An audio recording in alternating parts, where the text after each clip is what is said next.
This story starts with world destruction, like many other manhwas. The whole city was on fire, with armies and aliens fighting in the sky, and on the ground, huge monsters were attacking the public, devouring them like chickens. Suddenly, a beast so huge appeared that it blocked out the sun and darkened the sky. Yet, it felt like a kindred spirit. Our protagonist walked towards the huge beast, and looking into the beast's eyes, he felt as if they were the same being. The beast was him, and he was the beast. The huge beast turned to those monsters and shot an energy beam from its mouth like Godzilla. For all the humans running away from the aliens and monsters, it was a sign of hope that something that powerful was on their side. Our protagonist looked down on the world, knowing that the world would honor him as if he were a god. Now, he is the hope of humanity, who can control that huge beast. This all started a few months ago. It was reported on the news that on June 2nd, 2224, the zoo of Ning City was attacked by a snake more than 100 meters long. Experts have not been able to determine the species of the snake. Several citizens were able to film the appearance of a giant whale-like beast in the sky north of the city, which caused quite a stir. Lately, internationally wanted criminals have been on the loose in Ning City. The news was live on the television in a room where our protagonist was lying on a table covered in his blood. He was able to see himself lying unconscious. He was very confused because the body in front of his eyes was his own body. He didn't understand what was going on, and turned around to look in a mirror. He was shocked to see himself in the mirror because he had just turned into a sea iguana. Our protagonist's name is Chen Chu, a sophomore at the University of Ning. He has been renting a place outside the school since he doesn't like living in the dorms. He likes cold-blooded animals and is fascinated by their vibrant colors.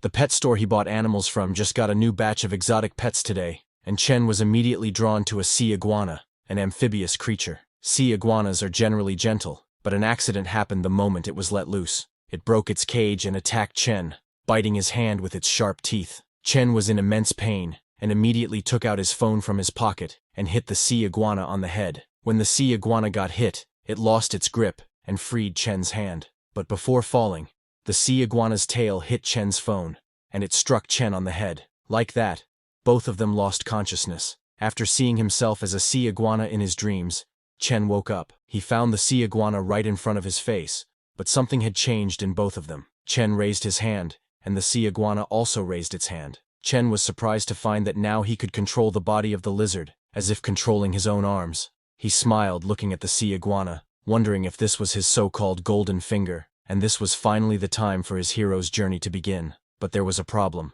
Chen didn't know what his iguana buddy could do. He wondered whether he should go on a live stream to show off how smart his lizard was, or sell freshly dug up abalone or sea cucumbers. Thinking about all that, Chen got disappointed. He guessed he wasn't meant to be a main character after all. When other people received cheats, they either became powerful villains ordained by fate, or transformed into a tree that grew into the god of the universe. And here he was, stuck with a little lizard. While he was thinking all this, both his and the iguana's stomachs growled together. Chen was very hungry, as he hadn't realized he had passed out for the entire day. Looking at the iguana, he wondered what sea iguanas eat. His sea iguana was very curious, and started climbing on Chen's hand. Seeing that, Chen thought since it's a lizard, it should be fine with meat. He took out a packed steak from his refrigerator, and, with his amazing cooking skills, made a delicious medium-rare steak. When the sea iguana saw Chen's cooked steak, its eyes lit up immediately. It started eating the steak happily. Seeing it eat like that,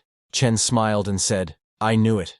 Sea iguanas and lizards can both eat meat." Just as the sea iguana started eating the steak, suddenly a system notification popped up in front of Chen's eyes saying, "After eating, your clone received 5 evolution points, and your constitution has increased by 0.5. Chen was shocked by what this was, and before he could understand anything, suddenly the whole system status window popped up. It was Chen's status window. It showed that Chen was level 0. His constitution was 8.5, and his spirit was 12. He had the mind control talent, and he possessed external aura and chi perception traits, both at the beginner level with 0 out of 1000 experience. His skills were extremities boxing, beginner level with 48 points, stepping cloud jump, also beginner with 66 points, and springing leg, also beginner with 39 points. His first clone was the sea iguana. Its evolution had not started.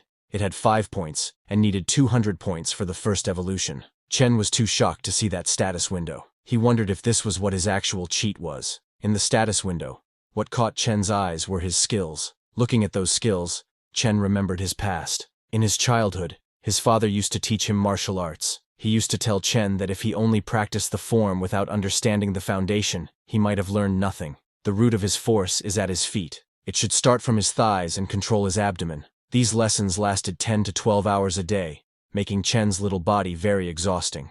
But whenever Chen asked his father if he could take a break, his father immediately told him no, saying it was cowardly to give up halfway. From the beginning, Chen didn't want to be a coward, so he started practicing again, running as fast as he could, even when he tripped and fell on the ground or got injured. His father didn't help him, only telling him that no one else would help him when he grew up. Then, one day when Chen was 10 years old, his father handed him a box, telling Chen that it contained all their savings. He told Chen that he needed to take a very long trip, and that Chen would have to walk the rest of the journey himself. Chen was very sad that day. For the first time, Chen's father patted Chen's head and told him to remember that he could not neglect practicing martial arts, and when he was strong enough, he would be able to see the other side of the world. Chen was very sad and asked his dad how he was supposed to find him again. His father told Chen that when he became a grandmaster, but his father stopped before completing his sentence and told Chen that he might not be here anymore by then. Just like that, Chen's father left the house and closed the main door. Since then, his father has not returned. Chen got very emotional remembering his past. He looked at a picture of his father and mother, and was very sad because a decade had passed before he knew it. While Chen was lost in his thoughts, the sea iguana completely cleared his plate. Chen was amazed to see how fast this little guy eats. After the iguana finished, its body started shining in red. Chen looked closely at the iguana, and was confused if this was just him, or if the sea iguana had just grown longer. Chen immediately looked in his status window, and saw that the sea iguana's evolution points had increased to 15. Chen was a little surprised to see that the sea iguana had 15 points now after a meal. While he was understanding how his system works, something caught his eye. Chen saw himself in the mirror placed in his room. His body seemed very different from before. He immediately checked his body, and was very shocked to see his 8-pack abs. Chen's body wasn't this built before. He realized that the points the iguana received could even reflect on him. Chen looked at his iguana, wondering that since it could evolve for the first time if it got more points, perhaps it could even grow into the Behemoth from his dreams. Chen got very happy thinking that with the help of this system, he could become a real martial arts grandmaster.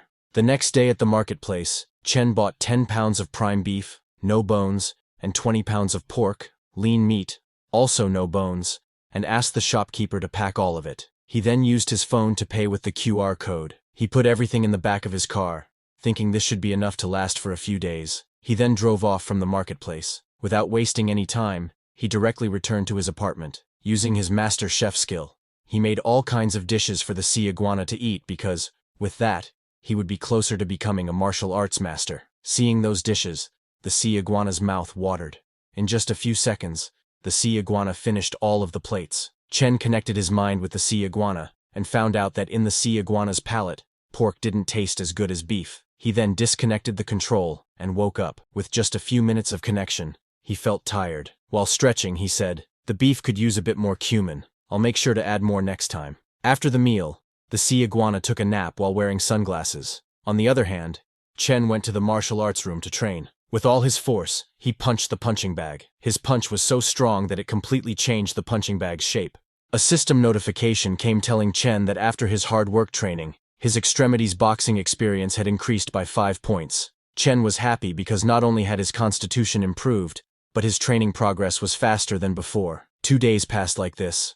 Chen was still training, having destroyed 2 punching bags in these 2 days, and the current one he was using didn't look that great. After training for that long, he was a little exhausted. This feeling of getting stronger just by working hard at training is amazing. Before ending this section, Chen again jumped to the punching bag. He kicked the punching bag with all his power, and his kick was so strong that the chains holding the punching bag broke, sending it flying. After just 3 days of training, Chen's attributes had increased significantly. His extremities boxing skill upgraded to an intermediate level, and his stepping cloud jump and springing leg skills also increased in power. Not only that, the sea iguana's evolution points also increased to 195. It now only needed 5 points to evolve for the first time. Looking at his status window, Chen said, "From the perspective of traditional martial arts, right now, I should have reached the peak of the Ming realm." Chen remembered his father telling him that the realms of martial arts are divided into Ming, Dark, and Transformation. The peak of the Ming realm makes one a top-notch fighter, capable of taking on 10 opponents alone.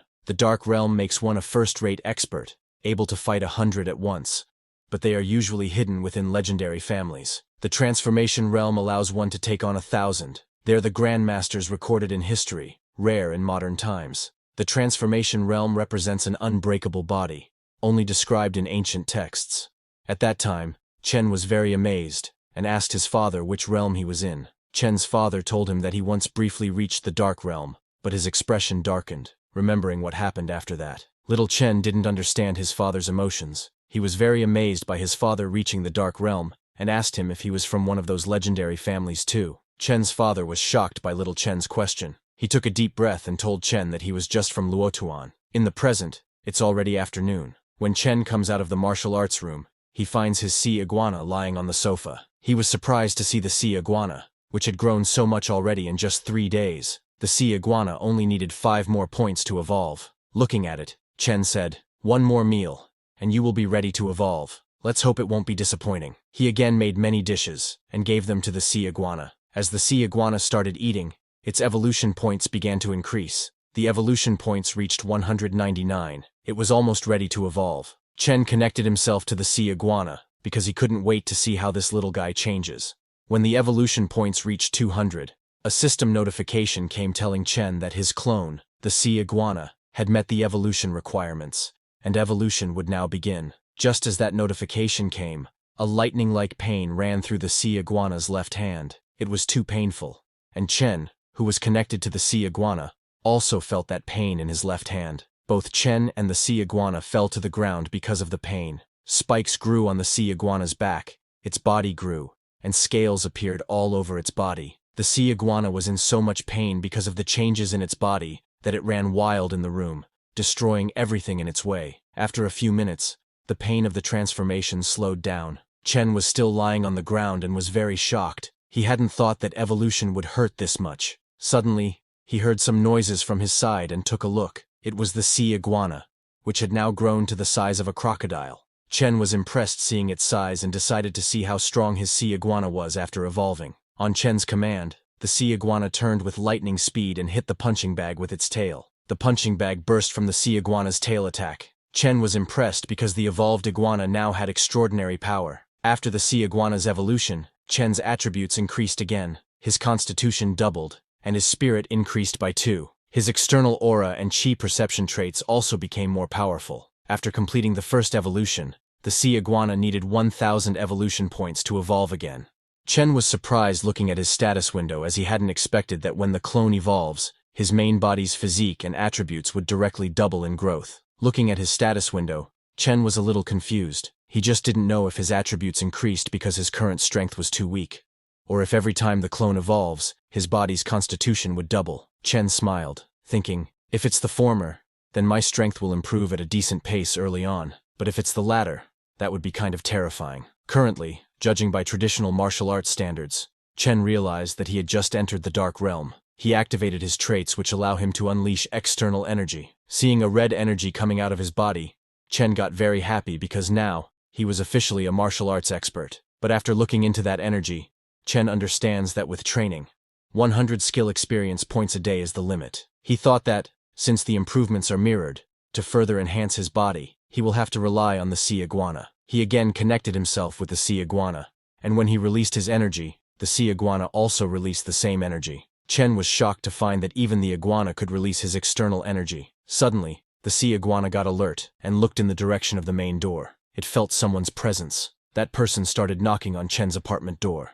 Chen was also a little surprised by the sudden guest. The one knocking on the door was a muscular guy who looked very angry. Chen opened the door slowly and asked the muscular guy what happened. The muscular guy was shocked to see Chen. Chen came out while his energy was still active, and because of that, his presence felt like some monster in the form of a human. The muscular guy was shaking in fear after seeing Chen, thinking, what's with this kid? He's giving me the vibe that he could crush me in seconds. The muscular guy tried to act as sweet as he could to not anger Chen, and told Chen that lately, it's been kind of noisy upstairs, so he came to check if his place was under renovation. Chen acted clueless, and immediately apologized to the man, and explained to him that there are no renovations here. It's just that he has been training lately and didn't realize it was that loud. The muscular guy got more scared to hear that it was just training. wondering whose training feels like an earthquake. He tried to take a sneak peek into Chen's apartment and saw that everything inside Chen's apartment was destroyed. It looked like an earthquake had happened inside. The muscular guy was too scared seeing all that. He realized that if he said something to Chen, it would not go well. He immediately turned around and said, "It's fine, no big deal." While leaving, he asked Chen if he could change his training methods a bit, like maybe something quieter. Chen apologized again and told the man that it was no problem. He would adjust his training methods from now on. The scared muscular guy thanked Chen and immediately went into the elevator to escape from there. After he left, Chen's sea iguana came out, which had been hiding on Chen's command. After checking that everything was okay and that the muscular guy hadn't found out about the sea iguana, Chen closed the door. Looking at his sea iguana's size, he realized that the sea iguana clone was too large and it was no longer suitable to keep indoors. He decided that it was about time to release the sea iguana clone into the sea. He took the sea iguana in his car and drove off to the nearest beach. When he got to the beach and checked that no one was around, he opened the door of his car and let the sea iguana come out. Even though it was a sea iguana, it was its first time seeing the sea in reality. After that, Chen connected his mind with the sea iguana, controlled its body, and went into the sea. When the sea iguana was underwater, Chen activated his energy sense. When the energy sensing was activated, Chen could see many sea creatures all around him. With the current energy sense, he could cover a radius of 10 meters around him. While he was exploring the sea and its animals, he saw a 5-eyed fish swimming. Chen was shocked to see that a fish actually had 5 eyes. He decided to make it today's first target. Slowly, he started following the 5-eyed fish, and when he got very near, he immediately jumped to attack. The fish was too shocked to see the sea iguana, and immediately went inside a hole in the ground. When Chen followed the fish into that hole, the 5-eyed fish came out suddenly to attack. Chen didn't give the fish any chance to deal damage and immediately attacked it. He bit the fish's stomach with its sharp teeth.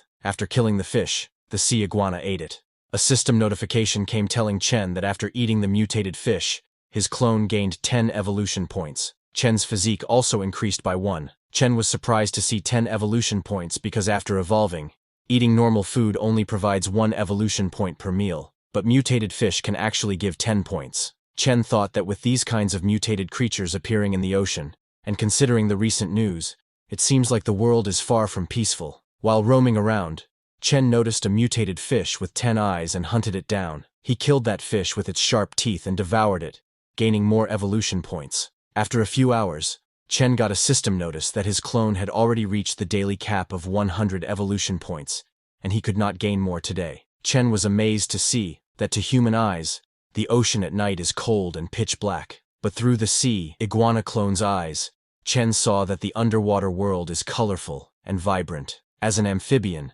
the sea iguana can stay underwater for a long time, but since it doesn't have gills, it still relies on lungs to breathe, so it needs to surface for air every now and then. While he was exploring, he saw a huge crack on the surface of the sea. He went into that crack and found a cave inside filled with air. Chen thought this spot looked pretty good and decided to have the sea iguana clone rest here. After disconnecting the mind control of the sea iguana, Chen said, "Since the clone is settled, it's about time for me to head back." While he was heading home, he saw a house in the middle of the forest. Chen was shocked to see that house. He could not believe that someone was actually living in this place. But before he could pass that house, he heard someone's voice asking for help. Chen understood that something might be wrong. His super hearing acted at the right time, but to not alert the bad guys, he didn't stop his car and went ahead. His decision was right because 2 thugs, one bald and one with blue hair, were looking at his car from inside the house. They checked carefully to see if Chen's car had left.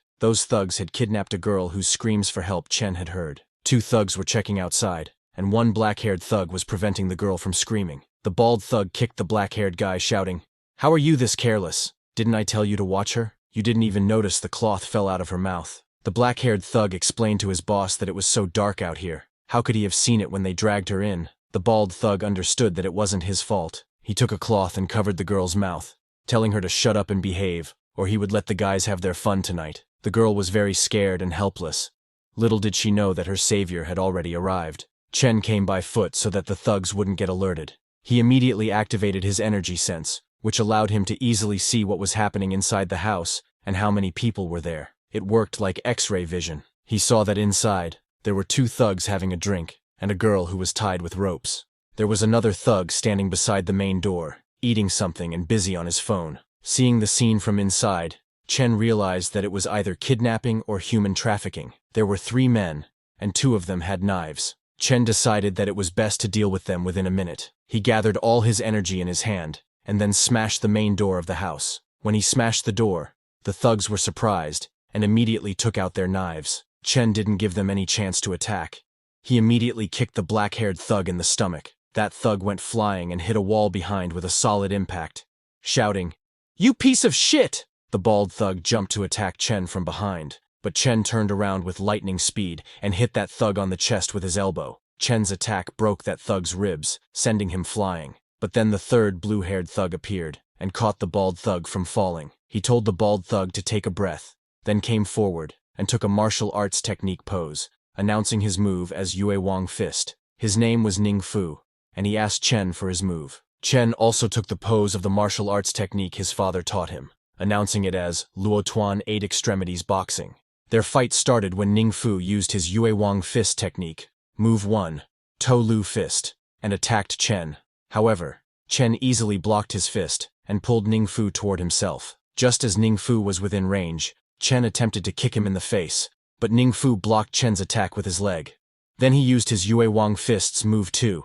2 horses joined Tang and punched Chen in the face with full power. His punch landed perfectly, making Chen realize that Ning Fu was an expert. Chen was falling but managed to balance himself and stop. Now Ning Fu was in his range. Ning Fu was surprised to see Chen still standing. Before he could react, Chen turned around with lightning speed and used his 8 Extremities Boxing's Iron Mountain Slam technique, slamming Ning Fu with his shoulder. Chen's attack was so powerful that Ning Fu went flying and hit the ground with a solid impact. Ning Fu was on the ground but smiled, thinking this was getting interesting. He stood up and told Chen he didn't expect that. After coming down the mountain, he would meet a real disciple of Luo Tuan 8 Extremities. Ning Fu admitted that the Iron Mountain Slam, an ultimate move of 8 extremities, deserved its reputation. But Chen told him it was a shame though. Confused, Ning Fu asked him what he meant by a shame. Chen walked towards Ning Fu and told him that he didn't expect to see a thug being halfway decent with Yue Wang Fist. What a shame that the disciple of Yue Wang Fist has gone on a crooked path, Chen said. Hearing that, Ning Fu started smiling. While standing, he said, "What are you so high and mighty for? You're just a student who doesn't know any better. I only understood after I left the mountain." He suddenly jumped to attack Chen, shouting, "In this world, if you want to get ahead, you have to do whatever it takes." Ning Fu abandoned his martial arts techniques and used his fingers to attack Chen's eyes. Chen was surprised but reacted in time and kicked Ning Fu in the face, sending him flying. Ning Fu went flying and fell on his face. After the battlefield, Chen's adrenaline went down, and he fell to the ground. Chen admitted that the battle between martial artists is truly dangerous. The pressure he felt from Ning Fu was way more than that of dozens of strong muscle men. Looking at his fist, Chen thought, "Too bad that my control over my strength is still inadequate. Things don't bode well for these 3 people. They all got serious injuries." Chen decided to practice mastering control over his strength somehow. After seeing all the kidnappers defeated, the girl started making sounds to call Chen. Chen went and freed her from the ropes. The girl was so scared she immediately hugged Chen. Chen comforted her, saying, "It's all right now. Don't be scared." The girl, while crying, thanked Chen for his help. After the girl calmed down a little, Chen gave her a phone and told her that she could call the police after he left. Chen told her if the police asked her about him, she could tell them she didn't get a good look at him and didn't know who he was. The girl he saved was very pretty. She nodded and told Chen that she wouldn't tell the police. Then, 10 minutes later, the police arrived at the scene. They surrounded the whole place, and officers entered inside, telling the thugs to not move and put their hands in the air. But those officers were shocked to see inside. They saw that all the thugs were already lying on the ground, and only the girl was standing there. The scene then shifts to police headquarters. Security agency police officer Guan Qing comes to her deputy chief's office with the information he requested. She told the deputy chief that they were able to see clear footprints on the broken door. Based on the depth and the way the door axle broke off, someone kicked the door open from the front, sending the door flying about 3 meters away, so the force used was at least 1,000 kilograms. She took out all the photos from the scene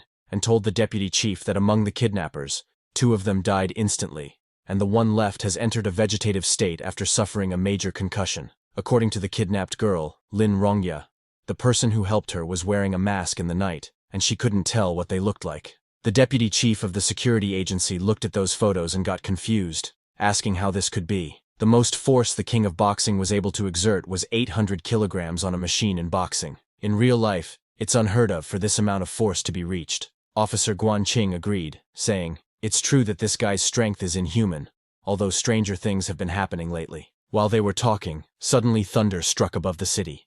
Looking outside his window, the deputy chief said a storm is coming. He was not talking about the weather.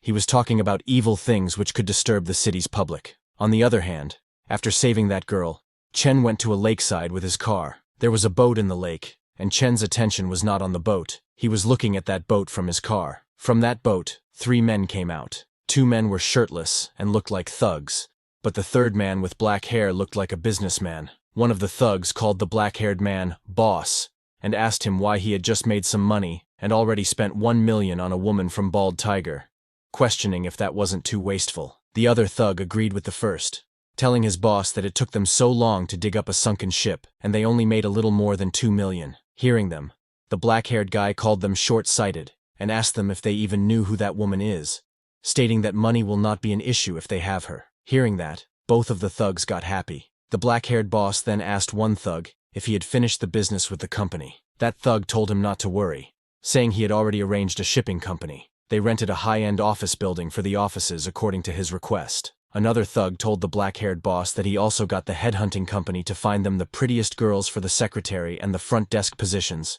and he would not be disappointed. Hearing that, the black-haired boss smiled and said, with the underwater breathing ability he had awakened, as long as they find the position of a sunken ship, they can get all the treasures on shore.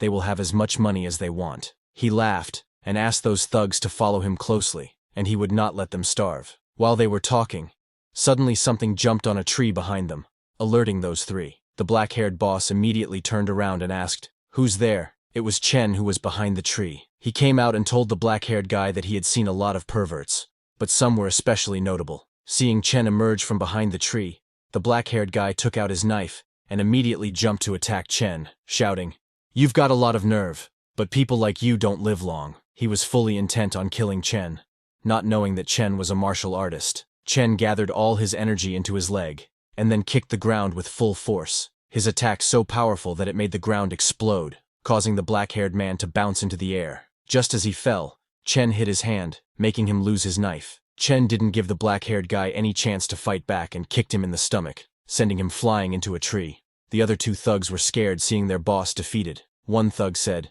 "It's impossible. The boss has become way stronger and faster after he got his superpower. He can defeat 5 guys easily." The second thug said it's not good and suggested they run away, but before they could escape, Chen hit the back of their heads, making them lose consciousness and fall to the ground. After taking down those 2 thugs, Chen turned to the black-haired guy and asked him to look at him. The black-haired guy was scared and asked Chen what he was doing. Chen was going to test out his mind control power. He activated the mind control skill and asked the black-haired guy for his name and occupation.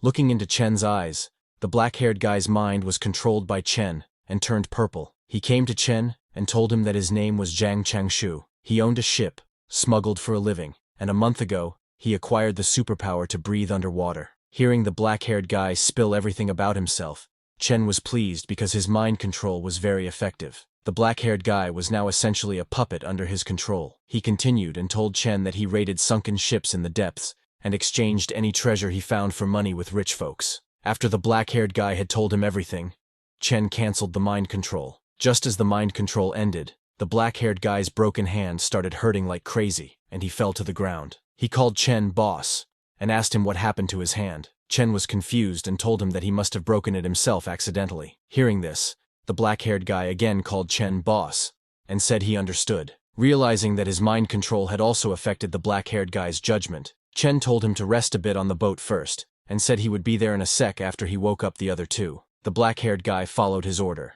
Chen knew that to raise his lizard, he needed a huge amount of food, and Zhang Changshu, who had a ship and often worked with rich people, could be a source of funds. Chen thought perhaps he could use his company to raise his lizard. He again used the mind control skill and controlled the other 2 thugs. The effect of Chen's mind control was amazing. There was some resistance when he tried to control Zhang Changshu, but it was very easy with the normal thugs. It was extra effective towards weak-minded people. A few minutes later, Chen went to the ship the black-haired guy had mentioned. A man wearing glasses, who also worked on the boat, asked the black-haired guy who Chen was. The black-haired guy told him that Chen was his boss, and they had to be respectful to him. Hearing this, all the men on the ship greeted Chen respectfully. Then the black-haired guy asked the glasses-wearing man to prepare the contract for transfer, stating, "This is my boss's ship now." Within a few minutes, the man with glasses prepared the transfer contract and handed it to Chen. Chen took the document and told the man with glasses to wait for him at the office the next day. He then told the black-haired guy that since he was injured,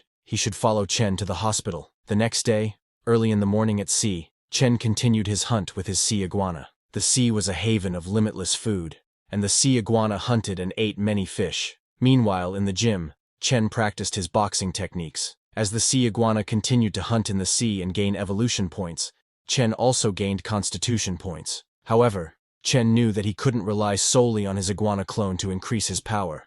He needed to train more as well. After 2 battles, Chen felt that his control over strength had improved.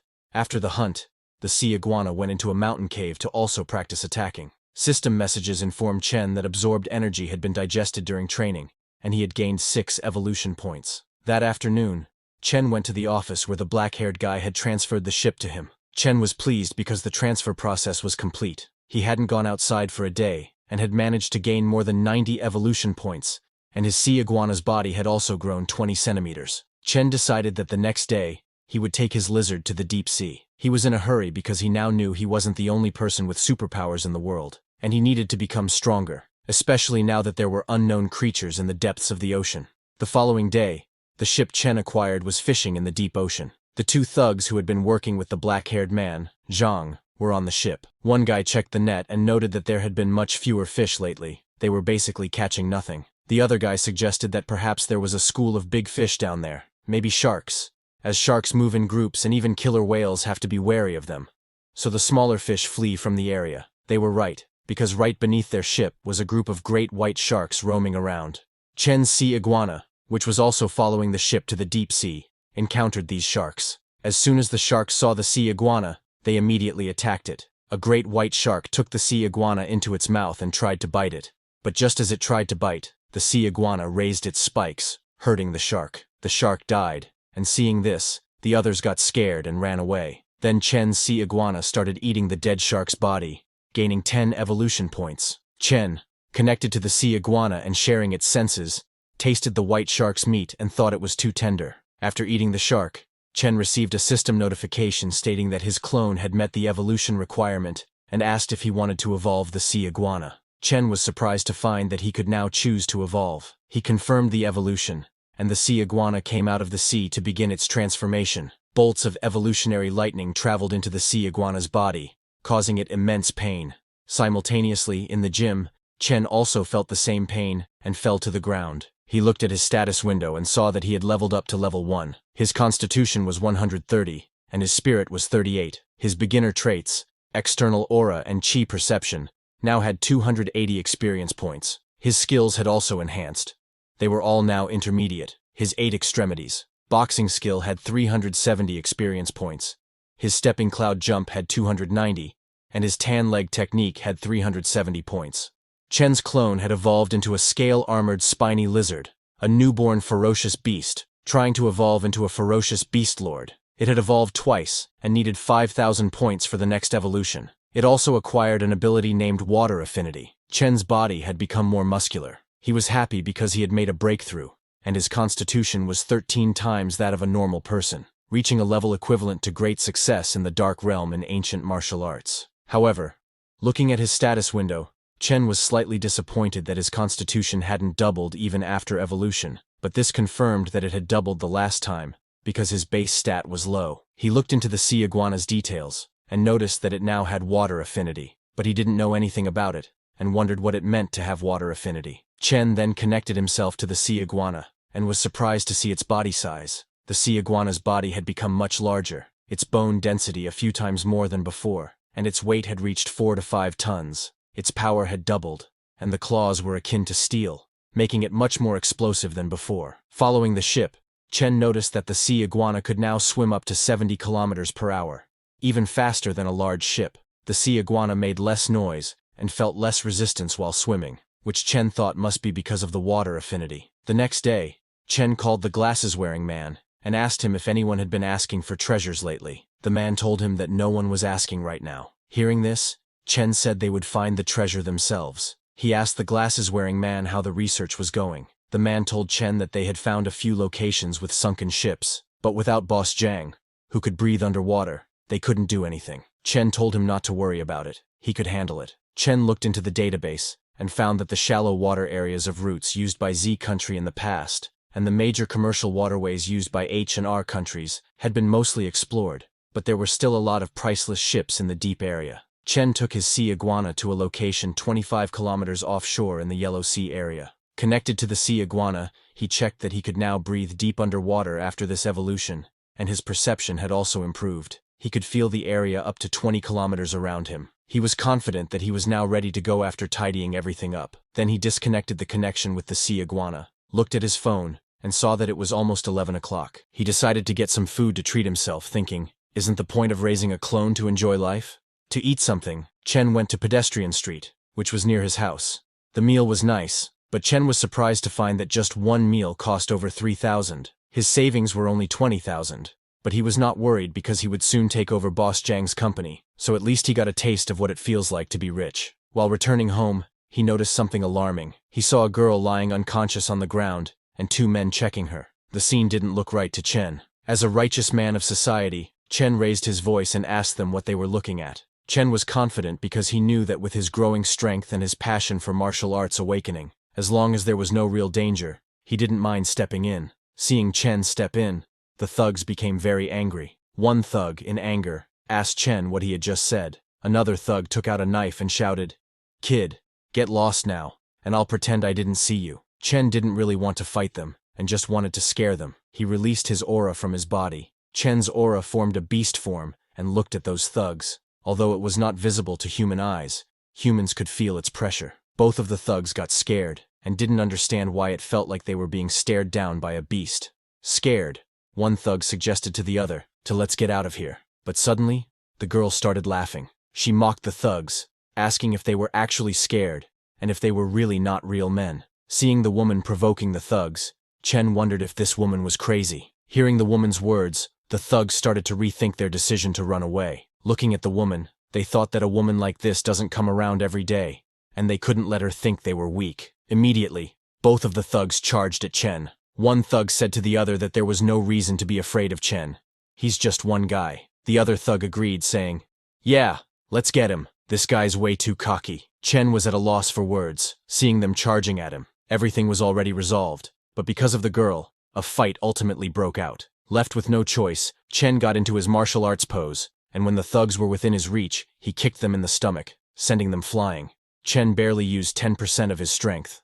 Otherwise, that kick could have reduced them to mush. He decided to let them off this time. They'd done wrong, but not enough to deserve death. Both of the thugs were very scared, and while running away, they called Chen a demon who came straight out of hell. After the thugs ran away, the girl stood up, laughing like a drunk person, and praised Chen, saying he was amazing and strong. Seeing her acting like this, Chen wondered if she was drugged. He immediately took out his smartphone and called the cops, informing them that there was a woman who seemed drunk outside Shengtang Bar. He told the cops that she looked a bit compromised. While Chen was on the call, the woman came near him and started teasing him in a lovely voice, asking Chen why he'd called the cops, if she wasn't pretty, and if he didn't want to take her home. Chen didn't reply to her and waited for the cops. A few minutes later, a group of cops showed up at the scene. One cop took the girl into their car, and another took Chen's statement. Chen told the cops that he was the one who called the police. He had come out for a midnight snack and saw her in that situation. He explained everything to the cops. After taking the statement, the cops left with the girl. Finally, after dealing with that, it was time for Chen to control the giant lizard and look for the sunken ship. Chen controlled the giant lizard and took it to check out the location that Glasses Guy had sent him. The information was accurate, and there really was a sunken ship there. Chen activated his energy sensing ability, but right now, his energy sense could only reach about 20 meters. Even with just that, after a few minutes of searching, he found a jackpot. On the shipwreck, he found solid gold bars. After finding the gold, Chen ordered Glasses Guy to steer the ship 3 kilometers east and drop a crate. Glasses Guy acknowledged and got to work. While he was preparing the crate, a guy called Glasses Guy and asked him if anyone else on the boss's crew, besides Zhang Changshou, could breathe underwater. Glasses Guy told him to stop asking questions and not to pry into the boss's secrets. Then, they dropped the crate, and Chen's sea iguana placed all the gold bars onto the crate. Chen was connected to the sea iguana, and after it placed all the gold bars on the crate, Chen asked Glasses Guy to start recovering the loot. After recovering the gold, Chen went to check the ship again. While exploring, he saw a piece of metal stuck on the wall of the ship. The sea iguana tried to cut that piece of metal, but it was too tough. Chen was surprised because his sea iguana's claws could easily tear through regular metal, but they barely left a mark on this. Chen thought this must be some kind of special alloy. It could be very valuable and decided to take it back for study. The sea iguana grabbed that huge rock and started to swim to the surface, but before it could, suddenly, a white snake-like fish attacked the sea iguana. It was a huge fish that Chen had never seen before. The fish grabbed the sea iguana with its sharp teeth, trying to kill it. Seeing it trying to ambush, Chen got angry, thinking, "Who do you think you are? Even though you're longer and bigger than me, when it comes to strength, offense, and defense, you're no match for me." What Chen said was right. In front of his sea iguana, that white fish was nothing. It killed the white fish and ate it like sashimi. A few hours later, Chen went to a beach. Looking at a huge rock, Chen thought, the reefs have been eroded by seawater for years, making them incredibly hard. The deserted beach at night is the perfect spot to test my strength. Thinking that, he punched the rock and saw that the force works both ways. But Chen's bone density is nearly 20 times that of an average human. Plus, with his external shield absorbing most of the impact, his hand only feels a bit sore, and that slight soreness, his body's recovery ability gets rid of it almost instantly. Chen continued to practice his boxing on that huge rock because, after this evolution, his physique had surpassed 200. Chen hadn't tested it yet, but knew that his punches should weigh at least 3,000 pounds, or 1.5 tons. With his outer energy boost and 8 extremities boxing technique, he could punch straight through a person with ease. To test his power, Chen punched that huge rock with full force, and with just one punch, he destroyed that rock. After training for so long, Chen was very exhausted and fell on the ground. He was training here because his punching bag at home isn't durable enough, and he can't train at the park either. With modern technology, if someone recorded him and uploaded it online, it'd be a huge problem if people found out he is extraordinary. It would only bring trouble, and so only on this empty beach can he train freely. Chen looked at his hands, and they were already healed. He could hardly believe how insane his recovery ability is. He stopped for less than a minute, and the scrapes on his hands were already healed. While he was busy checking his healing ability, the sea iguana returned to him with that piece of metal. Chen checked the metal, and saw that this irregular black ore shines with a metallic luster, but doesn't seem particularly special at first glance. When he tried to pick the metal up, he was surprised because the metal chunk weighs close to 200 pounds. It's heavy and extremely tough. Even the giant lizard's claws struggle to scratch it. Chen thought this is perfect for crafting a weapon, but he knows that with his current skills, making a suitable weapon would be difficult. So for now, he decided to focus on dealing with those gold bars. After training, Chen returned to the ship and asked Glasses Guy where the stuff was. Glasses Guy told him that it's all on the ship, and everything's been cleaned up. He led Chen to the captain's cabin where all the gold was.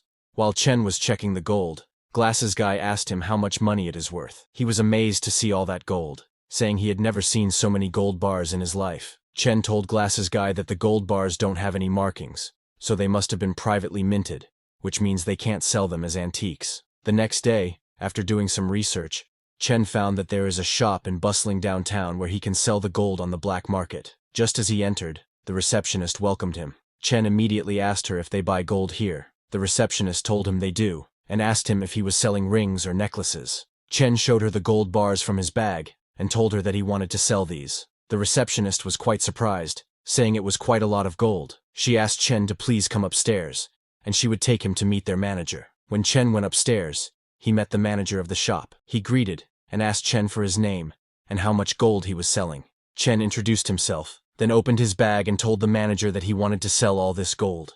Seeing all that gold, the manager told Chen that he would need to have his team check the quality of the gold. He asked Chen to please wait a moment. The manager's staff got to work and started checking the gold while Chen sat on the sofa waiting for them to complete. After a few minutes, the manager came back and told Chen that his gold bars weigh a total of 11,250 grams. Since they're not very pure and privately made, they were offering 400 yuan per gram. He asked Chen if this works for him. Chen knew that privately made gold is hard to sell, and the price the manager was offering was right, so he made the deal. After all the necessary processes, Chen got a message from his bank that his account had been credited with 4,500,000 yuan. Chen then left the shop, and while driving home, he saw many people returning from their college or work. Seeing them, Chen thought, people my age are still hustling through college, while I can make millions from just one adventure. This all felt too surreal to Chen, who has been poor all his life. After getting that much money, Chen decided that first, he should get a better car because his current car has such a low chassis,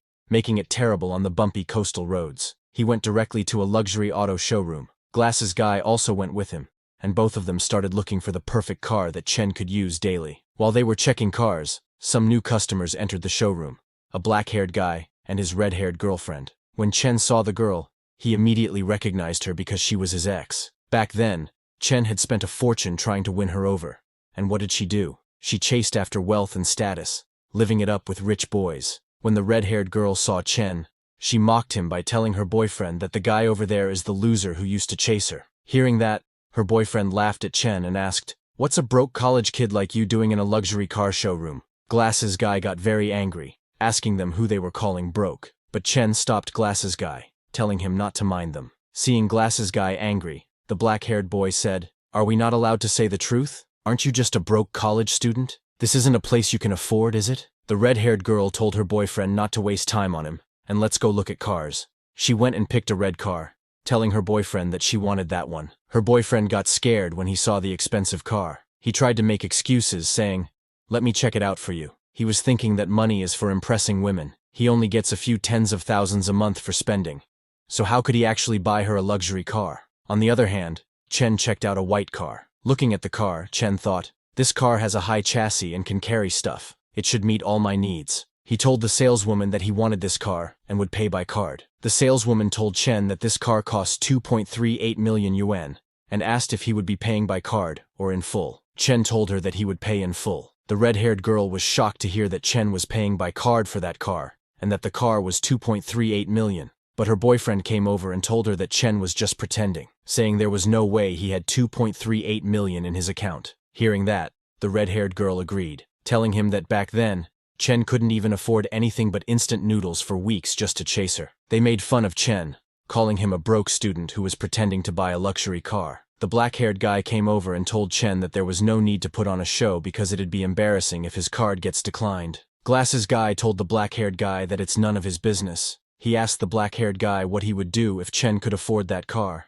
The black-haired guy told Glasses Guy that if Chen could afford it, he would call him Dad right there, but if Chen couldn't, then Chen would have to call him Dad. Glasses Guy immediately accepted the deal. The red-haired girl was laughing at Chen, thinking he was acting like he could really afford it but was just bluffing. After a few minutes, the salesgirl returned and handed Chen his card and the car key, saying, "The car is yours now." Chen thanked her, and then looked at his ex-girlfriend and her new boyfriend. The boyfriend was shocked to see that Chen actually bought the 2.38 million yuan car. The red-haired girl was also very confused, wondering how Chen had become so rich. Glasses Guy grabbed the boyfriend by the collar, asking, "Aren't you going to keep your word and call our boss Dad?" But then Chen intervened and told Glasses Guy not to waste time on people like this. While leaving with Chen, Glasses Guy told the two that his boss is too kind. If it were up to him, they wouldn't leave here today without saying Dad. The black-haired guy was very embarrassed, and the red-haired girl was speechless. When Chen drove off in his new luxury car, she chased after him, asking him to just hear her out, but Chen didn't stop. Seeing her chasing Chen's car, a saleswoman commented, she thought she found a rich guy but missed out on someone with real potential. Another saleswoman standing beside agreed, saying, "That's just how people are. They regret only after losing something." After leaving the showroom, Chen went to Cloud's Edge restaurant, the top spot for fine dining and service in N City. When he entered with his luxury car, all the waitresses greeted him with respect. He went to a private room where a waitress showed him the menu and asked what he would like to order. Chen looked at the menu and ordered a 5,888 yuan Boston lobster and a 7,888 yuan king crab, among many other items. When the food arrived, two girls came to personally feed Chen with their hands. All the food tasted more delicious when girls personally fed him. Chen was happy and said, "It's pricey, but worth it." Chen was thinking that after cooking so many meals for his lizard, it was time to enjoy the life of luxury himself. While he was enjoying his meal, he suddenly got a message on his phone. It was from his college advisor, informing the students that classes start in a week and they have to report to school on time. When Chen saw the message from the advisor, he remembered that he is still a sophomore. Chen then opened his status window. Now his constitution has reached 327, and his spirit is 49. He still has only one talent: mind control. His traits, external aura and chi perceptions experience points have also increased. His skills, 8 extremities, boxing, stepping cloud jump, and tan leg techniques power has increased too. His companion, armored spiked lizard's evolution points have reached 2,160, which needed 5,000 points to evolve a third time. Looking at the status window, Chen understands that once classes start, he will have less time, so he needs to earn more money fast to help his little lizard break through to the Shadow Realm. A few days later in the deep sea, swordfish, known as the fastest swimmers among fish, can reach speeds of up to 60 miles per hour, which is about 90 kilometers per hour. But right now, Chen's sea iguana is even faster than that. After racing with the swordfish, the sea iguana eats some delicious sailfish. Chen decides that once he is full, he will resume his treasure hunting. Just as he eats the sailfish, he gains 10 evolution points. Chen then gets back to treasure hunting. While searching, he finds out that by spreading out his senses, he can roughly detect things dozens of kilometers away. Unfortunately, even after scanning the seabed, he hasn't found any shipwrecks. Chen is disappointed because a few days have gone by with no results. He is seeing that the world is starting to change in strange ways. This makes him wonder if there are any secret supernatural organizations run by the government. Chen thinks that now that he has these abilities, he needs to be even more cautious in his actions. The next day, Chen went to a high-end office building in N City, after Zhang Changshu transferred the company. He hadn't visited it even once. Chen was impressed because this building is in the busiest area of N City. Zhang Changshu really went all out to make the company look good. Chen's new office name is Tianlin Marine Industries. Chen entered the building with a guy wearing glasses. The receptionist Nixin greeted the glasses guy as she didn't recognize Chen. The glasses guy asked Xiaoning to call everyone to the boss's office. Then, a few minutes later, all the girls working gathered in Chen's office. The glasses guy pointed at Chen and told all the girls that he is their company's boss, Mr. Chen. All the girls were very amazed to see their new boss, who is young, handsome, and super rich. Then the glasses guy started introducing people to Chen, pointing at Nixin. The glasses guy told Chen that she is their receptionist. Nixin greets Chen while blushing. As the introductions continued, a very attractive girl comes and gives Chen his coffee. The glasses guy introduced that girl as Chen's personal secretary, Su Lengyu. But Chen was busy reading documents, and told Su Lengyu to leave the coffee on the table. Chen was surprised to see that even though it's just a shell company, it's surprisingly well equipped, and it costs hundreds of thousands to maintain this company every month. Chen understands that he will need to search for more shipwreck treasures. Chen called the glasses guy, and told him to end the introductory meeting here, and have everyone get back to work. He ordered the glasses guy to head back to the ship, and keep an eye on things for now. The glasses guy said, "Okay," and left. Chen knows that the mind control effect is stable for now, but subconscious hypnosis isn't foolproof. He understands that he needs to make sure they don't interact too much with the outside world. Chen then took the coffee, and was enjoying it while looking out the window. But suddenly he got a system notification that he had gained 0.7 constitution points.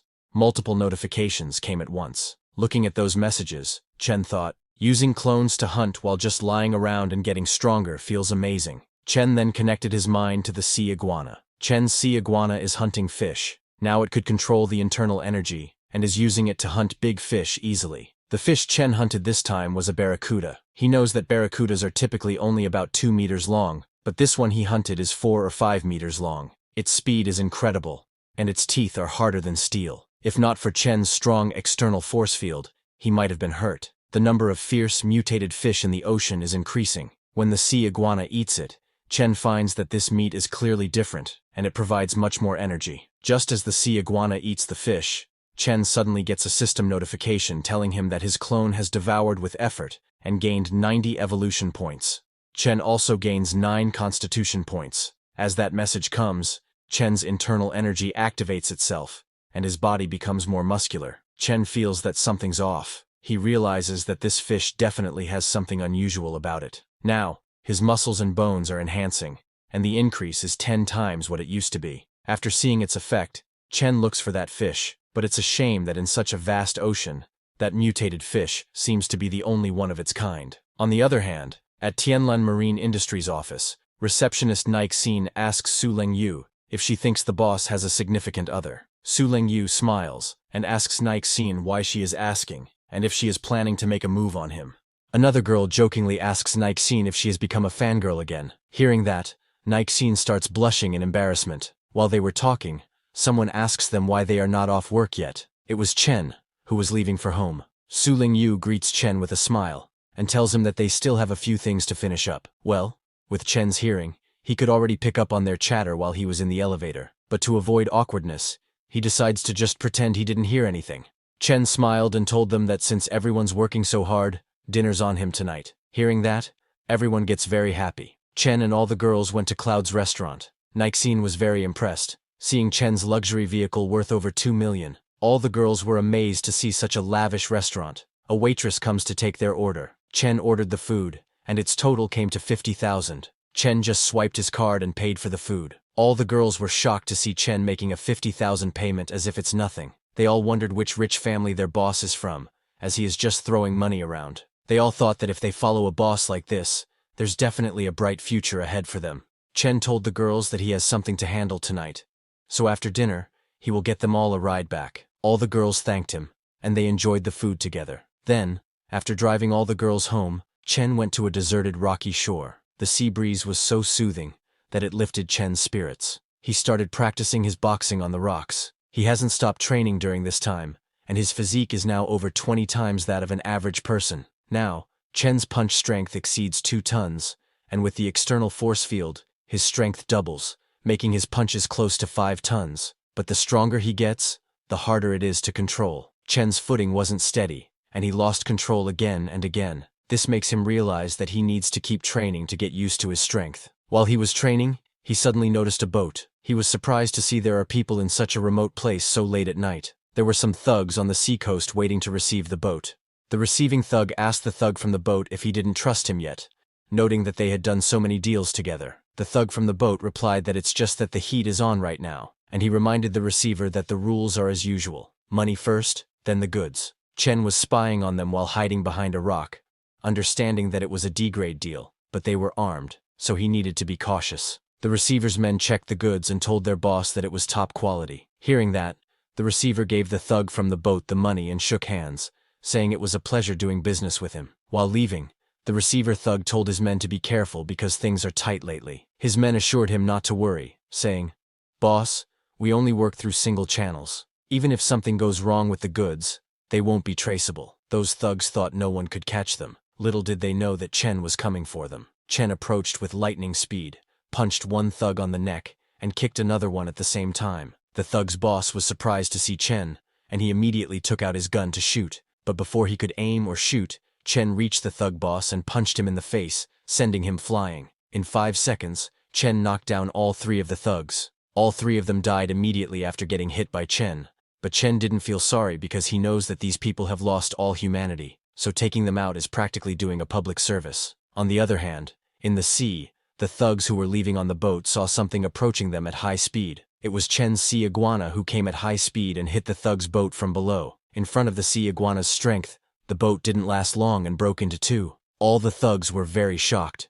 They didn't understand what was going on. Did they run into something big? When the ship broke down, all the thugs fell into the sea. When they fell in, they saw Chen's sea iguana, which was 2 meters long and looked like some sea monster. Seeing that, all the thugs got scared and started running towards the coast shouting, "There's a monster! Somebody help!" One by one, Chen's sea iguana started hunting those thugs who were running away. Realizing that there was no way they could run away, a thug took out his gun saying, "Not like we can run away anyway. Let's go all out. I don't believe you can dodge a bullet." He aimed at the sea iguana and shot, but the bullet just bounced back after hitting the sea iguana. Seeing that, those thugs got even more scared, and before they could do anything, Chen's sea iguana attacked them. In a few seconds, it killed all the thugs running away from him. After killing them all, the sea iguana grabbed the suitcase in its mouth that those thugs got from the receiver thugs and returned. Sometime later, in Chen's room, Chen opened the suitcase, and it was filled with money. 1 stack of bills is 10 grand. 300 stacks means 3 million. Looking at all that money, Chen thought, cash laid out in front of you feels so much more real than numbers on a bank card. The scene then shifts to the next morning at a cafe. Chen went to the cafe with his secretary, Su Lingyu. All the men in the cafe were amazed to see a stunning woman like Su Lingyu, who gives off a cold, untouchable vibe. She was every man's dream girl, but Su Lingyu didn't even glance at those men, and went to Chen with some papers, asking, "Boss, please sign this." Hearing this, everyone became very jealous, wondering, is that her boss? He looks so young. Chen then stood up and said in a serious tone, "Let's go back to the company. Notify everyone. Meeting time." When people saw Chen's demeanor, they thought, this young man feels as unmovable as a mountain. His presence is terrifying. Later, at the meeting room, Chen pointed at a graph and told his workers to handle every little detail well, and they would be the company's heroes. As long as the company's performance keeps going up, by year's end, everyone gets a big bonus, he stated. While Chen was talking, he suddenly received a voicemail from his school telling him that today was the last day to register for school, and he was the only one left in his class. Hearing the voicemail, Chen sent a sorry message to his teacher saying he would head over right now. Chen turned to leave while telling everyone that he needed to go register at school, and since there wasn't much to do today, everyone could leave work early. He also instructed that while he was not there, Su Lengyu would handle all company matters. Niaxin asked in shock, "The boss is still a student?" Another girl standing beside said, "Boss seems so composed. I thought he was some rich heir raised with perfect manners." The scene then shifts to N University campus. When Chen arrived there in his new luxury car, everyone was shocked, wondering if Chen was actually a rich kid. A guy recognized Chen's car and told other students that his car was worth over 2 million. Suddenly, this news started circulating on N University's campus forum. A video of Chen was posted on the forum saying, on the last day of new student registration, a tall, rich, handsome guy shows up in a car worth over 2 million. Many people commented on the post. A student from Chen's class recognized him and commented, "Isn't that Chen Chu? He got so handsome over the summer." Another guy commented saying, "Who cares about how handsome he is? Driving a car worth 2 million? His family must be billionaires." A yellow-haired girl in very revealing clothes was looking at the university's campus forum, and when she saw Chen's photo she thought, he looks so familiar, especially his eyes, black and white like stars, radiating a sharp brilliance. While reading the comments on Chen's post, she saw a comment saying, "He's not a freshman, he's a sophomore in the finance department. He's starting his junior year now. His name's Chen Chu." The yellow-haired girl was surprised to hear that Chen is in the finance department, and is in the same year as her. After completing his registration, Chen was heading home, thinking that his body and strength were improving quickly, but he only knew 8 extremities, cloud steps, and tan leg technique. He realized that he needed to learn new skills to better control and use his current power. While walking, he saw some students practicing martial arts. Seeing them, Chen thought, someone like that, I could squash them with a single slap. Chen understands that those fancy moves are not for him. If he wants control, he just has to keep training himself. So, after leaving the school, Chen didn't go home, but went to Longteng Steel Company. He told the receptionist there that he wanted to custom order some steel, about 100 tons or more. Hearing that, the receptionist asked him to please follow her to the VIP lounge, and she would get in touch with their sales manager. Chen went to the VIP lounge, and after waiting for a few minutes, the manager came. The manager greeted Chen and asked him what kind of steel he would like to order. Chen told the manager that he wanted a steel pillar, 2 meters in diameter and 5 meters tall, and a few steel blocks, weighing 1, 5, 10, and 20 tons each. Hearing that, the manager calculated and told Chen that based on his requirements, the total weight was about 200 tons, and the estimated cost was around 700,000, but the final price would depend on the finished product. Chen told the manager that it was fine, and asked him to proceed with signing the contract. The scene then shifts to the next morning, at Zhang Changshuo's makeshift dock. The glasses guy showed Chen a large building, and told him that this whole area was Chen's warehouse. Seeing that, Chen praised the glasses guy, and told him to head back, as he wanted to look around by himself. Glasses guy said yes, and left. Then, while Chen was looking around, he suddenly got a notification saying his clone had gained 8 evolution points through diligent eating, resulting in 0.8 constitution points. Seeing those messages, Chen thought that there are stages like Ming, Dark, Transformation, and Beyond Transformation, and he hadn't even reached the transformation stage yet. He still had a long way to go. He looked in the warehouse and thought that once the steel pillar was set up in the warehouse, it would be his training ground. The maximum evolution points per day are 100, so Chen needed at least 1 more day to evolve his sea iguana. Thinking that, Chen said, compared to the giant lizard's progress, my body is still way too slow. On the other hand, police arrived at the scene where Chen killed those thugs last night. A policeman recognized the receiver thug as Luo Hao, known as Big Boss Luo in the underworld, who owns a bar and commands over a dozen lackeys. His right hand was almost severed by a blunt weapon wielded with incredible force, barely hanging by a thread of skin. Lying beside Luo Hao was Iron Lao Chi, whose chest was hit with immense force, crushing his organs and killing him on the spot. The police concluded that all three men were killed within a minute by the same person. They understood that the strength and speed of this individual were insane. They all were wondering who could pull off something like this. While the police captain was checking the bodies on the seacoast, he suddenly got a wireless message telling him that they had found another body at sea. At the same time, in Tianlin Maritime Company, Chen was taking a rest on the massage chair. Secretary Su Lengyu came in and told Chen that the company has no work every day and everyone's just playing around. She asked Chen if they shouldn't hand out some flyers or something. Chen told her there was no need, saying, "Business is like fishing, wait for the fish to bite." Hearing Chen's words, Su Lengyu thought, "Even though you're a rich kid, boss, won't we go bankrupt like this? You want to wait for the fish to bite, but if we don't advertise, how will anyone come to us?" While she was thinking that, suddenly Niaxin came into Chen's office and said, "Boss, someone's here to see you. They say they've got a business deal to discuss." Hearing Niaxin, Su Lengyu was shocked. She could not believe that someone really did come to deliver money after all. After a few minutes, Niaxin led a man in a white suit into the meeting room.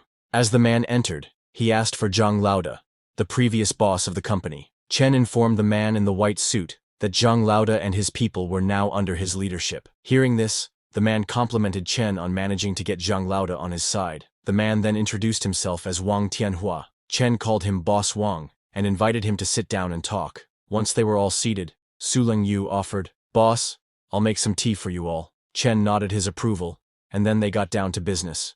Wang revealed to Chen that he had a centuries-old sunken ship worth at least tens of millions. He asked Chen what he thought, and if he could make it happen. Confidently, Chen questioned Wang about how he planned to split the profits once they recovered the goods. Wang stated that since he provided the map, he would take 70%, and Chen would get 30%, as that was the going rate even with international teams. Upon hearing this, Chen suggested Wang find an international team instead. Surprised but not angered, Wang asked Chen for his suggestion. Chen firmly proposed a 50-50 split, adding, "Otherwise, forget it." Wang, knowing that private salvage was nearly impossible under strict current laws, and that Chen was his only shot, paused to think. Finally, he turned to Chen and asked if he was sure he could manage the recovery. Chen, with confidence, assured him, "With guys like Zhang Lauda under me, if you're not reassured, you can come along and see for yourself." Wang agreed, and extended his hand. 50-50 it is then.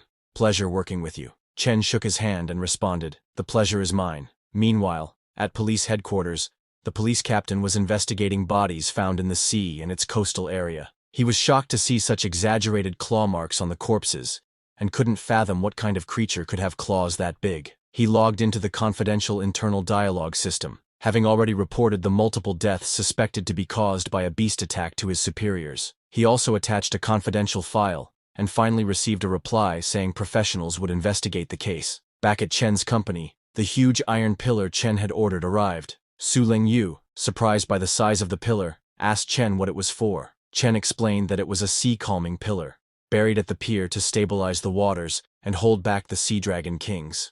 Su Lengyu was amazed at her boss's knowledge. After paying for the iron pillar, Chen checked his account balance, which was only 321,800. Seeing his balance, Chen thought to himself, "Money just flies away. Now I'm down to this little." Sometime later, Chen went to Bixi Garden Complex, where his secretary, Su Lengyu, lived. She came out of the car and said, "Boss, sorry to trouble you again. Why don't you come upstairs for some water?" It was a signal from her, but Chen declined, mentioning he had something else to do soon, and then he left. When Chen left, Su Lengyu felt very embarrassed, thinking about how bold her invitation had been. She became even more embarrassed when she suddenly remembered that her underwear was still lying around on the sofa. Meanwhile, the reason Chen declined Su Lengyu's invitation was that at dinner earlier, he had accidentally snapped his chopsticks. This incident made him realize that he still needed to practice controlling his strength. So, after leaving Su Lengyu, Chen didn't directly return to his home but went to the seacoast instead.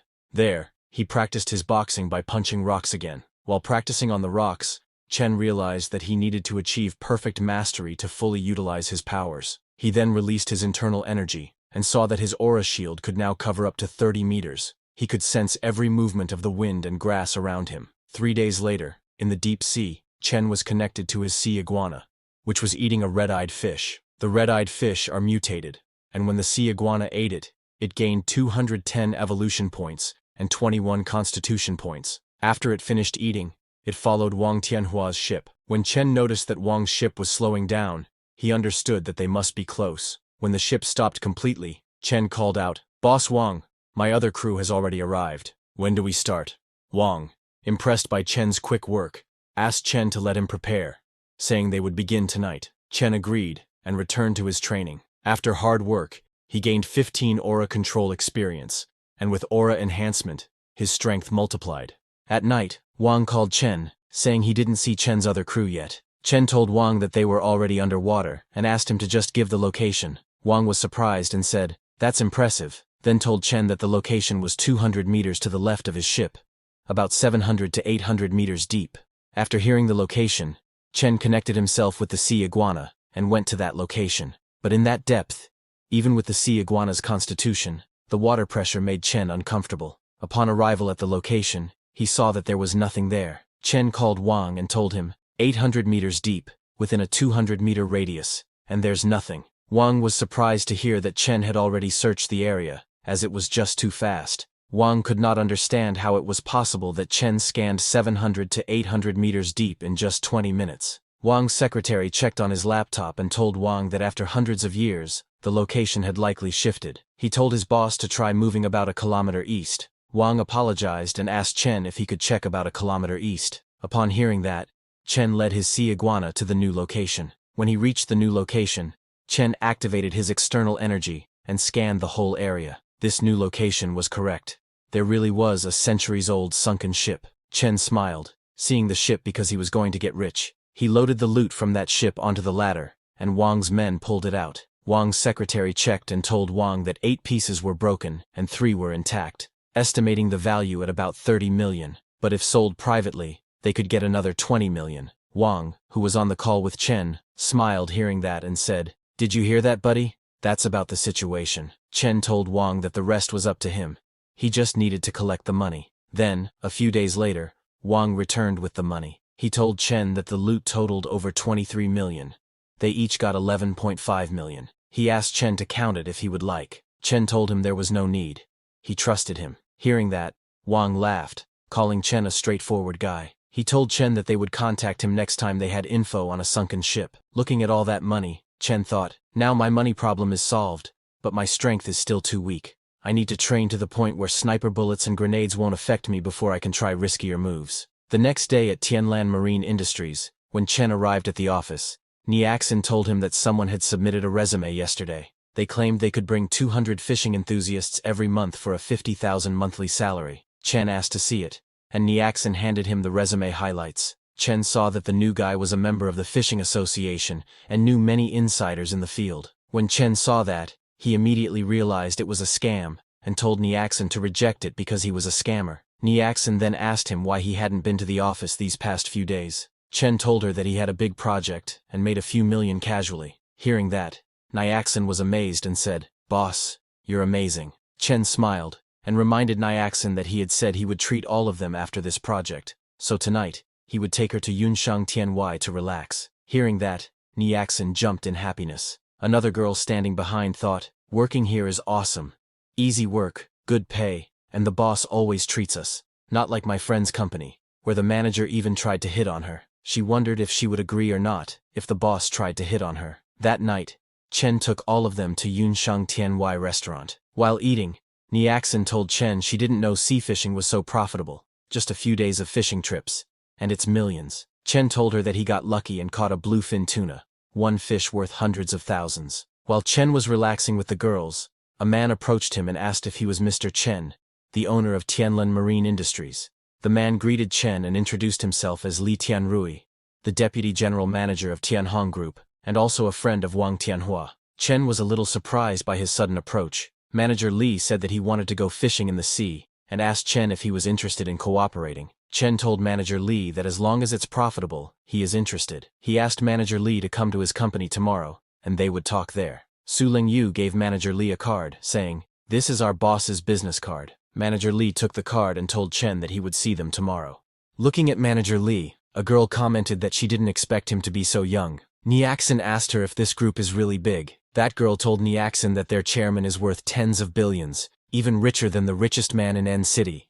And Manager Lee has the same surname as Tianhong's chairman. Maybe he's a relative. Niaxin was amazed to hear that Manager Lee's family has tens of billions. Su Lingyu was also amazed because she couldn't imagine running into the son of the richest man over a meal in all her life. During their conversations, Chen realized that even the richest man's son is interested in shipwrecks. That same night, while Chen was searching the deep sea connected to his sea iguana, he found a huge fish. Chen was surprised by the coincidence. He was just telling Niaxin about a fish worth over 10 million, and now he had stumbled onto this.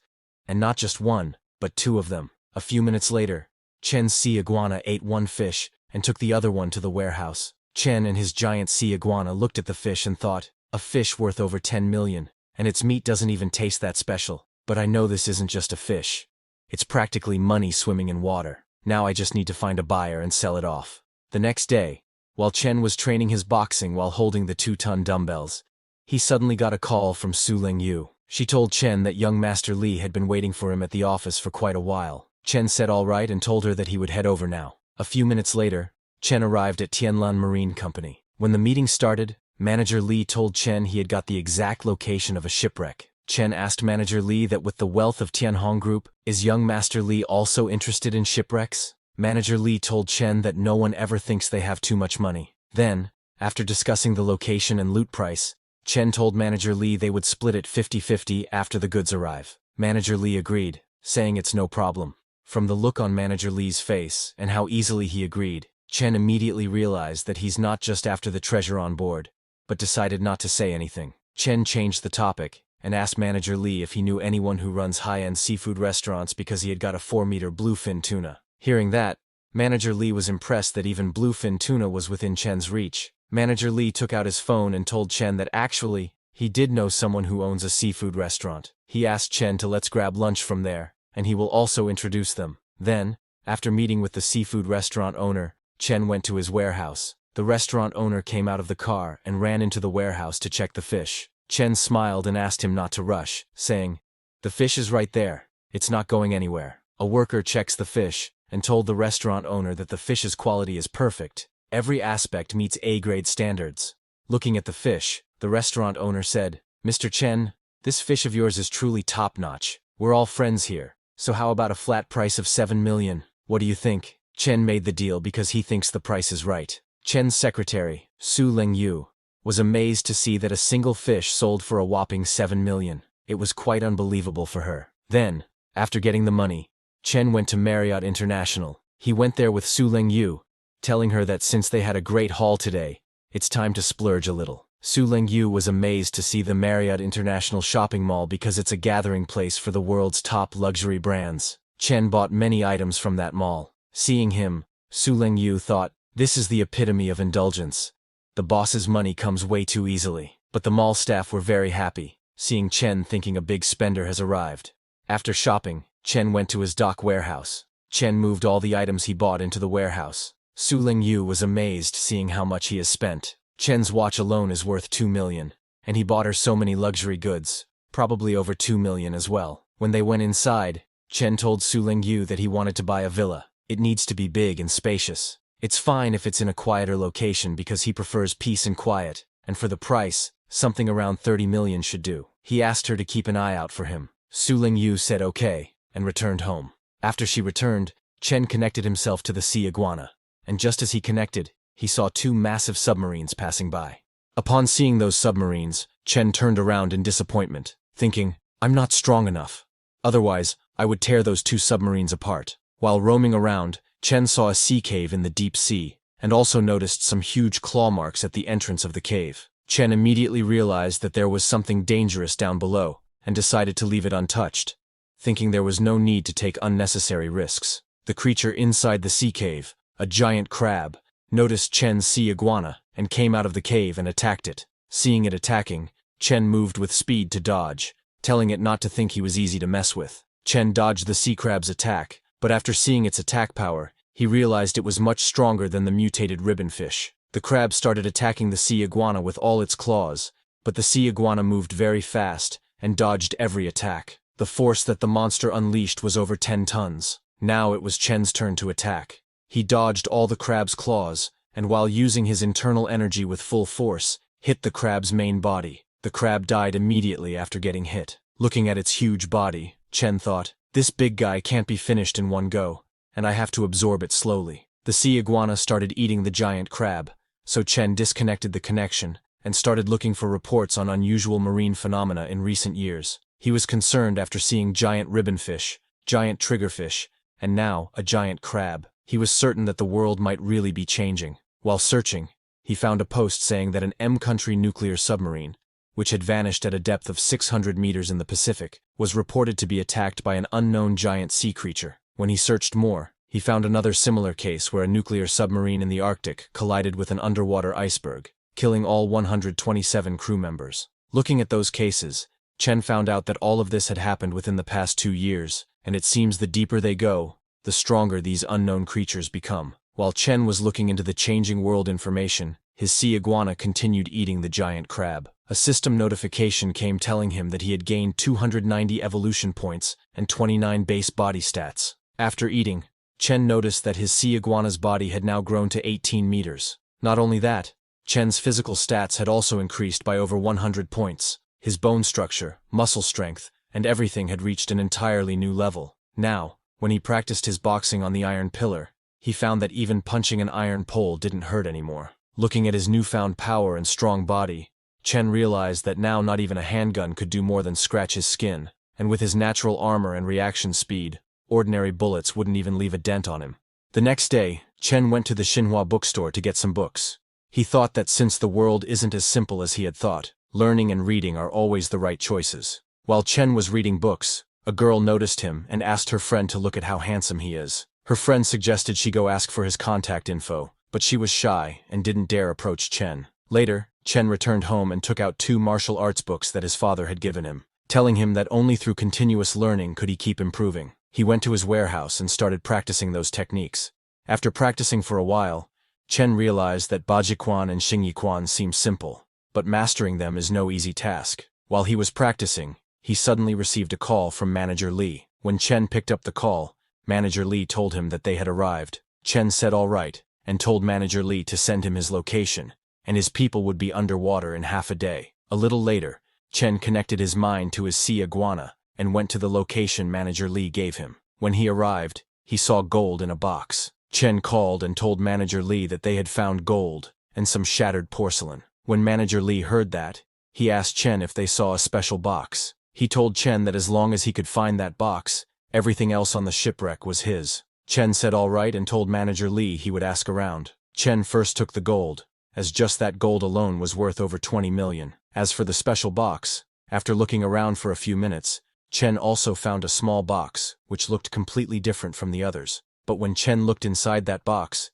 there was just a pile of black mud. Chen had no idea what Manager Li wanted with it, but he handed it over to Manager Li. With full excitement, Manager Li opened the box, but only mud was inside it. Seeing that, Manager Li's jaw dropped, and he started crying over his elixirs, which were supposed to be inside that box. On the other hand, the police had found some more dead bodies near the sea coast. After checking the dead bodies, a policeman told the deputy chief that just like the people who died earlier, all their blood was gone, their muscles dried up like jerky, but the time of death was only about 10 hours ago. The deputy chief decided to wait for the higher-ups to come down and investigate. He was slightly suspicious because all the victims were thugs, with no family ties, but physically strong. The deputy chief ordered the policeman to write up a report later and shut down all entertainment venues in the city. But even after doing all that, later that night, some men died, and all their blood was sucked dry like all the other victims. The deputy chief was shocked to find that some more people had died. He could not understand how 4 more people died when everything was clearly shut down.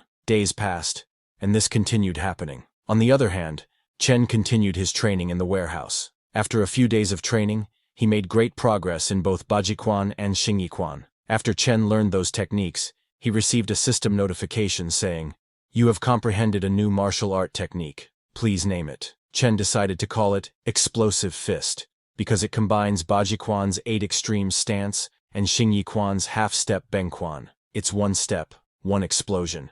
Fists like cannonballs. Meanwhile, a fishing boat was deep-sea fishing. The owner of the ship was very happy because he finally caught the fish after chasing the school for so long. However, he was very cautious because the investment this time was huge, and just 1 fishing net costs millions, so he couldn't afford any mistakes. Suddenly, alarms started ringing. A worker told the owner that there was a hole in the middle of the net, and the fish were escaping.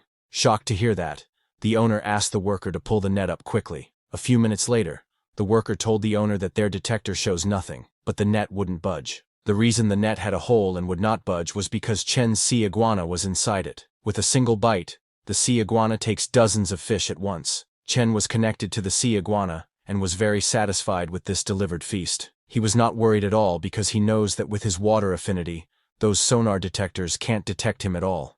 After eating hundreds of fishes, Chen said, "It's time to head home now that I'm full." The sea iguana left, and the owner retrieved the fishing net, but was shocked to see a huge hole in his fishing net. He started crying, wondering why all his fishing nets are broken and his fish are gone. He could not understand what kind of monster or divine being could be behind this. That same evening, while Chen was resting on the dockside, he got a message call from Manager Lee. When Chen picked up the call, Manager Lee told Chen that he is heading back to N City, and to show his gratitude, he will take Chen to a great place tonight. Chen laughs and said, "If young Master Lee invites me, I've got to check it out." Then at night, Chen went to Mengluo Elegant Pavilion with Manager Lee. A very beautiful girl in traditional Chinese clothes welcomed them to the Mengluo Elegant Pavilion. Manager Lee enters and asks the girl if anyone booked the Yunxiao Hall. The girl smiles and told Manager Lee that it's always reserved for him. The Yunxiao Hall he was speaking about was a very luxurious hall where many beauties were present to serve Chen and Manager Lee.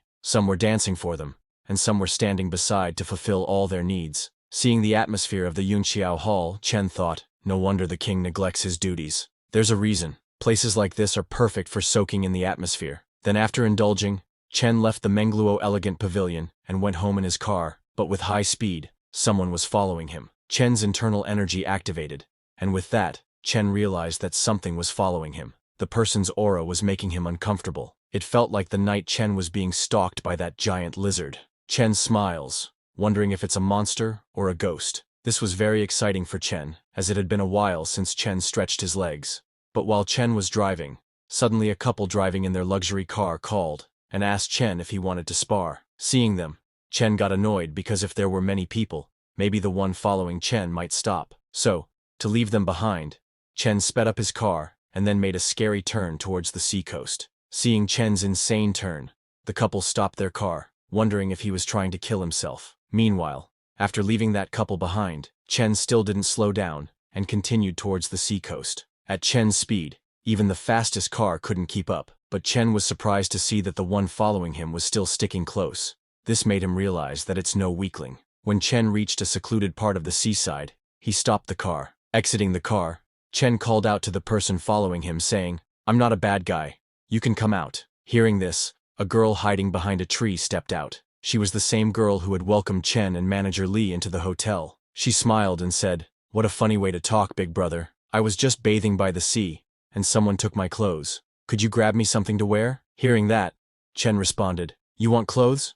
I'll get some for you right now." Saying that, he charged towards the girl, and using his full power he punched her in the face. But what Chen saw behind the tree shocked him. The girl turned into fog, and when the fog cleared, a very scary-looking female monster appeared. After seeing Chen's strong and rich life force, she immediately attacked him, saying, "I really want to eat you." Surprised by the sudden attack, Chen backed off and asked the monster what she was. The monster told Chen that it was human too, but just a more perfect version. She laughed and told Chen that eating him was like eating hundreds of healthy, energetic people, enough to help her complete the first stage of evolution. This monster could also use internal energy like Chen, and attacked him with it, but Chen jumped and dodged all her attacks. He then moved very fast and got behind the monster saying, "You want to eat me? Let's see if you've got what it takes." The monster was surprised by Chen's speed, but had no idea what was coming next.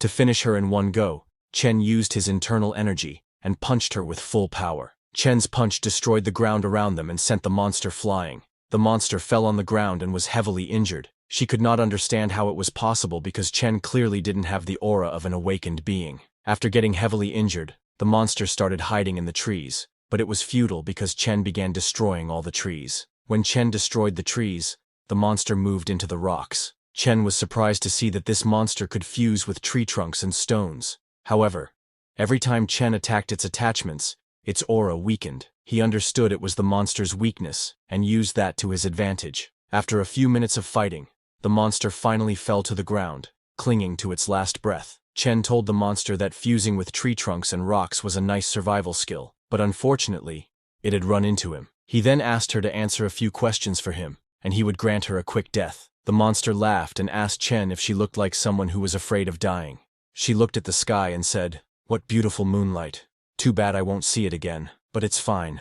I've already avenged myself." She told Chen that if she had just one more month, she could have completed her shadow transformation. By then, not even a war god would scare her, but instead, she ran into someone like him in a plain old city. After saying all this, the monster's body started to turn into dust and disappeared. Just as she died, Chen received a system notification telling him that he had killed a corruptor and gained 10 attribute points. Chen was confused to see the notification and wondered what this corruptor was and why he was given attribute points. Another system notification came telling Chen that attribute points could enhance skills, strengthen weapons, and improve him. They could also unlock special abilities like lightning, ice, fire, and many more. Looking at that message, Chen thought that since he already had extraordinary powers, and soon the giant lizard would too, he smiled, understanding that with the use of these attribute points, his sea iguana could turn into a real-life Godzilla. Chen then left the seaside and went to his warehouse, where he started searching for information related to Corruptor and Awakener on his computer. However, his search found no relevant information. Realizing that the authorities had blocked these details, he thought, "It's fine. I'm too weak now. But when I become stronger, I will explore that world again. Maybe after my physique goes above 10,000, then no one could stop me." While he was thinking this, suddenly a system notification came asking Chen to please choose an element to enhance. He could choose from wind, fire, water, earth, lightning, light, or dark, and as his current physique was insufficient, only a basic element could be strengthened. Seeing that notification, Chen immediately chose lightning to enhance as he had decided beforehand. When Chen used attribute points to enhance his extraordinary abilities, he acquired lightning mastery and 1 mental stat. After acquiring the lightning mastery, Chen immediately checked it, but could only create small thunder between his fingers. It was a beginner version of lightning powers, but even with that, Chen was happy and took it. Chen immediately checked his status window. Currently, he is level 1 with 465 physique and 57 mental control points. As techniques, he has external chi at the beginner level, chi sense also at the beginner level. As skills, he has collapsing punch at beginner level, sky step at intermediate level, spring kick also at intermediate level. As abilities, he has lightning mastery at beginner level. Now he has 0 attribute points. He has 1 clone named Scaled Thorn Lizard, which has evolved 2 times. It is already a mature beast, and aims to become a beast lord. It needs 5,000 points for the next evolution, and currently has 3,190 points. Its abilities are Observation Haki, Armament Haki, and its talents are Water Affinity and Lightning Mastery. Seeing the status window, Chen was surprised to see that even Lightning Mastery has experience points and can be improved through training. After acquiring the Lightning attribute, he connected with his sea iguana. While looking around, he saw a huge fish. The sea iguana immediately attacked the fish, and its attack included some lightning power. The fish, hit by the sea iguana's lightning attack, died instantly. It was another mutated sea beast, no less threatening than the giant spider from last time. When the sea iguana ate the fish, it gained 980 evolution points. Chen was surprised to see that even the giant lizard now has lightning mastery, and it's stronger than his own. Meanwhile, at N City Airport, the police deputy chief was there to receive 2 agents from the Special Affairs Bureau. One man in a black suit introduced himself as Huang Junfeng and thanked the deputy chief in advance for his cooperation. The second man, in a white suit, introduced himself as Nangong Jian, lead investigator for Case 907, and asked the deputy chief to show them the body. The deputy chief then took the 2 men to the mortuary to show them the dead body. Pointing at the body, he told them that this person died last night, the only corpse found. For 4 days before this, 4 people mysteriously died each night. The man in the black suit used some spiritual aura, and when he pointed it at the dead body, the monster's aura that had killed the man appeared. Seeing the spiritual aura and the monster's aura, the deputy chief was shocked, but before they could gather any more information, the monster's aura disappeared. The man in the white suit told the other that the killer is dead, which surprised the man in the black suit. At the same time, Chen was at his warehouse, practicing his techniques. He was scared because his power grew too fast, and he couldn't control it. Just tonight, when he dropped off Nixine, she asked him if he wanted to come upstairs for tea. Chen declined, saying he had plans. He didn't dare visit Nixie's house because he was scared he would break her couch just by sitting on it. He also couldn't get too close to her because he was afraid he might accidentally crush her bones. After practicing and collecting his thoughts, the next day, Chen went to buy a villa. A broker showed Chen the villa and told him that the main building is 560 square meters, with a 70 square meter front yard, a 200 square meter backyard, and an 80 square meter pool hall. The broker told Chen that the buyer paid in full, including furniture worth over $1 million, for a total price of $34 million. Chen offered $25 million, saying he would buy it outright. Just as he took out his phone to transfer the money, he suddenly received a call asking for help, saying they saw a monster, and then the call ended. Chen was surprised to hear that. Meanwhile, the two special agents were on the rooftop of a building looking at the city. The man in the black suit told the man in the white suit that there has been no unusual activity since last night. The corruptor is truly dead, but he thinks it's strange because the corruptor was in a semi-ethereal state. A being like that isn't something normal people could handle. He asked the man in the white suit if they should stay and investigate, suggesting they might as well check out the city's bustle, but the man in the white suit told him to use the time to train, otherwise when the apocalypse hits, he will just be cannon fodder. Surprised, the man in the black suit asked the man in the white suit what he meant by an apocalypse. The man in the white suit then told him that their professor predicts the next spatial fluctuation will be 10 times stronger than it was 20 years ago. The most pressing matter at hand is to increase their capabilities across the board in anticipation of that day. With a serious expression, the man in the white suit said, "Only this way can we repay the country for nurturing us." Meanwhile, at the deep sea, Chen connected his mind with his sea iguana, and, while searching, finally found something valuable. However, stirring up too much sand earlier broke a lot of porcelain. Then Chen went to get a coffee at a cafe. He looked up on the internet to check the price of the things he found. Chen struck gold. He got one Song Dynasty piece worth at least a few million, maybe even tens of millions. It's too bad his carelessness destroyed so much. Otherwise, they all could have been worth over 100 million. While he was checking the internet, he suddenly heard a commotion. A waitress was shouting at a black-haired customer, asking him what he was grabbing. The customer argued with the waitress, telling her not to accuse him. But then he started smiling and said, "Miss, since you said I grabbed something, should I grab for real now?" Another customer sitting nearby asked the black-haired man how he could be so shameless, as he saw it clearly. The black-haired customer argued with him too, saying, "So what if you did? If you're upset, try hitting me." The waitress got scared and tried to run away from there. Chen shot up from his seat and told the black-haired man that he had never met someone as arrogant as him. The black-haired man laughed and said, "Now you've met me today. If not happy, then try hitting me." The black-haired man challenged Chen, shouting, "Do you dare to come and hit me?" He laughed, calling Chen another hot-blooded youngster who only knows how to talk. This made Chen very angry. While walking towards the man, he asked the waitress if their store had surveillance cameras. Hearing Chen, the waitress understood what he meant and immediately disconnected the surveillance camera's power. After that, she told Chen that the cameras were broken. Chen smiled because now there would be no evidence. Seeing the waitress pull out the camera's power plug, the black-haired man got scared, realizing that he had messed up. Chen moved towards the black-haired man and slapped him so hard that with just one slap, the man fell to the ground and lost consciousness. After slapping the man, Chen smirked, saying, "In this day and age, someone actually wants to get beaten up. How ridiculous." Chen then left the coffee shop and returned to the warehouse. While lying on the sofa, he practiced his new lightning ability. After a few minutes, a system notification came, telling Chen that his thunder control experience had increased by 10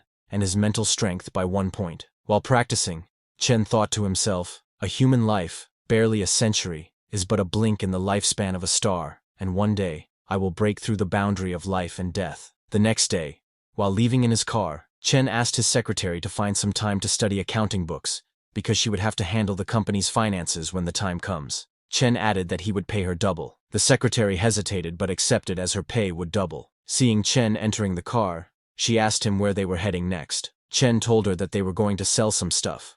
After searching for a few minutes, they found a shop. The shop owner introduced himself as Gao, the owner of that antique shop. Chen pointed at the suitcase his secretary was holding and asked Mr. Gao if he could help them estimate how much this plate was worth. Mr. Gao asked both of them to come inside and discuss this upstairs. Chen opened his suitcase and showed Mr. Gao his ancient plate. While Mr. Gao was checking the plate, he found that it had the salty smell of seawater. He immediately realized that it was just salvaged. Mr. Gao then turned to Chen and told him that the plate was genuine but was part of a set, and he only had one piece. which lowers its value significantly. Chen laughed and admitted that it really was a set. He told Mr. Gao that when he found this porcelain bottle, there were plenty of others around it. Unfortunately, this was the only one that's intact. Hearing that, Mr. Gao said it was really a shame, and if it's just this one piece, he can only offer 4.5 million. Hearing the price, Chen closed the suitcase and told Mr. Gao that it was all right, and he would think about it. Then, after a few hours of wandering around many shops, Chen and his secretary were standing on the street. The secretary, while drinking a coffee, told Chen that after visiting so many stores, Mr. Gao still seemed the most genuine. Chen, who was eating some snacks, said, "Well, he did make the highest offer. Maybe we should just sell it to him." But Chen felt that there was something off about the look in Mr. Gao's eyes. That guy was definitely hiding something. Sometime later, in a luxurious villa's living room, Mr. Gao went to meet his boss. The boss asked Gao if he was saying he had found a lead on the sunken ship he was searching for. Mr. Gao showed the plate that Chen sold him, and asked his boss to look at the porcelain, which had the official seal they had been looking for. Mr. Gao told his boss that the porcelain was sold to him by a young man, so that young man must know more details. The boss told Gao to give the information to Fox, and within half an hour, he wanted everything on that young man. A few minutes later, Mr. Gao had all the information about Chen. Gao told his boss that this young man was an ordinary college student who suddenly spent 3 million to buy a luxury car, and even went overseas with Li Tianrui. Gao asked his boss if they should still take action after seeing the people backing him. The yellow-haired boss, Du Hong, laughed and told Gao to take action. At the same time, while Chen was lying on his bed, he remembered Mr. Gao handing him a form and asking him to fill it out, saying they would need his details for future transactions or auctions. At that time, Chen filled out the form, but he still felt like today's deal went unusually smoothly. Chen couldn't shake the feeling that Boss Gao was hiding something. He hoped that nothing strange would happen. The next day, Chen was leaving his apartment and was in the elevator. His last night really was uneventful. He wondered if he was just overthinking it. He decided to forget it and just head straight to school to check things out. There was another matter Chen was curious about. After absorbing the sea python, his strength, muscle density, and everything else had reached 50 to 60 times that of a regular person. He wondered if he could withstand gunfire now. While Chen was thinking, the elevator arrived at the ground floor. But outside the elevator, a guy in a hoodie was waiting for Chen.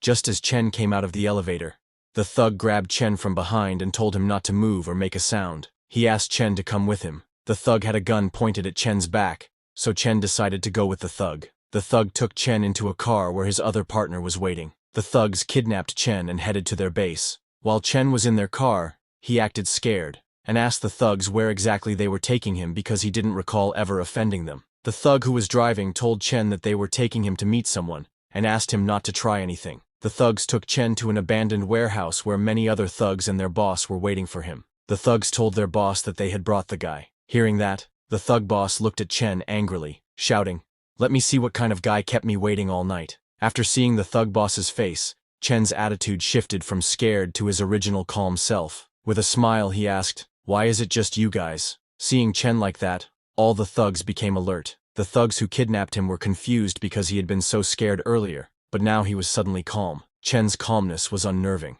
The thugs immediately realized that something was off. The thug boss shouted, asking his men what they were standing around for. He told them to grab their weapons. All the thugs pointed their guns at Chen.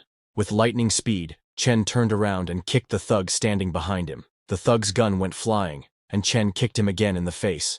Chen quickly grabbed the gun, and the thug fell to the ground and died in just one move. Seeing that, the thug boss gripped his gun tightly and asked Chen to put the gun down. The other thugs did the same and put some distance between themselves and Chen. Nervously, the thug boss said, "You've got one gun, but I've got two. And by the way, your gun only has one bullet. You're surrounded by us." Hearing that, Chen smiled and asked the thugs if they hadn't figured it out yet. It was actually them who were surrounded by him. Chen looked down on the thugs and asked, "Now tell me, who's behind you? If you're honest, I'll make it quick for you." The thugs didn't agree with Chen and tried to get closer.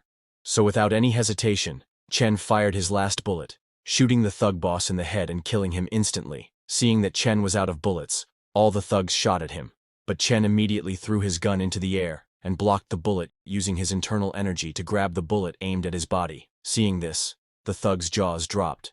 They were all shocked and scared, thinking he was a monster. After catching the bullet, Chen himself was amazed at how powerful he had become. After that, Chen began a one-sided beating of the thugs, leaving only one alive to get information. He asked the surviving thug who had sent them after him. The dying thug told Chen that it was the director of Longhua Group, Chang Du-hong, who also owned the shop on Guan Street and lived at Guanshan Villa, number 3. Just as the thug disclosed this, the thug boss's phone started ringing. Chen picked up the thug boss's phone and answered the call, saying, "You're Du-hong, right? I'm Chen Chu. See you tonight." Hearing Chen's warning, Mr. Gao got a little scared and told his boss Du-hong that Chen was dangerous. Boss Du-hong told Gao to get ready, saying, "Let's see if this kid dares to come here." Meanwhile, Chen, having Du-hong's address, ran all the way to Du-hong's house. Chen was so fast that even a car traveling at 120 meters per second could not match his speed. Meanwhile, security at Du-hong's villa increased, with many bodyguards with guns patrolling and guarding the entire villa, including 3 bodyguards in Du-hong's office. After waiting for a few hours, Gao asked, "Do you think that Chen got cold feet?" Du-hong responded that Chen had single-handedly defeated 7 people who all had guns, indicating there was more to him than it seemed. Du-hong was not worried because he had a dozen gunmen and several dozen more loyal subordinates. Du-hong smiled and said it was time to put them to work. While they were talking, suddenly the whole villa's electricity was cut down, plunging it into pitch darkness. All the bodyguards panicked as they could not see anything. Guards beside Du-hong ordered the outside guards to activate backup power. Then they received a message that the main gate's CCTV was broken, followed by another message that even the front door's CCTV was broken. Du-hong started to get scared and ordered the bodyguards to shoot anyone who came in, no matter who they were. On the other hand, one by one, Chen took out all the bodyguards from the hallway and the garden.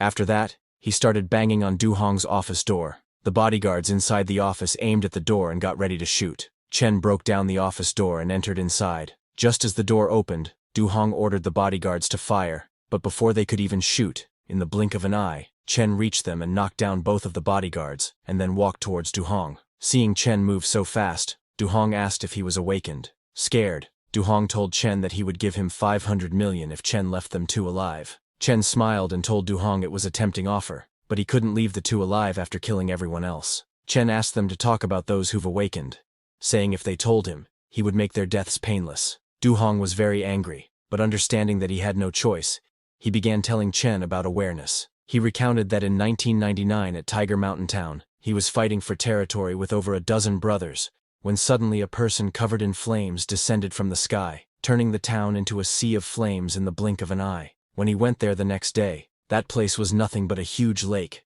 which the authorities called Sunken Lake. Hearing about that incident, Chen realized that awakened people are too powerful. He thought it was lucky that he wasn't making waves then. While Chen was lost in thought, Du-hong, who was hiding a gun underneath his table, tried to shoot Chen, but Chen moved to his right and dodged the bullet. In the next instant, Chen jumped over the table, kicked Goa in the face, and punched Du-hong, smashing his head on the ground. After killing both of them, Chen said, "Even if you're so rich, you're just an insect in my eyes. If you're within reach, you're as good as dead." After killing them, Chen burned Du-hong's villa. A few minutes later, the police arrived at Du-hong's villa and found it burnt to rubble. A policeman told the deputy chief that 31 bodies were found in total, one of which was the director of Longhua Group. Looking at the villa, the deputy chief guessed that it was Chen as they had found Chen's information in Du-hong's phone. The deputy chief guessed that Chen should also be responsible for the deaths of the people in the Red Forest. Seeing the unusual movement of the underground, the deputy chief understood that the next attack was imminent, so he was planning to give Chen a chance, but he's just too cruel. He's forsaken the straight and narrow. On the other hand, when Chen returned to his warehouse, he saw that the chicken he had was gone, and there were oil marks. It didn't take him long to understand that the person who came here last night was extraordinary. Chen decided to wait for that person to return again. While waiting, he connected himself with the sea iguana. He hunted another fish-like creature, and after devouring it, he obtained 67 evolution points and 6 stat points. Chen found that there were many more fish like that deep into the sea, and decided to take a look. When he got 1,200 meters below the surface, he found a live volcano under the deep sea, but the pressure below 1,200 meters started getting a little difficult for Chen to withstand, so he returned. Then, the next day at the warehouse, while Chen was waiting, someone holding a shopping bag arrived at the warehouse. While hiding behind a wall, Chen watched the man. Chen was not going to let the man run away. When the man's back was facing Chen, he immediately charged at the man with full power and punched him. But when the smoke cleared, Chen was shocked to see that there was nothing at all, and the man had disappeared. Chen started to wonder what power this was. A dimensional rift? A path into another world? What else could it be? While he was thinking, suddenly the ground underneath Chen turned blue. Immediately, a system notification came telling Chen that his body was being corrupted by polluted energy. Another notification came telling Chen that although his body was powerful enough to be immune, this resistance would be overcome after 5 hours. But Chen completely ignored the system notification because he was very excited, seeing the dimension connected to his warehouse. Just as he entered this other dimension, he saw a door and something standing outside. Before Chen could understand what was happening, the thing standing outside jumped to attack him. It was a green-colored humanoid monster whose head looked like a squid. Seeing that, even Chen got confused, wondering if it was a zombie or some other monster. Just as the monster tried to attack, Chen punched him in the face, blasting his head into pieces. A system notification came, telling Chen that he had killed a defective demon corpse and had gained 2 stat points. After killing that monster, Chen turned to the door. There was a signboard above the door saying, "Tiger Mountain Town welcomes you." Chen entered the door and found a whole town behind it. Seeing Tiger Mountain Town, Chen immediately remembered that it was the town that Du Hong told him had been flattened into a lake overnight. It didn't take long for Chen to understand that this town wasn't destroyed by humans. It was pulled into another world. Chen decided to return for now because it was dangerous here. While he was going back to the door from which he came, an orange-haired little girl was observing him while standing on a huge tree. That little girl had the chicken that was stolen from Chen's warehouse. She started eating that chicken in a hurry. On the other hand, while Chen was returning, he used those 2 points that he got after killing that monster to strengthen his electric powers. A system notification came, telling him that his stat points had been used to strengthen his ability to control electricity. His experience had increased by 20, and his spirit by 2. When Chen returned to his world, he checked the information about Tiger Mountain Town on the internet. He found out that Tiger Mountain Town had sunk and 30,000 people had disappeared. Chen was shocked to find that over 30,000 people disappeared with the town. He thought that if they all became monsters, he couldn't imagine how many stat points there would be. He took out his phone and called Manager Lee, asking if he could help Chen check where the displaced people from Tiger Mountain Town are now. Manager Lee told Chen that he would check tomorrow about Tiger Mountain Town. The next day, Chen went to the steel company, where he ordered his huge pillar and dumbbells. He asked the steel company manager to make him a small steel house and a large knife to decorate it. The knife must be 2 meters long, thick, durable, and sharp. The manager was shocked to hear about the 2-meter-long knife, and told Chen that this might be difficult, because there are regulations on the production of knives. Chen laughed, and asked the manager if he thought anyone would carry a 60-kilogram knife, run around, and cause chaos. Left with no choice, the steel company manager agreed. Chen ordered this knife, thinking that since demon corpses are strange beings, what if he gets infected? While he was thinking that, it suddenly struck him that besides a knife and metal house, he might as well get a set of armor. He ordered that too. After that, he went to Hotel Haxian to meet Manager Lee. Manager Lee told Chen that there's so much conflicting information on the survivors of Tiger Mountain Town, and the authorities say the matter's settled, but when he checked, he found nothing on it. Hearing that, Chen confirmed that over 30,000 people were buried too. He immediately returned home in his car, then connected with the sea iguana. Today, Chen caught over 40 mutated tiger-headed fish and ate all of them in one go. He was still lacking 300 evolution points before he could evolve for the 3rd time. The next day, Chen went to the villa he had seen before to buy it. The salesman introduced him to a girl who was the owner of the villa. That girl complimented Chen, telling him that he had a good eye. But Chen got straight to the point and immediately took out money. He told the girl that they could begin talking after she inspected it. The girl was shocked to see $20 million in cash. After buying the villa, Chen returned to his warehouse, connected with the sea iguana, and started hunting. Today, he went 1,500 meters below the surface, and, during today's hunt, he gained 300 evolution points. A system notification came telling Chen that he had reached the maximum possible points for the next stage, and asked if he wanted to evolve. Chen chose yes to evolve. Just as he chose the sea iguana's evolution to begin in the deep sea, its whole body got covered by internal energy. After the sea iguana's evolution, when Chen checked his internal energy, he found that it had increased significantly. Now, he can hear the sound of ants moving food from 100 meters away, and 300 meters away. A patrolling security guard is complaining about his life. Chen's strength and speed have doubled, but he is as nimble as ever. He has leveled up to Earth tier, and his constitution has reached 1,000 along with his spirit, which has reached 200. Suddenly, Chen got a system notification telling him that now he has 2 talents. One is affinity for water, and the second is electric fire breathing, which helps him control over electricity. Chen was surprised to see his electric fire breathing talent, but it didn't take him long to understand that it should be because he ate all those mutated tiger-headed fish. On the other hand, when Chen connected to his sea iguana, he was shocked to find that it has become 40 meters long. At this point, it is not just an overgrown lizard, it is as big as Godzilla. Chen immediately tried his new electric fire-breathing talent, and shot flames from its mouth, and found that he was too weak internally. His electric fire is average in terms of power. While Chen was wandering around the sea surface, he saw a pair of eyes in a crack looking at him. Chen realized that there's a big guy down there. Without hesitation, Chen went inside and found a huge fish, even bigger than Chen's Godzilla in size. Chen immediately grabbed the giant fish's mouth with his sharp claws. Chen thought that once he ate this fish, he would probably be able to snap an aircraft carrier in half with one bite. Without giving that fish any chance, Chen split the fish's head in one go and killed it. When he ate that tiger-headed fish, it gave him over 2,000 evolution points and a lot of fiery energy. After that, Chen went into a cave. This cave was that huge tiger-headed fish's territory. While he was checking that, suddenly he saw something which shocked him completely. He saw a skeleton of some kind of sea monster, which was 100 times bigger than Chen's Godzilla, but it was killed, and a huge metal nail was stuck in its head. It was too terrifying and gave Chen a sense of fear that he couldn't quite name. He saw that there was something in that huge skeleton's head, and the power in Chen's body was roiling towards it. Suddenly, a system notification came telling Chen that he had discovered an ancient factor and asked him if he wanted to absorb it. Chen immediately said yes, because he understood that this was something that would significantly increase his strength. Just as he chose, Chen's Godzilla's whole body got covered by huge amounts of energy. Another system notification came telling Chen that he had absorbed an ancient factor and was now undergoing an extraordinary evolution. He obtained the power of an ancient beast, Crimson Flame. Slowly, Godzilla started absorbing the energy of the Crimson Flame, and second by second, the energy of the Crimson Flame was increasing.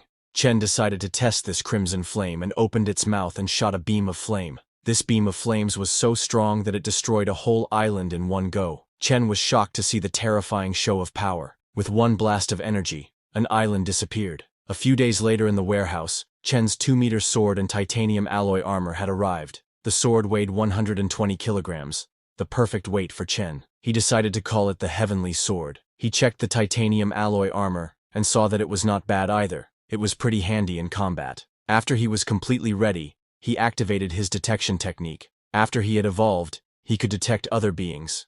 And with that technique, he found out who was stealing his food. But he didn't expect it to be a little girl. He wondered if she was one of Tiger Mountain Town's survivors with special powers, or if she was a monster too. Chen decided to follow her, and following her, he entered the different domain where Tiger Mountain Town was. When he got there, hundreds of monsters were standing right in front of the town entrance. Seeing them, Chen thought that the town gets more lively at night. Without giving those monsters any chance to react, he jumped, and with just one strike of his sword killed one monster. A system notification came telling Chen that he had killed a demon corpse and obtained 5 stat points. Chen immediately used those points to strengthen his weapon, the Heavenly Sword. The system asked him to please choose which aspect he would like to strengthen, like durability, sharpness, armor-piercing ability, and damage against monsters, or elemental strengthening like wind, fire, lightning, electricity, and light. Chen chose to put 3 points into durability and 2 points into sharpness. After choosing that,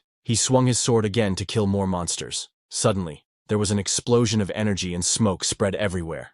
From that smoke, a huge monster with red glowing eyes came to attack Chen. This monster was fast and surprised Chen, but it was not fast enough to escape from him.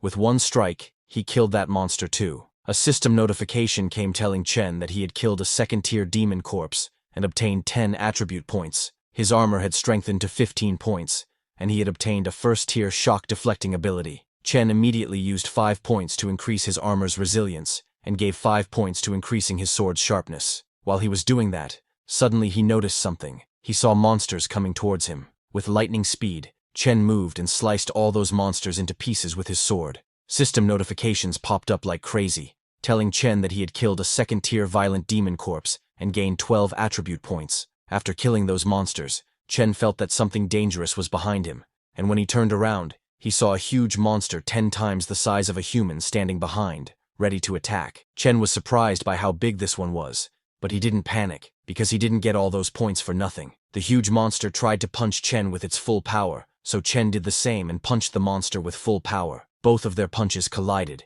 creating a powerful explosion, and both Chen and the monster were pushed back. Chen realized that this monster was basically as strong as him, but it was too slow, so it was no fun for Chen. He jumped high, and with 2 strikes killed the giant monster. A system notification came telling Chen that he had killed a 5th-tier armored demon corpse and gained 100 attribute points. He also discovered the demonic armor element and could now use 10 attribute points to absorb it. Seeing the notification, Chen thought, no wonder this monster was so strong. It was actually a 5th tier. It makes sense that I would need to hit it over 10 times to kill it. I am still lacking a one-hit knockout move. While Chen was fighting, he suddenly heard a child's voice telling others to run away. When Chen got there to see who it was, he found that orange-haired girl hiding under a table. Chen immediately recognized that she was the girl who stole his chicken, but also reminded him to run. She didn't seem to have any ill intent. When Chen got closer, he saw Shi written on the girl's clothes. He gently petted the little girl and said,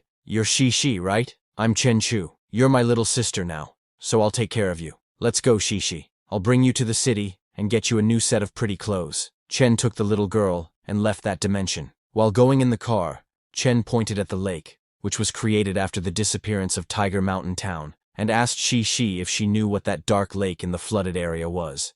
Shi, not knowing how to talk properly, somehow told Chen that it's the Black Tide. She didn't know what's there, but it's dangerous. Hearing that it's dangerous, Chen did not dig deeper. He went to a shopping mall and bought many beautiful clothes for Shi. He then returned to his villa and gave Shi food to eat. Seeing the food, Shi became very happy and immediately ran to eat it. Chen then checked his status window. He was still level with 1000 physique and 200 mental control. His acquired techniques were external QI at beginner level and QI sense also at beginner level. His acquired skills were collapsing punch at beginner level, sky step at intermediate level, and spring kick also at intermediate level. His acquired abilities were lightning mastery at beginner level and crimson flame at beginner level. He currently had 80 attribute points. He had 1 clone, a scaled thorn lizard which had evolved 3 times. It's a beast lord that has ancient origins. It has 2,400 evolution value and needs 10,000 points to evolve. Looking at his status window, Chen thought that when he was fighting, he was completely covered, which suppressed his internal energy. But even then, he was able to show an explosion of strength, which could be a guaranteed kill. So with the 80 attribute points left, he decided to use them to strengthen his armor. Now that Chen had removed his armor, he tried using his internal energy and was shocked to find that he had broken past the intermediate level. He is now at least 3 times stronger than before. At the same time at Ning University, some students were gathered for a meeting. A guy with glasses told the others that the place where they are training sounds like it's at least lieutenant level. Another guy corrected him and told him that it's a 2nd lieutenant. A girl asked the glasses guy if he meant they had caught the eye of some secret department. Suddenly, another guy entered and told the girl that she was right. A special department had been established in the city. Once the training is over, successful participants will become lieutenants, but there will be various dangers. He also asked all the students if they wanted to join or give up. All the students replied in unison that they would join. On the other hand, at the warehouse, while training, Chen punched and created a hole in the iron pillar. His outer covering caused the Crimson Flame's power to coalesce inside him and then explode outwards. Chen decided that this would be his one-hit knockout OKO move. That punch had at least 150 tons of force, so he would call that move Exterminating Flame. He then continued, and after 100 punches, he stopped, thinking this should be more than enough training. Now, he was confident that if he ran into that demonic corpse again, 3 punches should do it. Chen then went to Ning University's campus in his luxury car. At the same time, the girl from that group of students was leaving the campus. She saw Chen and complimented that he was handsome. Jealous, her boyfriend told her it was an expensive car, so that handsome guy must have been born with a silver spoon in his mouth. He asked her why she cared about that man so much. The glasses guy told them that the handsome guy had saved Lin Roya from 4 kidnappers a month ago. Hearing that, the girl asked the glasses guy if that handsome guy was that powerful. Her boyfriend got more jealous and made fun of Chen, saying, "There is no way that little guy saved someone from 4 kidnappers. Maybe those were just some desperate guys, not real kidnappers." Well, leaving that aside, Chen went to his university's campus and played with Shi. After playing, they sat at a table to enjoy ice cream. While Shi was eating her ice cream, Chen connected to his Godzilla.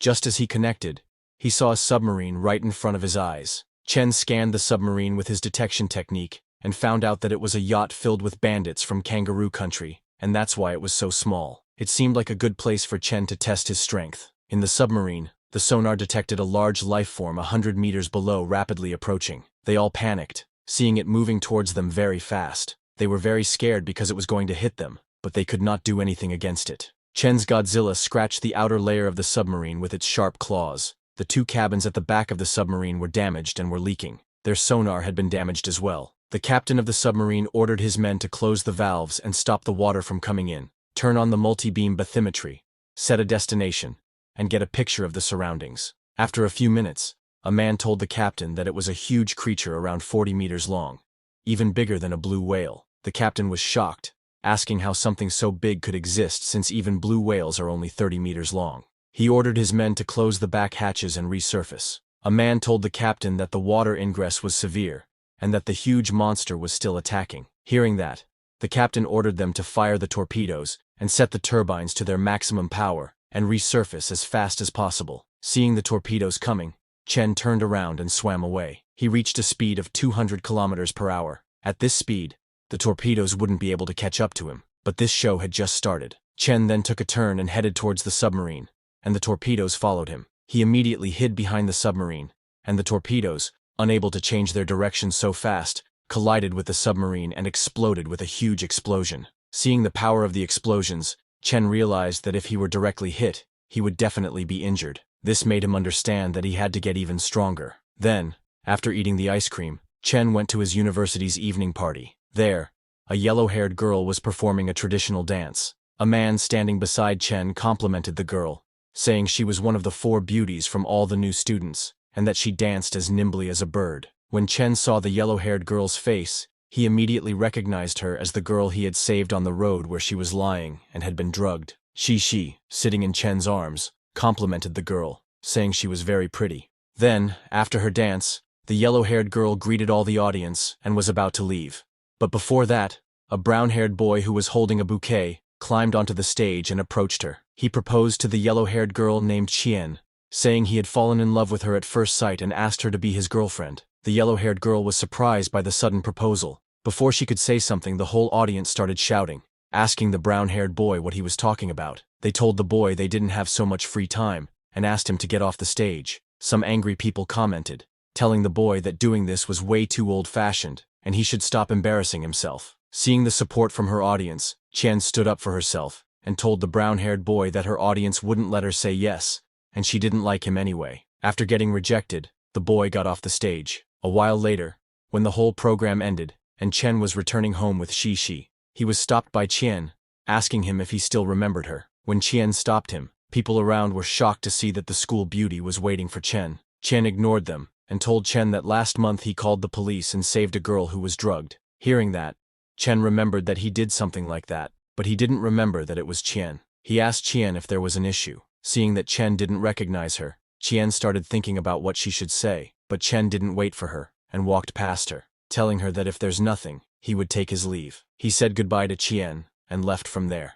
Seeing Chen leaving in his luxury car, Qian was surprised. She knew that car cost at least 2 million, and Chen was wearing new Gucci shoes which were at least 30,000. She understood that he was the spitting image of someone born with a silver spoon in their mouth, unlike the brown-haired boy. Later, after Chen returned to his warehouse and then entered a different dimension, he looked at a deep cave. Chen remembered that according to what Shi said, the dark tide is coming, and he had to find a cave because everything on this earth will disappear. The cave in front of Chen was 30 meters deep and 4 or 5 meters tall, so he thought that this would work. After that, Chen got back to his work and started killing the monsters. He killed 2 monsters. One was a second-tier mutated bone spear demon corpse.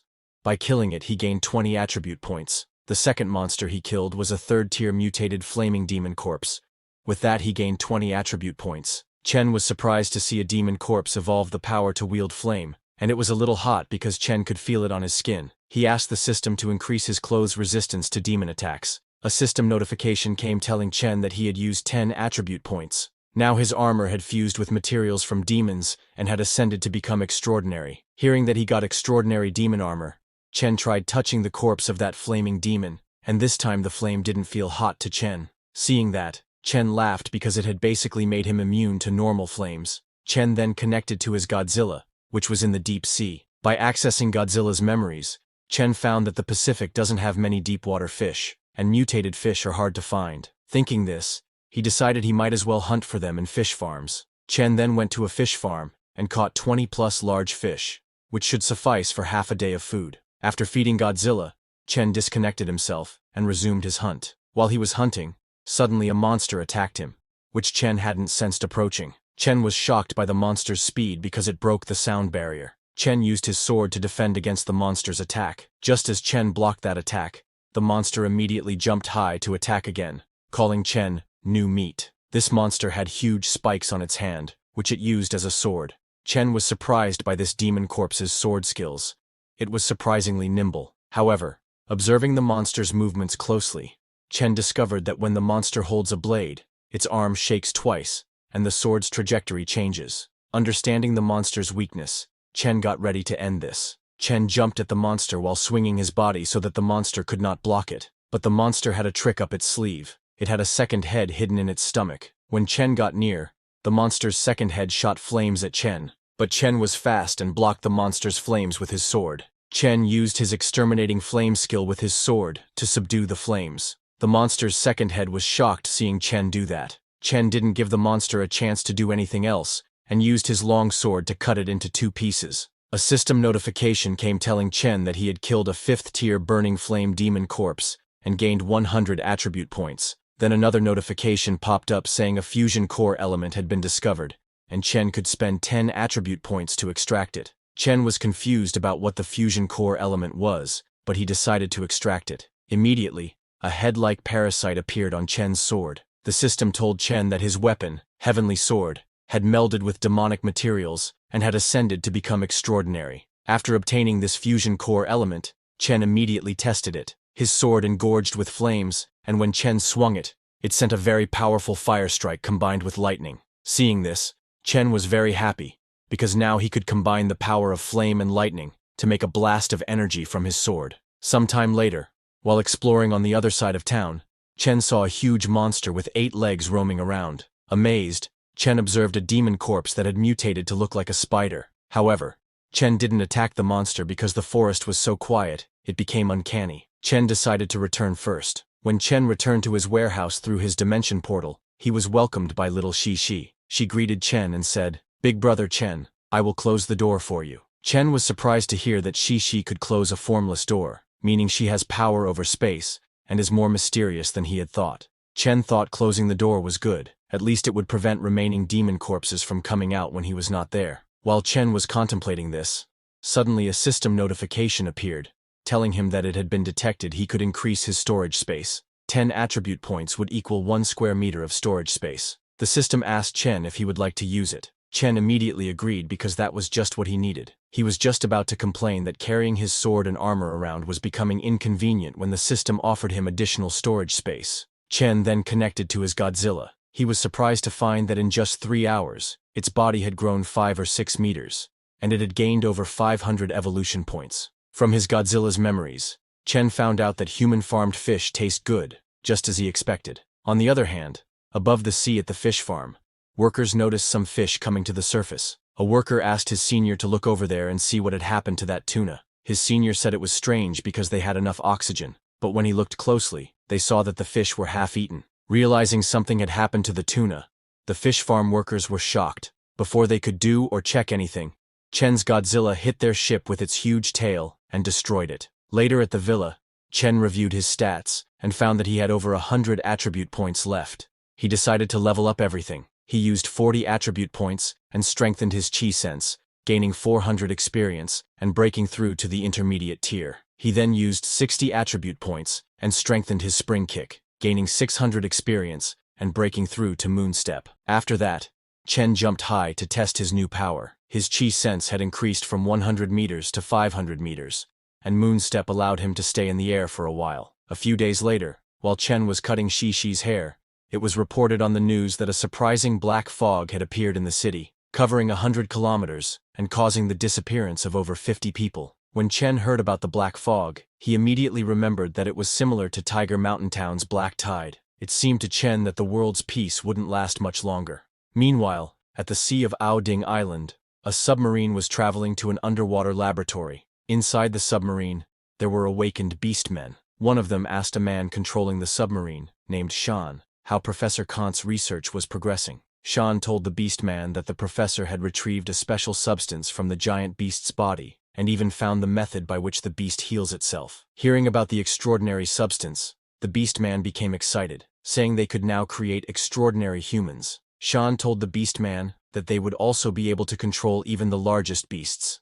The submarine arrived at an underwater cave system filled with huge crystals. Shan informed Professor Kant that the miniature nuclear plant had been brought here, and it had almost reached its destination. Professor Kant and Shan went to the laboratory, where there was a huge beast, almost the size of Chen's Godzilla, placed in a huge tube with a huge sword piercing its stomach. Some men then took the miniature nuclear plant and connected it to the beast's test tube. After the installation was complete, they connected the core's power supply. After that, when the professor looked at the test tube, he smiled because the core's power had entered the beast's body, and the beast had recovered.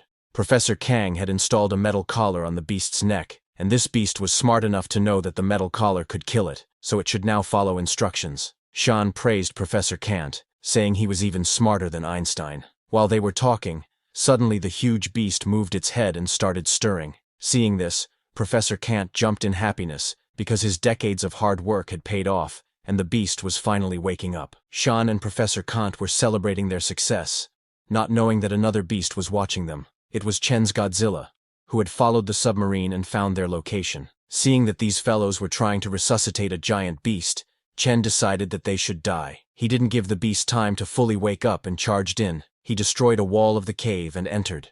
Seeing another beast, everyone panicked. Professor Kant ordered his men to block it, or they would all die. Their security came first to attack. Seeing Chen's Godzilla, Professor Kant told Shan to go to the submarine. Meanwhile, the guards started shooting at Godzilla. One guard threw a fire extinguisher at Godzilla and shot it, making it explode right in front of Godzilla's face. They continued targeting Godzilla's face and shot it with explosives. While Godzilla was distracted, Shan and Professor Kant ran away from there. After throwing a fire extinguisher at Godzilla, the guards stopped to check on Godzilla.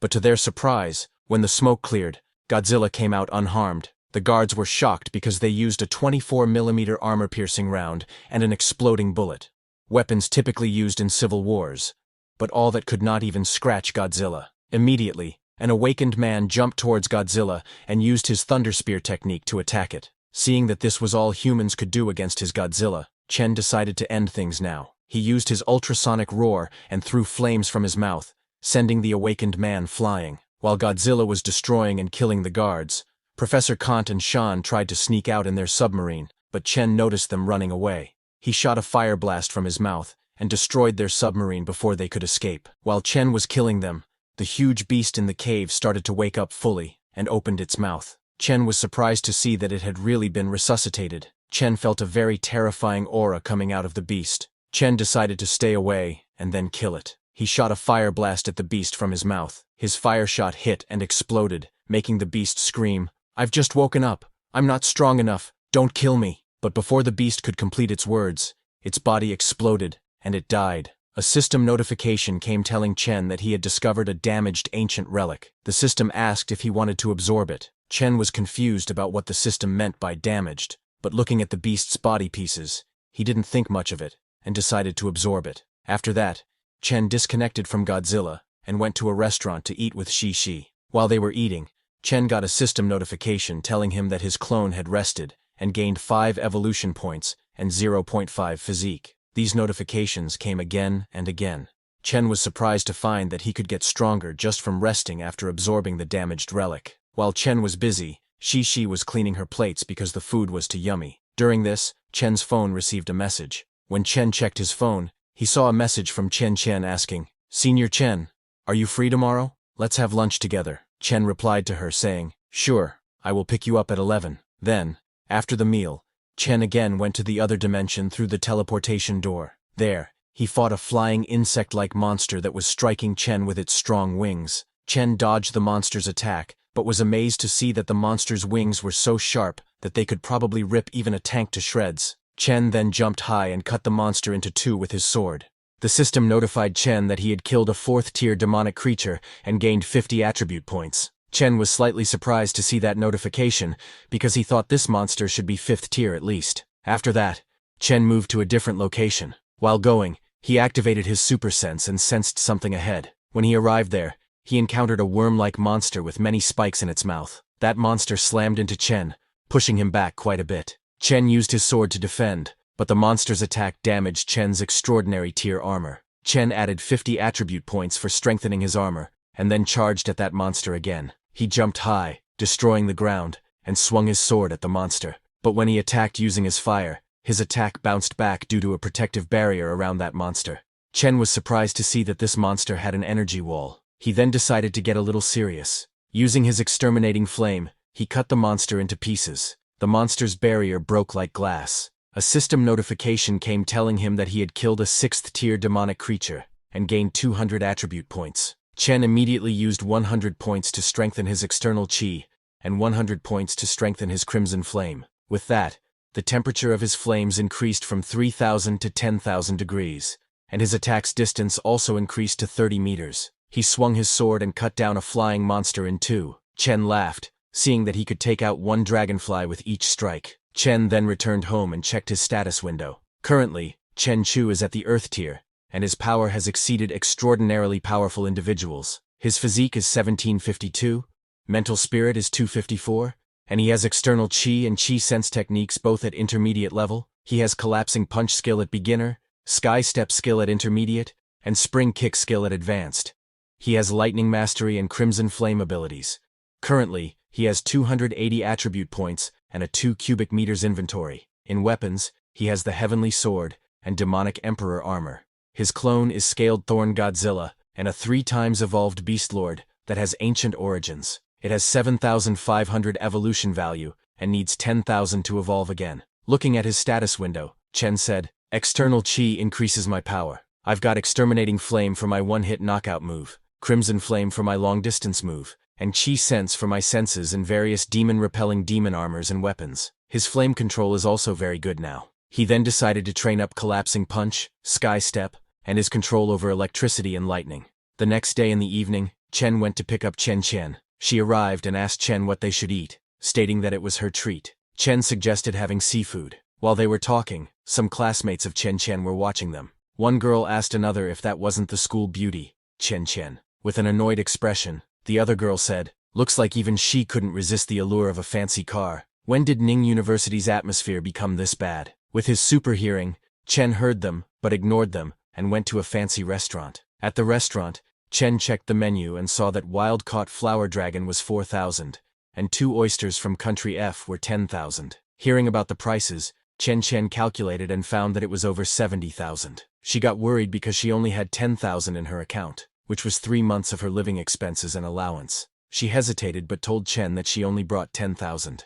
She asked him to lend her some, saying she would pay him back. Chen told her that there was no need. He had covered the bill, so she should enjoy her food. Hearing that, Chen became very happy, and asked Chen if he owned a seafood company, because she had heard that he didn't come to school often. That must be because he was busy with his job. She praised Chen, saying businessmen have such an aura about them. Chen smiled and told her that wasn't necessarily the case. He didn't go to school because he was busy slaying monsters and leveling up. He had no time to manage a company. Hearing about killing monsters and leveling up, Chen wondered if that was a game. While they were talking, suddenly a waitress came with a huge crab for them to eat. Chen was amazed to see the huge crab, but looking at the crab, Chen got lost in thought. He pondered whether, if the apocalypse came, he would still be able to enjoy such luxuries. After dinner, Chen went to a luxury goods store to do some shopping with Chen. While Chen was busy shopping, Chen felt embarrassed looking at the prices. Chen had said he wanted to go shopping after eating, but she hadn't expected him to shop at Louis Vuitton, spending 80,000 on a meal and dropping another 20 or 30,000 on clothes afterward. She realized she couldn't even buy one of Chen's buttons with her monthly living allowance of 2,000. Chen grabbed Chen's hand, suggesting they go and get her some clothes. Chen was surprised when Chen suddenly grabbed her hand, wondering if he thought she was easy, but Chen didn't give her a chance to say anything. He bought everything Chen said she liked, purchasing tens of items and handing over his card to the cashier. When the cashier saw Chen, she immediately recognized him. Looking at Chen, the cashier thought that the girl Chen came with previously was really pretty, but he'd found someone even prettier within a month, leading her to think he was a playboy. Meanwhile, Seeing that Chen had bought her $30,000 worth of clothes on their first meeting, Chen wondered if this was what it meant to spend money like water. She looked at Chen, thinking he wasn't going to bring her to a hotel next, was he? She was confused about what she should do. At the same time, not far from them at a nearby gym, suddenly another dimension portal opened up, and a corrupt demon came out of it, and started attacking the people who were at the gym. Chen, who always scans his surroundings for any danger, sensed the incident. Without any delay, he told Chen that he had some urgent matters to take care of, so he would send her back to school now. Hearing this, Chen wondered if he didn't have any intentions, or if he was taking things slow, but she dismissed her thoughts, thinking she was just overthinking it. After sending her back to school, Chen headed towards the gym as he felt that a tear in space had happened nearby and something was off. Sometime later, he arrived at the gym, which was completely empty except for a dark aura and some blood marks inside. Seeing this, Chen understood that his suspicions were correct. This was the real world, and yet a polluting aura had appeared. He then used his sense to confront the corrupt demon in an alleyway. When the corrupt demon saw that Chen had seen him, he jumped to attack, shouting, "Die, human!" But Chen didn't even give the corrupt demon a chance to strike.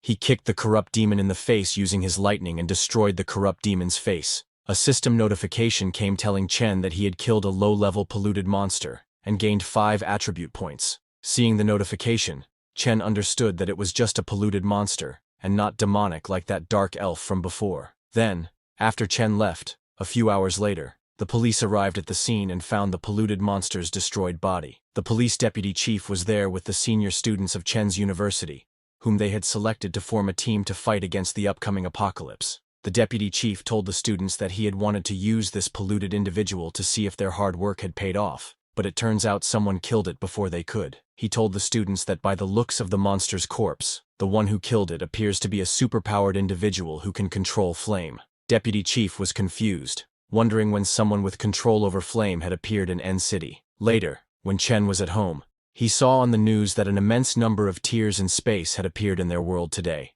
Unfortunately, it seemed that the apocalypse was coming. Seeing the news, Chen realized that the 99-year apocalypse was here. In the past 20 years, over 500,000 citizens had died on that battlefield, paying for humanity's 20 years of peace with their blood. They had entered an era that belongs to extraordinary people, and anyone could become extraordinary. Chen sent the information regarding the apocalypse to his grandfather, so that he could be safe, but Chen knew that it wasn't comprehensive enough. If he wanted to get more information, he would have to report to the Special City Bureau. Before going there, Chen connected to his Godzilla, which was in the deep sea. There, Godzilla encountered a giant whale. Chen immediately attacked the whale with his head. The giant whale was surprised at the fight, but then pushed back Godzilla and shot dark blue water at him, then ran away. The dark blue water formed a bubble around Godzilla. Once inside, Godzilla felt a very strong pressure. He was surprised to find that this giant whale could turn seawater into heavy water, but that was useless against Chen's Godzilla's tough body shell.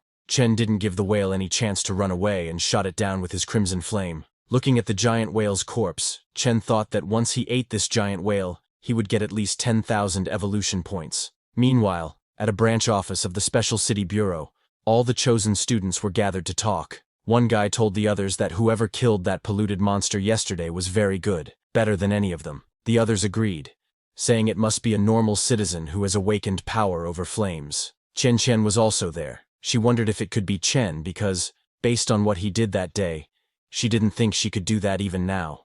While the students were talking, suddenly the deputy chief entered the room in a hurry and told them that someone had logged an evolved individual in the afternoon. He asked the students if they wanted to take a look. All the students raised their hands, saying they wanted to see it. Then they all went to the testing area where, in the testing chute, Chen was getting ready to give the test. Seeing Chen, a girl immediately recognized him and told the others that he was the one who was driving a luxury car at school. Chen was very happy to see that it really was Chen. However, the deputy chief was not happy seeing Chen after what he had done to the gangsters who were after him. He then approached Chen, and while showing him the testing equipment, told him that registering his evolution meant that he would have to take a test. It would measure his power and speed. He asked Chen if that was okay. Chen told him that it was no problem. The deputy chief pointed at a punching machine, telling Chen that this was what they would use, and that it could display up to 15,000 kilograms of force. He asked Chen to hit it with all his might when he said so. While they were talking, a senior student asked another student named Old Lee how strong he thought Chen was,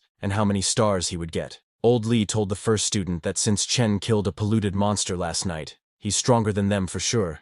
Maybe he would get 3 stars. Another girl said she thinks Chen would get 4 stars. Hearing her, a guy explained to her that it would mean Chen needs to use 5,000 kilograms of force in one punch. Another guy told the others that Chen seems to have a lot of confidence that he'll break the testing equipment. Hearing him, another student said, "What a joke.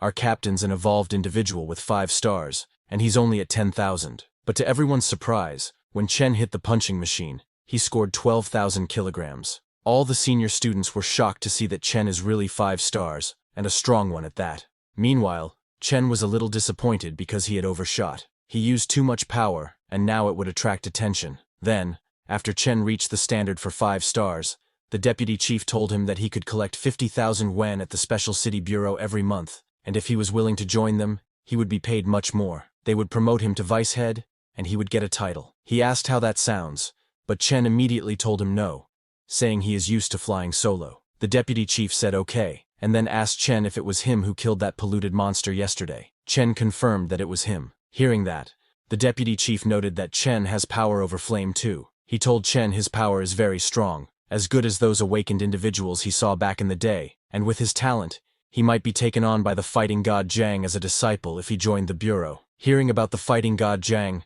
Chen understood that he is what humans see to be the ceiling of possibility. This offer was somewhat tempting, but then Chen thought that since his giant lizard has to remain a secret, and he has other ways to get stronger, he immediately said no to the deputy chief, saying he appreciated the offer. Later, there was an announcement from N City's Special City Bureau. They congratulated N City for their first registered evolved individual named Chen Chu. Male, 21 years old, evolution level 5, and an extraordinary strength and blood-colored flame user. His current ranking among all evolved civilians is first. Seeing the announcement, people started commenting. In shock, a guy commented that a 5-star evolved individual is too OP. Another guy commented that other places have 3 stars as their max. N City is the best. A student of Chen's university commented, telling others that he is the male god Chen Chu from our school. Seeing the announcement, Manager Lee called Chen saying, "Brother, you're a 5-star evolved individual and ranked first. Take care of me in the future." Chen laughs and told him not to worry. Chen was getting hundreds of calls and messages. Even classmates he hadn't seen in years called to congratulate him. Realizing he had gotten too many calls, Chen laughed, wondering if this is what it feels like to be a god amongst men. Chen was happy because after eating that giant whale, the giant lizard was now 90 meters long, and Chen's physique had increased by 1,800 points. His strength had also increased from 29 tons to 70 tons. Now, with his outer covering, he could take an armor-piercing round. If they compared him to other evolved individuals, he was at least level 7 or 8. Chen previously thought that a 7-star rating should be the max that any awakened individual can hit. There's still a definite gap in power between that and the 10-star fighting gods. Chen was worried, thinking that in a peaceful world, even if his power were to increase every day, the absence of an equally strong opponent would leave him with an unshakable sense of emptiness. However, everything was different now. The apocalypse had come, and horrifying monsters had stepped through space-time into his reality. He was very happy because now countless powerful awakened individuals, evolved individuals, and gods of war would all step onto the stage. Chen was confident that at the rate he was growing, he would soon be able to stand shoulder to shoulder with those gods, but he was not going to stop there. He was determined to surpass them and become an even more powerful being. While he was thinking all this, suddenly he received messages on his phone. When he checked, he saw some messages in his office group chat. The first message was from Leng Yu, Chen's secretary, who, sending a surprise emoji, asked Chen if he was an evolved individual. Lin, the girl from the front desk, replied to Leng Yu that their boss had been long past the awakened stage forever. He's a 5-star individual. Hui Hui, who was the IT technician, praised Chen saying he is amazing. Chen acted modestly and sent a message telling everyone that it's nothing, and they would all get there eventually. It's just that he was a few days ahead. Lin messaged again saying she wanted to become awakened like her boss. She was determined, saying it'd be amazing if she could evolve into an angel so that she could grow beautiful wings. Leng Yu, with a disdainful expression, replied to Lin that she can't control what she evolves into, so she might become a toad too. Angry, Lin told Leng Yu to shut up. Seeing them fighting like children, Chen laughed and then wrote again, saying, "No slacking on the job." All 3 of the girls replied with, "Okay, boss," and then got back to their work. The next day, Chen went to his warehouse at the docks. He summoned his equipment from his inventory and got equipped in his full body armor. Shi was also there. Chen asked Shi to let them return. Hearing Chen, Shi created the other dimension door. She opened the door and told Chen that he could go in. While going inside, Chen asked Shi to wait here and not move. He would go and take a look. Just as Chen stepped inside, the whole environment changed completely. The smell inside made him understand immediately that something was off. In front of him was a completely new dimension full of flames and magma. Seeing that, Chen wondered if this door brought them to a new place every time they opened it. Looking at Shi behind the door, Chen understood that if they want to be sure of the world that lies behind that door, she's got to keep it open. He was worried that if they did that, what if some even more terrifying monster learns of the door's existence? Chen remembered the blue-eyed monster that had chased him that day. It could have deduced the location of the door from where Chen vanished and sent the sausage monster over to chase him. But once the door closes, it brings Chen to another location when he opens it again, so he would have to explore that location anew. Chen smiled, knowing that it is a completely randomly generated world. With excitement, Chen declared that it's not bad either. But while he was thinking all this, suddenly a system notification came, telling Chen that the extremely high temperatures here would kill most living beings in seconds. Suddenly a very warm wind flowed towards him. Chen's crimson flames could offset the burning effect of the high temperatures. Seeing the wind, Chen smiled because this warm wind even felt kind of refreshing to him. But suddenly, a system notification came telling Chen that his body was being affected by the polluting substances here. His body's immunity had succeeded in temporarily blocking the effect of the polluted substances, but his resistance would last for 15 hours. Chen was surprised to see the notification. He understood that no matter how resilient his body is, it seems that it can't completely resist the effects of this pollution. Chen was a little jealous, because after feeling the heat, he now knew that those awakened individuals and war gods would be completely unaffected, as they really are insanely powerful. Chen was a little sad, but didn't dwell on it for long because he had no time to lose, as he needed to explore what this world had to offer. He activated his senses and began scanning the area around him. He could scan a kilometer of the area in one go, and did so for quite a while. However, to his surprise, he didn't find a single trace of life or any monsters. The place was completely barren. Disappointed, Chen said, "It's no surprise because such a hellish environment wouldn't be conducive to life in the first place." He was about to ask Shi to open another door when, unbeknownst to him, a monster covered in flames emerged from behind him. When the monster got near, Chen sensed its presence and immediately turned around. He turned with super speed and swung his sword at the fire monster. Chen's sword cut the monster's body in two, but the monster didn't die and rejoined its body. The monster then looked at Chen and smiled. This monster was a poisonous smoke monster with a difficulty level of 3. Chen was a little surprised to see that monster because he hadn't even noticed it was behind him just moments ago. He realized that this world had something to it. The fire monster immediately charged at Chen with full speed, but when it tried to hit him, its attack was blocked by Chen's crimson flames, which formed a protective barrier around him. The monster immediately backed off. Seeing that, Chen realized it wasn't his senses that failed to pick up on this monster. It was because this monster was not alive at all. After understanding that this monster was just a spirit, Chen got ready to use his thunder attack, saying, "Since this is a filthy monster, I'll have to use the evil spirit repelling thunder to disperse it." Chen activated his evil spirit repelling thunder just as he saw the fire monster approaching. The monster was confused to see Chen using thunder. Chen collected thunder in his hands and created an electric arrow.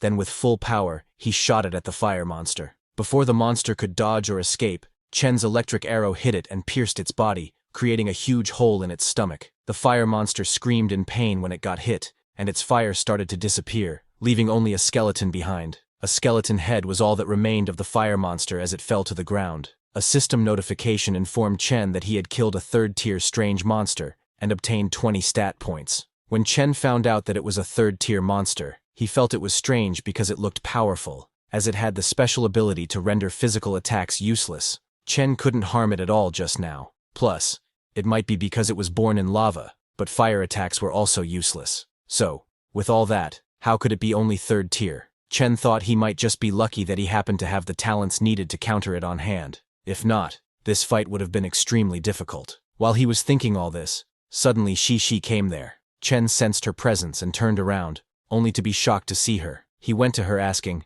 "Didn't I ask you to wait outside the door? Why did you come out? It's dangerous in here." As Shi couldn't talk properly, she just told Chen that she was worried as it's dangerous. Chen was at a loss for words when he heard that she came here because she was worried for him, but he knows that whatever the case may be, the place outside the door is not safe for her. He patted her head, telling her to stay far behind him and not move closer under any circumstances. But when his hand touched Shishi's head, she disappeared like an illusion. Chen was surprised seeing that, but suddenly he heard some noise from the background.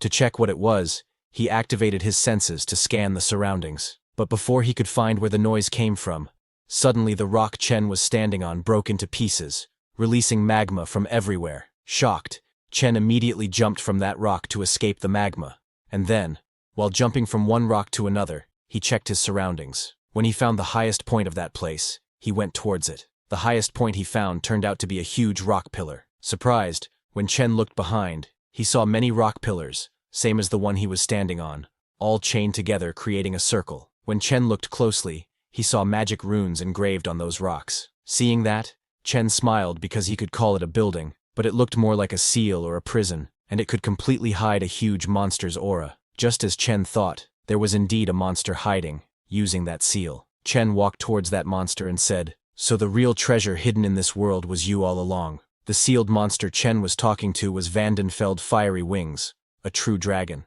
Chen didn't even want to imagine the kind of stats that dragon had. Seeing that Chen had found it, the dragon stood up and shouted, "Foolish humans, challenging me without a care for your lives. How laughable." While trying to show himself strong in front of Chen, the dragon told him that this is his world, and Chen is an intruder. Since Chen had come before him, he would be merciful and give Chen two choices. He could bury Chen here, of course. Not even Chen's ashes would be left to bury. As for the other option, he would be delighted to have a new servant. So as long as Chen kneels and recognizes Vandenfeld's power. Hearing the dragon's words, Chen smiled and told the dragon that he didn't want anything to do with him, but was interested in the dragon's bones. Saying that, Chen walked towards the dragon. Hearing Chen's words, the dragon became furious, shouting, "How dare a mere human be so arrogant in front of me?" The dragon raised its wings in anger, and following its anger, the magma river's flow got stronger. Along with that, hundreds of fire monsters like before emerged from the magma and surrounded Chen. Seeing those monsters following the dragon's orders, Chen smiled because he thought poisonous smoke monsters were impressive. How silly of him to think that, as they all were just puppets. Suddenly, a thought came into Chen's mind. He asked the dragon if turning into those monsters could be a consequence of agreeing to be the dragon's servant. Hearing Chen, the dragon got even more angry, and ordered those fire monsters to kill him and pull his corpse into the river of lava. Following the dragon's orders, all those fire monsters charged at Chen from all directions. Seeing them coming from all directions, Chen smiled, and then moved. He moved with lightning speed towards all the monsters in the blink of an eye, and using his thunder punch, he destroyed all those fire monsters and their bodies. The dragon could not even follow Chen's movement, asking what just happened, and how his servants disappeared in an instant. After killing all those fire monsters, Chen arrogantly walked towards the dragon and said, "Now that I think about it, having a black dragon as a pet does sound interesting." Hearing his provocation, the black dragon got serious, and his eyes turned red as he looked at Chen. But Chen was not scared, and asked the dragon how about he be Chen's servant instead. Chen's words were enough to awaken the dragon's madness. It roared and smashed the ground,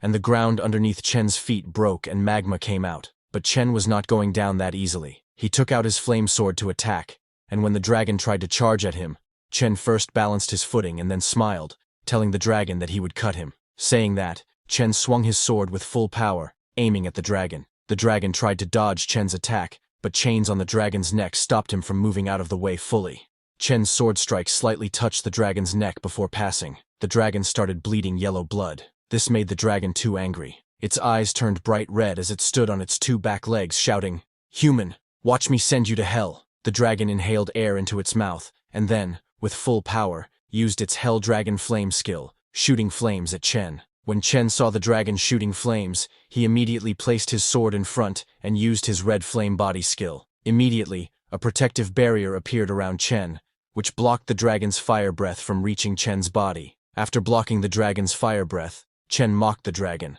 asking if this was the power it was proud of. Hearing Chen, the dragon became furious and inhaled fire from the magma into its mouth. With bloodthirst in its eyes, the dragon looked at Chen and said, "Turn into ashes." Saying that, it used its Hell Dragon Flame skill and shot a very powerful flame beam at Chen. After shooting the flame beam, it stopped and said that in this world, No one can withstand his hell dragon flame for even a second. It thought Chen had died, but suddenly a shadow appeared in the smoke. That was Chen's shadow. He emerged from the smoke unscathed and mocked the dragon again, saying he thought the dragon would be so powerful, but it turns out it was only slightly better than an oversized hairdryer. The dragon was shocked to see Chen completely fine, even after getting hit by its hell dragon flame. It tried to shoot flames again, but Chen didn't give it any chance to attack. Using his lightning, he jumped at the dragon, kicked the dragon's mouth, making the dragon shoot flames into its own mouth. The dragon's mouth exploded with a huge fire explosion. Chen swung his sword mid-air and dodged the explosion of fire. He landed on the ground and told the dragon that he has the extraordinary power of fire and the energy stance of the Emperor Demon armor, so his defense against fire is almost maxed out now. With confidence, he told the dragon that he can almost ignore the temperature of its dragon breath. The dragon was surprised to find that Chen actually has the ability to be immune to his dragon breath. The dragon came out of the magma onto the ground, telling Chen that now he is a bit interested in him. But all that was an act. When Chen was in the dragon's range, it charged at Chen shouting, "So what if you have fire entity? I will tear you to pieces with my sharp teeth." Saying that, the dragon tried to bite Chen, but little did the dragon know that Chen can move with lightning speed. Chen easily dodged the dragon's mouth and jumped high in the air, giving him enough momentum to aim at the dragon. He landed on the dragon's neck and pierced his fire sword into the dragon's back, but he was not going to stop there. He smiled as he grabbed his sword with both hands, and then, using his lightning speed, he ran on the ground's back while cutting its back with his sword. But just as Chen was cutting, his sword hit something tough, which was inside the dragon's back. Chen was surprised and confused at the same time, but before he could think of anything, the dragon turned to attack, so Chen jumped off its back while releasing his sword. Just as Chen jumped off, the dragon's skin turned red. Seeing that, Chen said, "As expected of you, you are called Firewing, so you can actually turn red." Chen then activated his beast connection, telling the dragon that now it's his final moment of struggle. Chen's Godzilla's power started dominating Chen's blood. Chen's eyes turned red as fire marks started to appear on his face, and his whole body got covered in flames. Chen told the dragon that this is the new move he just learned from the dragon's hell flame blood explosion. Seeing that Chen dared to steal his abilities, the dragon got furious and charged at him with full power to kill him in one go. But after using his beast connection and this new skill, Chen's speed and strength were increased significantly. He moved to his right and dodged the dragon's mouth. Now the dragon's neck was right in front of Chen, and he didn't give the dragon any chance to react. With full power, Chen swung his sword at the dragon's neck and sliced it into two. Chen's fire sword cut the dragon's neck as if it was cutting butter. The dragon's head rolled around on the ground, and a system notification informed Chen that he had killed a level 5 dragon monster and gained 1,000 attributes. With burning flames in his eyes, Chen called the dragon trash, saying it didn't stand a chance. Just as the dragon died, suddenly Shishi's illusion appeared there. She got near the dragon saying, "Brother Chen is awesome, and the fire dragon is dead." On the other hand, after killing the dragon, Chen's fire form faded away. Looking at his body, Chen said, "With the strengthening effect brought by my 4,000 points of physical strength, only 1/10 of the chi and blood was burned.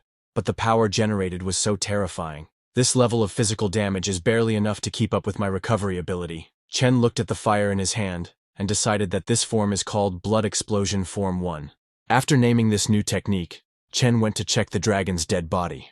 Looking carefully, Chen realized that the dragon's scales, teeth, flesh, and even its lava-like blood were extraordinary materials. He looked at the dragon's sliced head and thought that this head alone would be worth at least 100 million to the government. But there was just one issue. How would he explain to the government where he got this 5th-tier dragon head from? If he said he killed it alone, that would expose that he is powerful enough to be 6th or even 7th tier, and Chen didn't want that. Chen then helped Shishi, who was riding the dragon, come down and decided to keep the dragon's head for now, thinking it might be tasty. Chen then exchanged his 200 attribute points for storage space to store the dragon. He placed his hand above the dragon head, and it vanished. A system notification told him that the dragon head had been stored. Chen then used 400 attribute points to strengthen his intuition, because he needed to be able to see between the lines. A system notification informed Chen that he had successfully strengthened his intuition and had obtained high-level intuition. Now, the aura of monsters could not be hidden from him, and inanimate objects could also be detected. Chen then used 400 attribute points to strengthen the intimidation of his armor.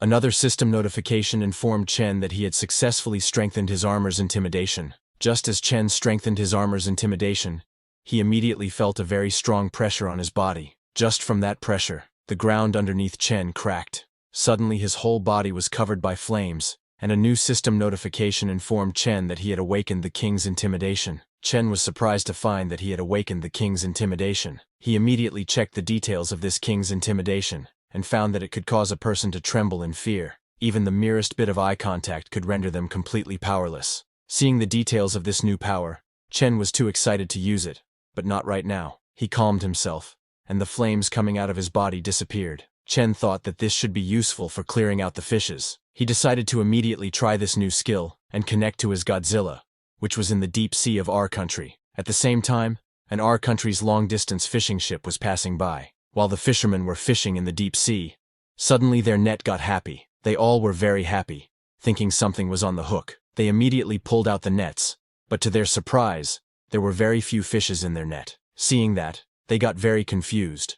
But a fisherman said that it doesn't matter as long as the fishes are alive. Suddenly the watchman called everyone because he saw something in the sea. As everyone looked into the sea, they saw a massive water wave right in front of them. Suddenly, thunder started sparkling around that massive wave, and the next second, the water wave exploded with a huge explosion and shot hundreds of fishes into the air like a cannon. Seeing that many fishes, those fishermen were very happy because they had never seen that many fish in their lives before. The one who did that was none other than our Godzilla, who was connected to Chen at that moment. After doing that, Chen released the connection, and the Godzilla returned to a cave deep under the sea. Chen, having used the king's intimidation, was very impressed to see that the king's intimidation made the lizard's oppression even stronger.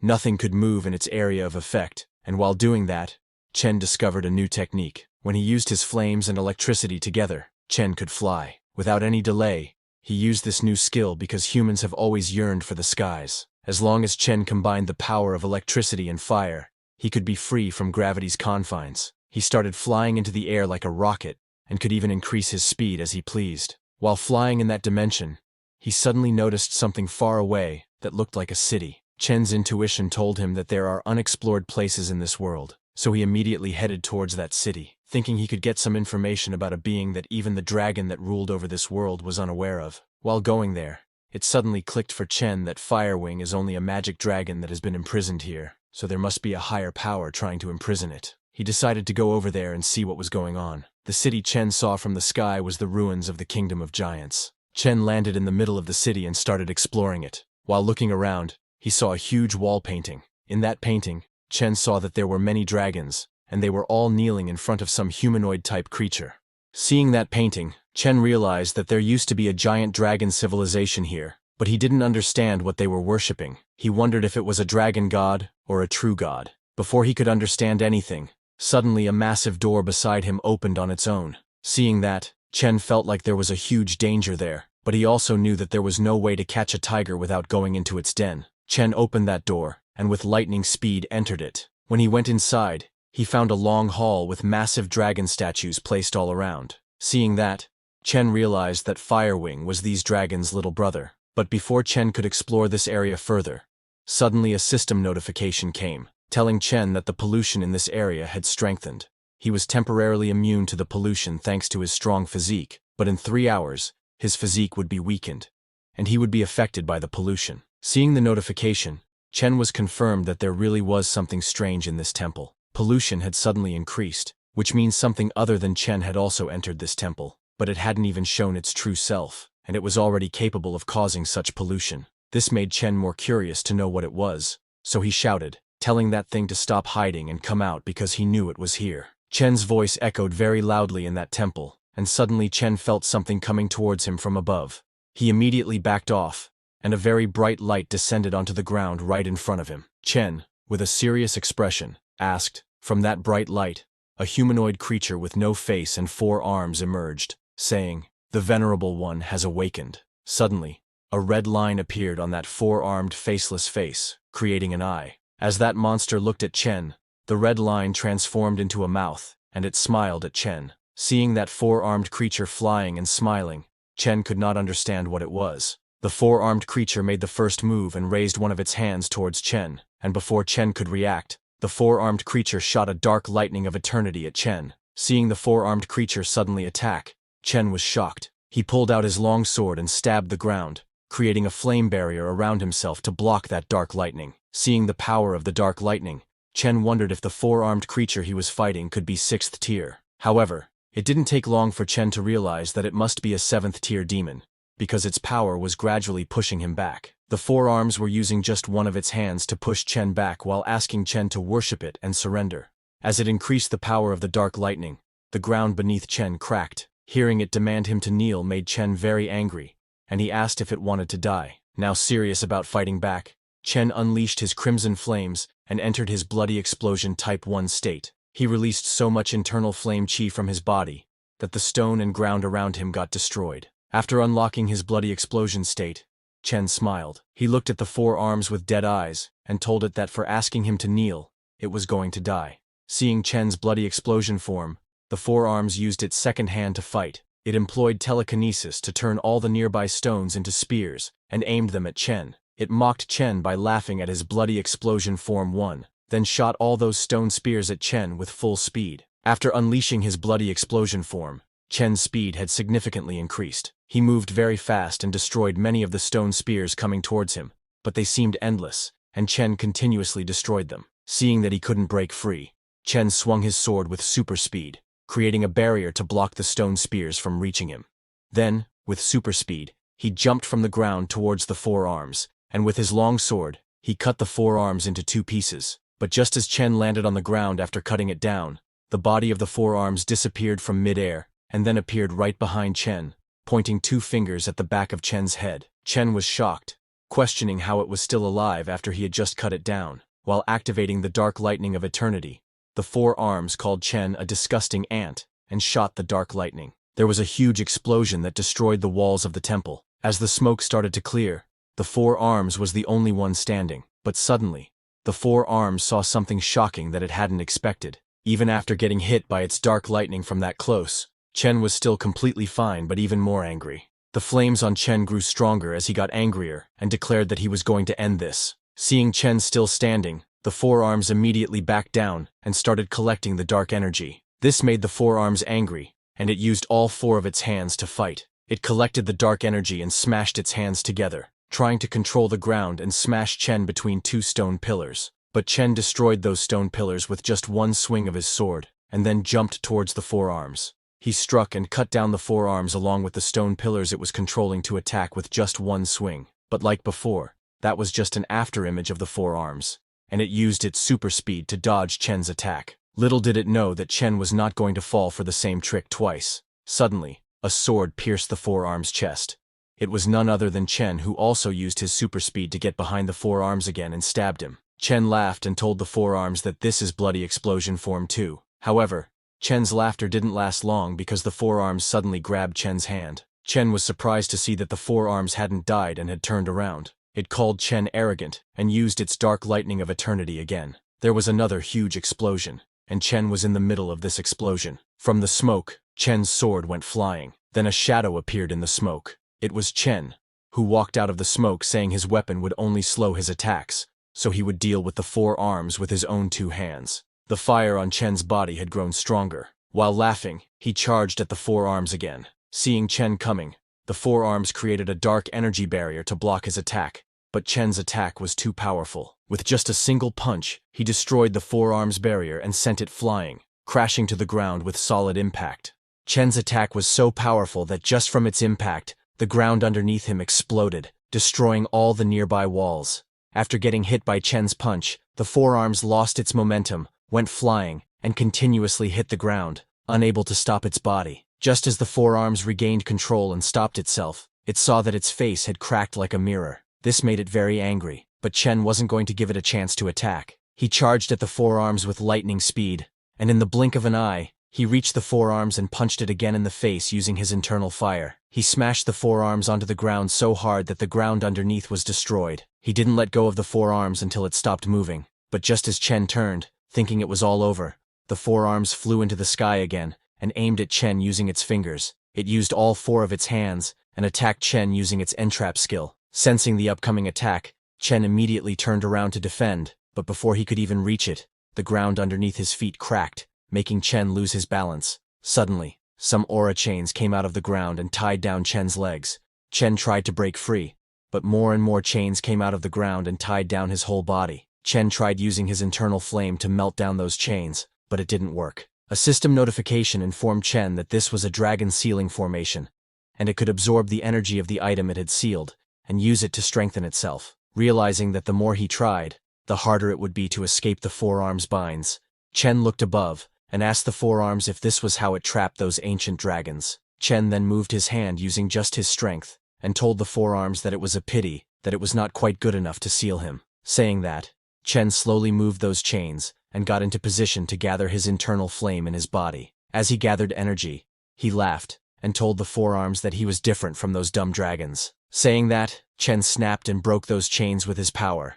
After breaking those chains, Chen released all the gathered internal flame from his body and told the forearms to listen up. He looked at the forearms and told him that his name was Chen Chu. The forearms was shocked to see that Chen had broken those chains. Seeing Chen looking at him, the forearms got scared and slowly started to back off. Seeing that, Chen started walking towards the forearms. The energy coming out of Chen's body was so strong that the ground started to vaporize slowly. Chen then took another step and suddenly disappeared from the ground. Even the forearms could not keep up with his speed. Chen appeared above the forearms, completely shocking him. With full power, Chen charged at the forearms, aimed at its head, not giving it any chance to react. He punched the forearms, sending it flying. Chen, using his speed, appeared where the forearms was heading, and then punched it with more power, sending it flying in different directions. Chen followed after the forearms and continued hitting it. He was so fast that the forearms could not even defend itself. With lightning speed, Chen punched the forearms in the face,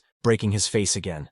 He again followed the forearms and with full power punched it in the stomach, smashing it onto the ground. When the forearms hit the ground, there was a huge explosion, and as the smoke from the explosion started to clear, a shadow appeared in it. It was Chen who was standing at last, and the forearms was on the ground with a huge hole in its chest as Chen took out its heart with his hands. Chen smiled devilishly, looking at the forearm's heart, and said he wanted its power. Chen then turned around to return to his world. A system notification then informed Chen that his crimson flame had ascended to become glass crimson flame. His lightning had become swift thunderstorm, and he had obtained a dragon sealing talisman, now capable of binding beings below the 6th tier. While walking back as Chen released his internal flames, his legs started to tremble. A system warning notified Chen that he had overexerted himself and had been 99% polluted by strange pollution. Exhausted and unable to continue walking, suddenly Shi appeared and warned Chen about the pollution. Realizing he had fought for too long,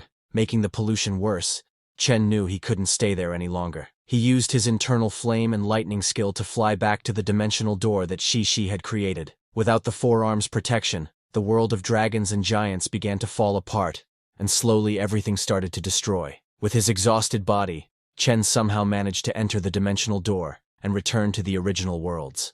But just as he returned, he couldn't control his speed and collapsed on the ground. After he passed through the dimensional door, Shi immediately ran towards the door. Chen was very exhausted and couldn't even move his body. Shi closed the dimensional door and informed Chen that she had closed it, but as she looked back, she saw Chen coughing up blood. Even in that condition, Chen was worried, saying once the door is closed, it loses its connection to the other world, and who knows where it'll open next.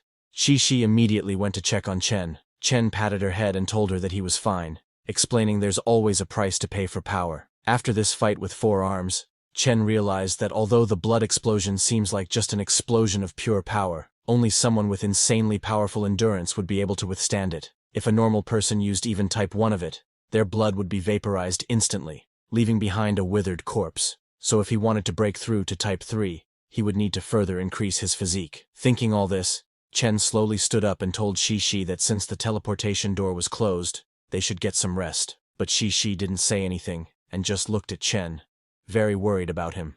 Meanwhile, at the ruins of the palace in the land of giants, the forearms, whose head Chen had taken out, was lying on the ground lifeless. But suddenly, there was some movement in his hands. Forearms' body slowly started moving even after a big hole in its chest, and cracks all over his body. After a few seconds, the red line appeared on Forearms' face, and he woke up, as if rising from death. Forearms woke up and looked at his condition. Purple blood was dripping from his body. Seeing the purple blood on his hands and body, Forearms became too angry and roared loudly. Just the shockwave of its roar destroyed the ground around. Later on Earth, a black-haired man in army uniform reported over the radio that at 35 degrees north, 1,200 meters away, there was a group of fifth-tier polluted monsters. He requested artillery backup. Right in front of that black-haired man was a very huge crack in the ground, and from that ground, hundreds of white humanoid-type monsters were emerging. All this was happening somewhere in K-City. At the request of the black-haired man, a significant amount of artillery was launched at the monsters. Hundreds of missiles hit their target perfectly at the crack in the earth. As the attack ceased, the black-haired man told his two subordinates that there were still 6 minutes until the second wave of shots, so he hoped this group of monsters wouldn't run away. One of his subordinates told him to relax because the monsters were consuming their dead and hadn't moved from their position. Hearing this, the black-haired man turned to his other subordinate named Mark and asked what the pollution percentage of those monsters was. Mark checked the data and told the black-haired man that it was 15.5%, adding that they should be able to hold out for another 8 hours. The black-haired man smiled, saying that it was enough time for them to wrap this up. The first subordinate got very excited and said that the bodies of 7 fifth-tier monsters would fetch a pretty penny, and, even if they weren't complete, they were still worth a lot. Mark agreed and suggested that they should use the money to increase their firepower. With a serious expression, Mark said that as long as a third of those monsters were left, he would be happy. Hearing Mark, the black-haired man said, as the people of Z country say, count your blessings. Just as he said that, another batch of missiles arrived and struck the monsters.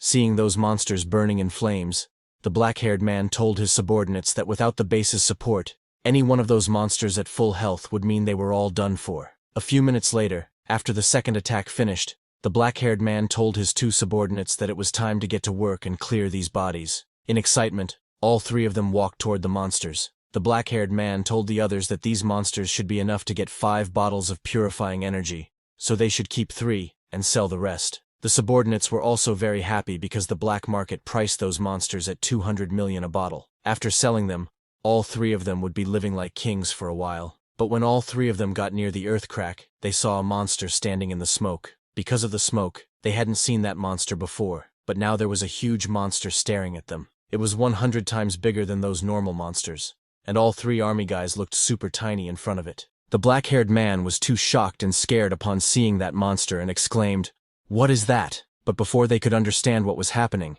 the giant monster started walking toward them.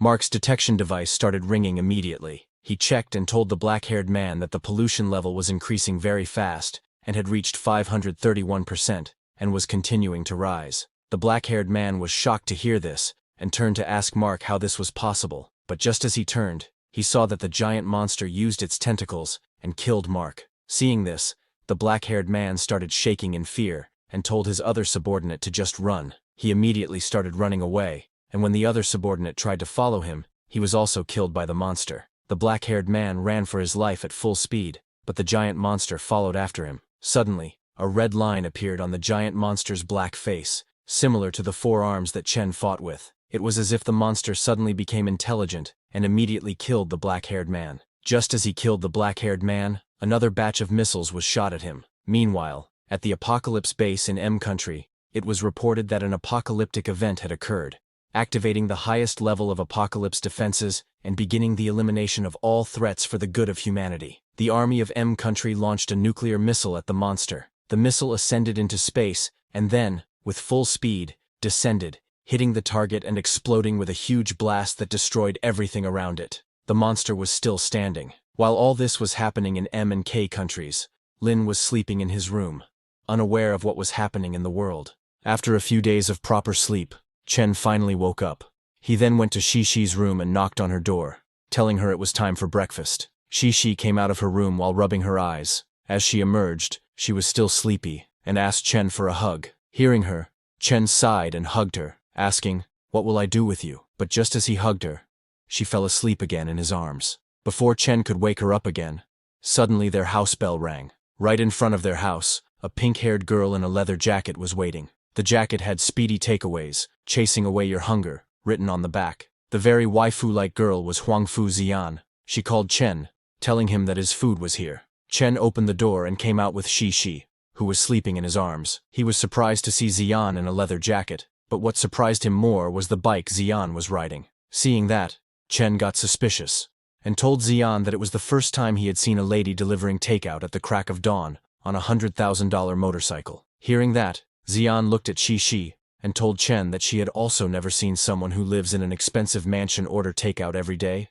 and who happens to have a child too. Hearing her, Chen's suspicion was confirmed, and, as his eyes turned red, he smiled and said, "You know me too well." Chen unleashed his internal energy to scare Xian and show her not to mess with him. After seeing Chen's aura, Xian also got scared. She dropped the food bag she was holding, and while shaking, she said, "You're the first person in the new generation of evolved individuals, Chen Chu." Well, she was not shaking in fear. She was just too excited that she had finally seen him in the flesh. Seeing her expression, Chen thought this lady was strange. He asked her what she was here for. Seeing Chen getting angry, Xian got even more excited. While unzipping her jacket, she told Chen that she was here to pursue him. Chen was shocked hearing that. This was an answer he could not have even imagined.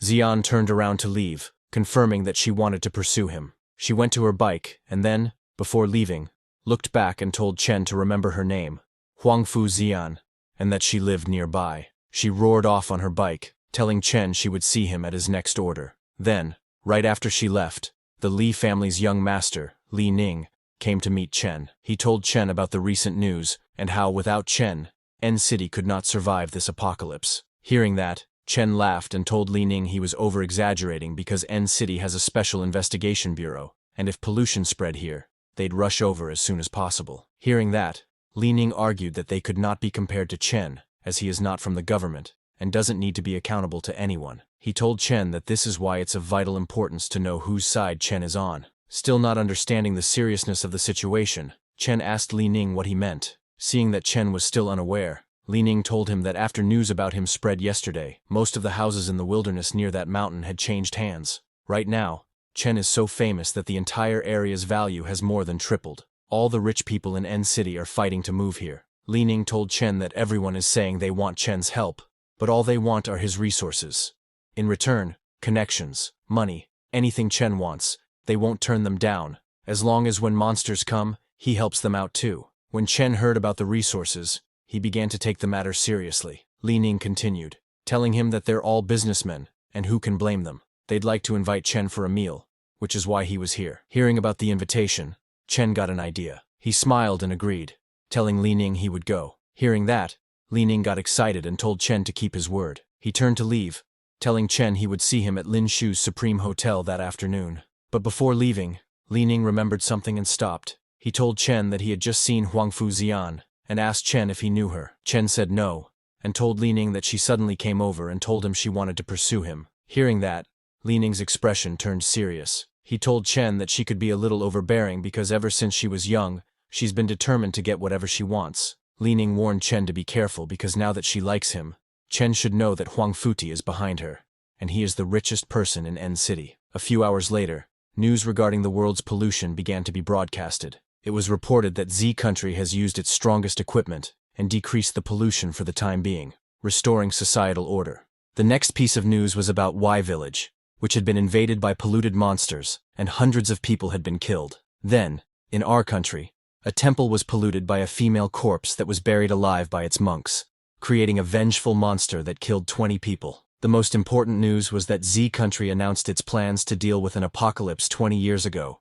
and has created a perfect defense system and resource storage, becoming the world's safest city. Tensions have been worsening around the world. Various wealthy individuals have been flooding into Z country, and many have been afflicted at its borders. A black market has even sprung up regarding calamity-avoiding contracts. At the same time, at Ningcheng University, Chen, the girl who was with Chen on a date a few days ago, was in her class practicing some language. A purple-haired girl who was sitting ahead asked Chen that since the apocalypse is coming, why are they still spending so much energy on studying? She wondered if she should work for a multinational company once she graduates or be a translator. But she added that the situation is bad enough that that's not even a problem anymore. Who knows if people will still be alive soon enough?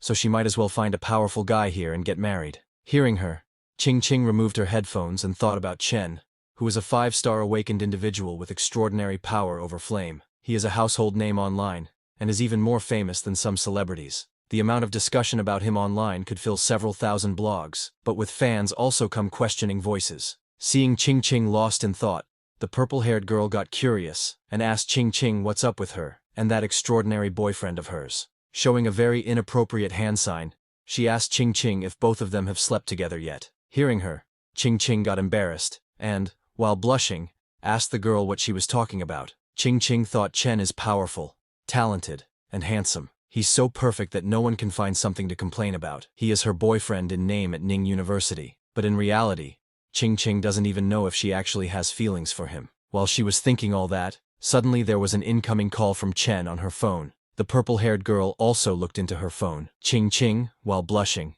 tried to hide her phone and leave to pick up Chen's call. The purple-haired girl saw that it was Chen's call and told her to go get it. Ching Ching went outside and picked up the call. She asked Chen if he was looking for her. Chen, who was at the gym, asked Ching Ching if she had time to come over for a while that afternoon, saying he got a reservation for lunch. Hearing that, Ching Ching became very happy and said of course she would love to come. On the other hand, at the Huang's villa, Xian's bike was parked outside. Inside, there was a brown-haired guy sitting. He asked Xian if she had seen him. Xian, while removing her helmet, said yes. This brown-haired man is N City's richest person, Huang Futai, and also Xian's father. He asked Xian how he is, referring to Chen. Xian told her father that Chen knows she is investigating him, and that he can be very intimidating when he's focused on something. Remembering Chen's terrifying aura, she told her father that Chen is a guy who's capable of being a king. Hearing that, her father laughed and told Xian that it looks like his old investment was right. He is powerful. Xian agrees, but told her father that if he wants to buy Chen over with a few million or tens of millions, that's not going to happen. Her father didn't take it seriously, and told Xian that no matter how she put it, Chen is just a 20-something brat. He questioned whether she really thinks an old guy with as much business experience as him would be outsmarted by him. Xian told her father that the world has changed, and his money isn't always a solution, but power can be. Hearing that, her father's expression darkened. He asked Xian if she has only been there once. Does she actually like him? He asked Xian what she told Chen. Xian told her father that she is chasing Chen not because of him, and not because she wants something from Chen. She blushed, and told her father that she is chasing Chen because she just likes him. Seeing her like that, her father became very confused, and asked her if she is being serious. Xian said of course, and told her father that Chen is the first man who has made her feel something in years. Hearing that, her father became furious, and told Xian that all the powerful families from N City, and even H and S City have their eye on Chen, and Futai knows exactly how they manipulate others with money, women, and power. As long as one has human emotions and wants something, they can be used. Everyone just wants to bring Chen down, and make him kneel to them and join their forces. Futai told Xian she is too naive to fight with them, but Xian was very confident, saying her aunt told her that the way to a man's heart is through his stomach. Her father agrees with her, but after a few seconds, he understands what she means, and asks her if she is planning to learn cooking. This made Futai think, because he knows that his daughter is famous for being slightly crazy, and now she's been touched by a man, and even decided to change herself for him. But he was also confident because she's pretty, so she might be able to actually get Chen. Xian told her father that she has sworn off learning cooking since she nearly burned down her old house several times over, so that's not happening. Hearing that, her father became curious, and asked her what she plans to do then. To his surprise, Xian turned around and showed him the Speedy Food Takeaways logo on the back of her jacket. She told her father that she is delivering takeout to Chen and him alone, as she used her father's name to start a takeout company. Hearing that,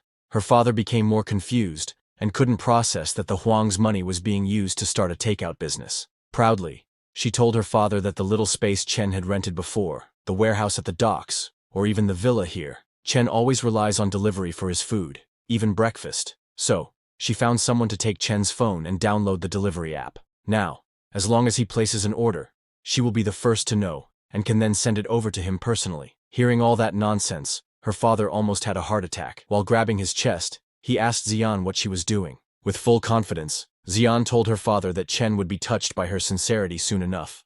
The next day, Chen took his luxury car and went to pick up Ching Ching.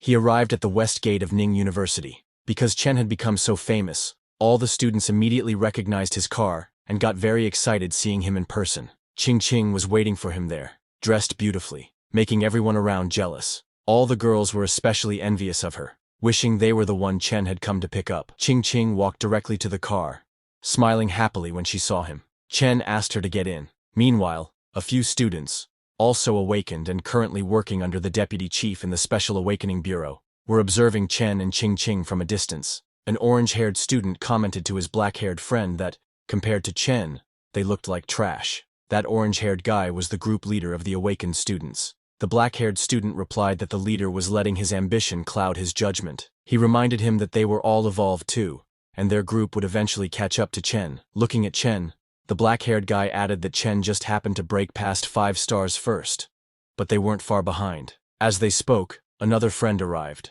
Trying to motivate the leader, the black-haired guy told him that, according to what the department head said, the 3 of them were the cream of the crop, selected from among millions in N City. He claimed that an outsider like Chen had just gotten lucky. He asked the third guy to confirm it. The third student, who was distracted watching the crowd of girls gathered around Chen, agreed, and said that they were just as talented as Chen. But once again, he got distracted by a girl in a green dress, commenting that she was really pretty. Hearing that, the black-haired guy got irritated and hit him on the shoulder, telling him not to get distracted. Frustrated, he told the third friend that as long as Chen kept being this arrogant, he would continue to be the only one girls paid attention to. But right now, the most important thing was getting stronger. Hearing that, the third guy asked if that meant they shouldn't tell Lin Roya what they just saw, implying that Chen seemed to be with someone else now. The black-haired guy patted his friend on the shoulder and said, "I know you like Lin Roya, but she likes Chen. If you're going to fight for her, then do it fairly. Even if you don't win, at least you'll be a real man. Talking behind someone's back, that's not what a hero would do, and we're heroes." Meanwhile, Chen had already left the university with Ching in his car. While they were driving, Ching hesitated and asked Chen, "Since the second apocalypse will happen in 2 weeks, and there might be a lot of monsters, if the Special Tasks Bureau isn't able to handle them, will you do something?" Chen was a little surprised by her question, and asked why she was suddenly bringing it up. Ching told him that a lot of people were criticizing him online. They were calling him a coward. Chen asked her, "Why are they calling me a coward? Is it because I didn't join the Special Tasks Bureau?" Ching nodded and said, "People are saying you didn't join because you don't dare to face the monsters that will appear in 2 weeks. She took out her phone and showed him the posts. Hearing that, Chen told her, "I'm the first student in this country to evolve. Of course there will be people who dislike me. The crown of glory is heavy indeed." Ching looked at him again and asked, "If there's a monster strong enough to turn the world upside down, and the Special Tasks Bureau is short-staffed,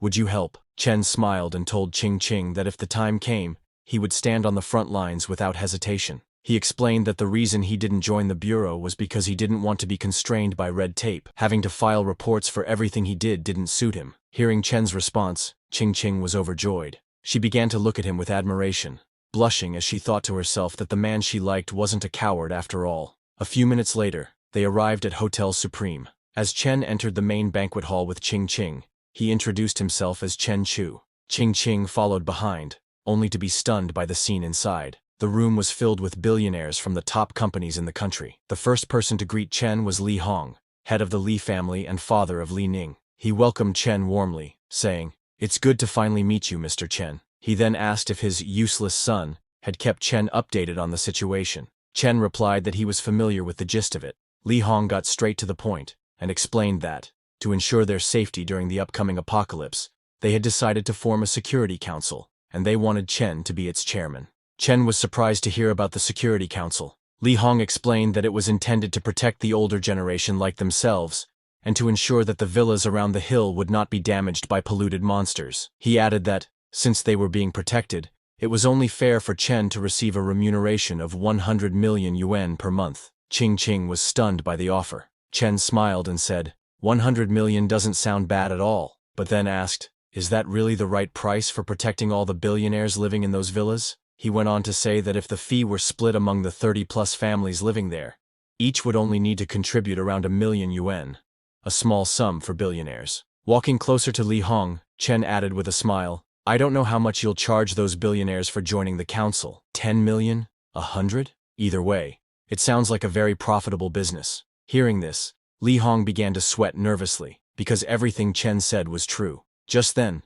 Xiang's father, Huang Futai, the richest man in N City, spoke up. He asked Chen directly, "Are you saying the amount isn't enough?" Chen replied calmly, "In peacetime, the rich band together. Even if something goes wrong, they smooth it over with money, and act all high and mighty. But now, the apocalypse has knocked them off their high horses in an instant. Polluted monsters threaten everyone equally. He continued, right now, there's no difference between a prince and a pauper. That's what makes those who've spent their whole lives accumulating wealth feel so uneasy. Then, with a smile, Chen looked at Huang Futai and said, that's why I understand people like you the best. Seeing that Chen wasn't easily persuaded, Li Hong sighed and said they were only doing all this because a tier in space had opened a few nights ago, and the Bureau had to use nuclear weapons just to drive the monsters back. He made another offer. Mr. Chen, if you agree, we'll pay you 200 million. Looking at Huang Futai, Li Hong added, all us old folks want is to be able to sleep peacefully at night.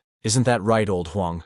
Huang Futai agreed, saying, since Li Zongwen is in the Special Tasks Bureau, I'm more familiar than anyone with the efficiency of those so-called awakeners. If the Bureau were actually reliable, we wouldn't be standing here today. Huang Futai then made a new offer and told Chen that they would give him 300 million yuan per month, adding that if Chen agreed, he himself would personally contribute an extra 100 million from his own pocket. Hearing that, Chen calmly pulled out a 50,000 yuan bill and told the billionaires, money will soon become nothing more than useless paper. He burned the bill using his internal flame and explained, after just a few more attacks, your cash will be reduced to nothing more than fire starters. Qing was shocked by what she saw, and not just her, all the billionaires present were stunned. One of them asked Chen, are you saying that after the second attack in 2 weeks, money will become worthless? Li Hong looked at his phone for the latest news and insisted, that can't be. The officials said the upcoming apocalypse would only be a minor event. Chen laughed and asked, you still haven't seen the truth, Mr. Li? In the media reports, only ordinary awakened individuals are being dispatched to face the attacks. Li Hong began to realize that if Chen was putting it that way, then it all made sense. Chen asked the billionaires to take a guess. Why hasn't the Special Tasks Bureau dispatched even a single 4-star awakened? It's because they're all busy trying to suppress the 5 gates of the apocalypse. Smiling, Chen told the room, this isn't even the real battlefield. The officials can't protect themselves. What makes you think they can protect billionaires? Huang Futai, now beginning to grasp the gravity of the situation, asked, then what do you want us to offer you? This was exactly what Chen had been waiting for. He immediately replied, I don't want money. What I want is a special kind of soil produced in Julong. Hearing that, the owner of the company that manufactured it was stunned, but Chen continued, I also want Baitai's specialized medicine, and Lantian gold from the exporters. The billionaires were shocked by the list. Then Chen added, and I want to see the blueprints for a mountain fortress within 3 days. The defenses must be complete within 1 month. Li Hong was surprised by Chen's request and asked, when did these villas turn into a defensive line? But then it clicked. Li Hong began to understand exactly what Chen meant. Chen explained to the billionaires, the villas around the mountain will be the center point. With the mountain's natural geography, it'll become a location that's easy to defend. Even if the whole world collapses into an apocalyptic event, the people here will be able to live for years, with airflow, electricity, ample space, clean water, food, and medicine. With full confidence, Chen told Li Hong, once you fulfill my requests, I will chair your safety committee, and I swear, I'll protect all of you. After hearing Chen's plan, all the billionaires stood up and applauded. Huang Futai smiled and said, Mr. Chen, no wonder you're the strongest person in this country. You're formidable in power, planning, and foresight. Seeing the billionaires praising Chen, Qing was amazed. After the party, all the billionaires left the venue. Only Chen, Qing, and Li Ning remained. Li Ning walked over and praised Chen, saying, that was amazing, the way you handled all of them. Everyone wins here. Noticing that Chen was with a girl, Li Ning smiled, took out a golden card, and handed it to him. My dad owns shares in this hotel. Feel free to enjoy yourself. Don't let me get in your way, he said, leaving the two alone. Chen held the golden card, turned to Qing, smiled and said, Dear Junior, I'd like to discuss something with you. After all, we can't waste Brother Li's kindness, can we? Hearing Chen, Qing was shocked, happy, and embarrassed all at the same time, but she still said yes to him. Using the golden card, Chen and Qing booked a large private room in the hotel. Chen first checked into a luxury executive suite, then used his internal energy to seal the room, turning it into a space that blocked all sound, signal, and outside interference. No one could spy on them now. Seeing Chen prepare all that, Qing grew even more embarrassed. She told Chen, this is moving a little fast. In the blink of an eye, Chen moved closer to Qing and asked her to become his girlfriend. 1.5 hours later, Chen activated a very small amount of his internal energy, keeping in mind that Qing was a normal person. He had to be extremely careful while channeling energy into her body. After all, He was an extraordinary human with a physique rating of 4 or 5,000.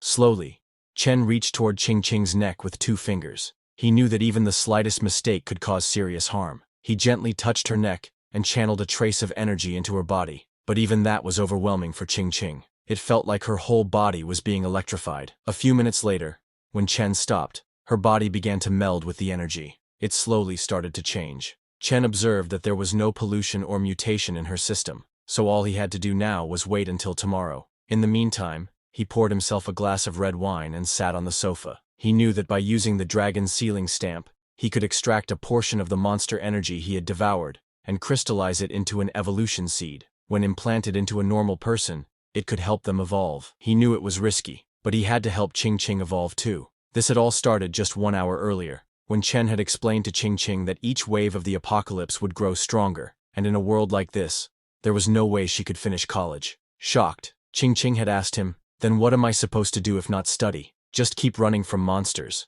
Chen had replied, "Look at yourself for the answer." Seeing her still worried, he had asked, "Would you like to become an evolved individual?" Surprised, Qingqing asked, "I can evolve too." She had immediately told Chen that she wanted to evolve, that it had always been her dream. Chen explained that he could use the dragon sealing stamp to crystallize a portion of monster energy, and once her body absorbed that crystal, it would be as if she had evolved. But he warned her, if she couldn't control the power, not only would she fail to evolve, she could become a monster herself. With a serious expression, Chen asked, "Are you willing to take that risk?" Qingqing paused to think, then said, "If you've done it, then I'm not scared." She told Chen that she wanted to be strong and independent too, so she could protect her mother, and not always rely on others. With determination in her eyes, Qingqing told Chen, "I want to evolve so I can fight by your side, ever be a burden again." Hearing her heartfelt reply, Chen was impressed. He told her to lie on the bed and not move, since it was his first time doing this, and he didn't want to get the location wrong. Blushing, Qingqing whispered, "Be careful, it's my first time too." A few days later, a video went viral on the internet featuring a guy in a white suit. In the background, it was playing, "When the dust has settled, a superhero will take the stage. He is the embodiment of strength itself, the fearless protector of this city. The 4-star evolved Tian Long. With his shining body of metal, he will rend the darkness and destroy all danger. Each strike of his is a step toward freedom. Each appearance of his strikes fear into the heart of evil. A true man never turns to look at the explosion behind him because he knows that his true battle lies ahead. Cheer for him. Applaud for him. Each of your voices gives him the strength to forge onward. Let us witness the legend of Tian Long." A lady showed the video to Chen, telling him that this was the short video they filmed for Shenshui City's Special Tasks Bureau, and now they had several 100,000 followers on their app. She showed another video of a swordsman cutting a bus with his sword, telling Chen that this was Jinghai City's bureau's 5-star captain, asking, "Doesn't this look cool?" She told Chen that these viral videos could make a few million without batting an eye, and they were easy to make too. But Chen became very nervous watching those videos, and asked the woman if they were made using special effects. The black-haired woman said, "Not entirely," and told Chen that their app can turn on filters with a single tap, automatically making his moves look even more powerful. She explained that all apps like these need to help evolved individuals advertise themselves, so they can gain the public's trust. That's why they've signed contracts with many special tasks bureaus and evolved individuals recently. However, Chen still hesitated. Seeing him still hesitant, the black-haired woman told him, "You're a celebrity they would especially like to sign a contract with. After all, the government has recognized you as the first person of the new generation of evolved individuals." She added that they just need him to display his power, and they will use their package to advertise him. With that, his popularity will explode, and he'll have no problem finding sponsors. She took out her phone and asked Chen to take a look at a few of these sponsored videos. The first video was for an instant noodles advertisement, with the slogan, "Once you eat superhuman instant noodles, you'll become our hope in the fight against the apocalypse. Turn from 9966 into 007 in just 3 minutes. Our noodles contain gene enhancer, containing 5' ribonucleotide, potassium sorbate, and 58 other high-quality food additives, so you'll remain energetic even under the double pressures of the apocalypse and capitalism. You aren't a superhuman, you're just a worker who's been kidnapped by instant noodles." The second video was for a sneakers advertisement, where a guy was jumping off a building wearing their sneakers. Their slogan was, "Put on these explosively bouncy sneakers, and you'll outrun the rising rental costs of the apocalypse. They contain energy beads, made of recycled materials, allowing you to leap past the monotony of everyday life and your boss's KP is. Please remember, while our shoe soles may fall off under excessive force, your dreams won't. The third video was for a protection advertisement, with the slogan, Absolute Defense, specially designed for use during the apocalypse. We use materials impenetrable on the nano level, so you'll stay strong even under the dual attack of emotions and sickness. Regardless of if it's a date or a casual thing, it'll let you fulfill your wishes before the apocalypse comes. While showing many videos like this, the woman told Chen that as long as he was willing to start a live stream on their app and become a famous live streamer with millions of fans, they would meet whatever terms he wanted. But Chen stood up, telling her that he wasn't a celebrity. So what fans was she talking about? Surprised, the woman asked Chen if he didn't know how popular he was now. She told Chen that just based on his perfectly handsome face, there would be millions of female fans clamoring to become his followers. She pointed at her phone and told Chen that as long as he showed his face in a fan group chat, he would be able to get any girl he wanted. Chen, who had walked away from there, stopped for a second to think about what she just said. He is also a man, but remembering Ching Ching, he told the black-haired woman that he wasn't interested. He asked his secretary to please send her away. Immediately, Chen's secretary from his office showed the black-haired woman the way out. But the black-haired woman still didn't give up, and told Chen that they would give him 100 million a year, just for shooting an advertisement video. Hearing this, Chen started to get annoyed, and asked his secretary to send the woman away. But before Chen's secretary could push her out of the room, the black-haired woman shouted, telling Chen that they needed a true hero, and that was something only he could do. Hearing that, Chen asked his secretary to hold on. Immediately, the black-haired woman took out her phone and showed Chen a video, telling him that M-City's superhuman Hulk could become a 5-meter-tall giant green ape in an instant. Once he's transformed, he's unstoppably powerful and immune to weapons. He can run 100 meters in a second and easily destroy tanks. She told Chen that to the people of M-City, he's their god. She showed another video, telling Chen that, similar to this, there's a superhuman in Y Country's army called Yali Shanda. His left hand can turn into a king's sword, and a single video of him has been played 500 million times. People call him the Human Blade, and he's Y City's legendary general. She continuously showed Chen many videos, telling him that there's a person who can turn themselves into flames in F City, and someone who can freeze the air itself in D City. There's a transformer in J City, who can stretch themselves like rubber and jump between buildings, and someone who can turn invisible. After showing all those videos, the black-haired woman told Chen that it was only normal for ordinary people to be filled with fear and uncertainty in the face of the apocalypse, and so they needed a true hero.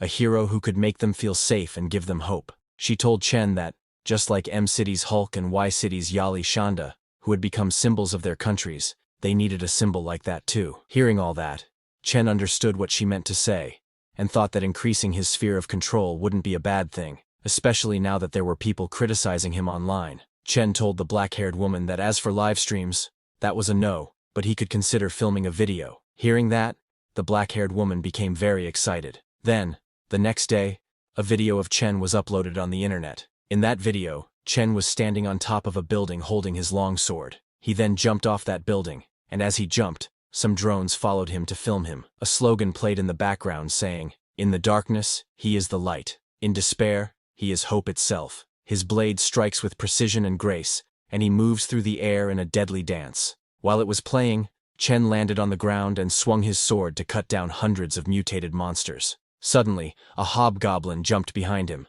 but Chen moved swiftly and cut down the hobgoblin with his long sword. Not only did he cut down the hobgoblin, but he also cut down the building behind it. The slogan continued, "A true hero fights not for glory, but for every last life on this earth." As the video ended, they introduced Chen as the first evolved individual of the new generation, a fearless, legendary, beneficent protector. Seeing that video, the N-City Special Tasks Bureau Hunter team, formed by the deputy chief, was shocked. They asked, "Is this some kind of apocalypse game, meant for the evolved individuals to play?" A guy wearing glasses complained, saying there were so many special effects that it didn't even look real anymore. But another person told them that there weren't any special effects, it just looked that exaggerated. Everyone was shocked. The deputy chief and the N-City Special Tasks team leader told everyone that Chen must be more powerful than 5 stars. He's gone beyond evolved to awakened. He's getting further and further away from all of us.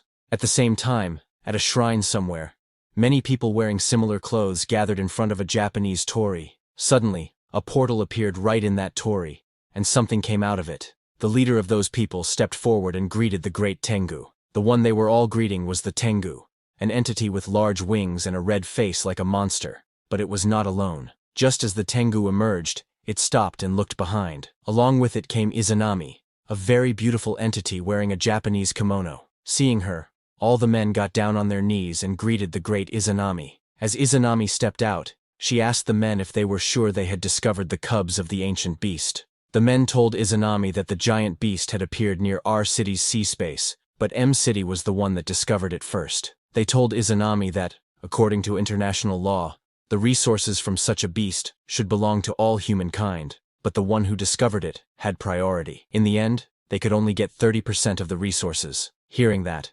Izanami became very angry, asking, "What international law? If they were to kill it first and control all its resources, they would naturally have control over the distribution of its resources." A few days later, a submarine went into the deep sea, heading toward a massive cave in a rock formation. As the submarine arrived at its destination, some people came out of it, wearing their scuba diving equipment. They were M Country's Poseidon assault team. They began searching through the seafloor, armed with guns for any unexpected situations. Within a few minutes of searching, they found massive footprints on the floor of the sea. They were shocked to see how huge those footprints were. While they were looking at the footprints, suddenly a guy called his captain, telling him that the whale monster had a skull 20 meters long. Surprised, everyone came to take a look, and were shocked to see a huge whale skeleton lying on the sea floor. Before they could understand what it was, suddenly their radiation measuring device activated and started ringing. A guy checked the radiation meter and told his captain that the radiation was 46 sieverts. At that moment, they were all standing right in front of the massive cave they had come to investigate. Seeing the radiation meter going off, their captain confirmed that this cave was the source of the radiation. Suddenly, there was some movement in the cave, and the shadow of a huge beast was visible for a second. The guy near the cave entrance heard the movement sounds and became alert. He asked his teammates if they heard that. "Heard what?" the guy behind him asked. None of his teammates had heard anything, but before he could say anything, his radiation measuring device suddenly started beeping like crazy. Surprised, the guy told his teammates that something was up.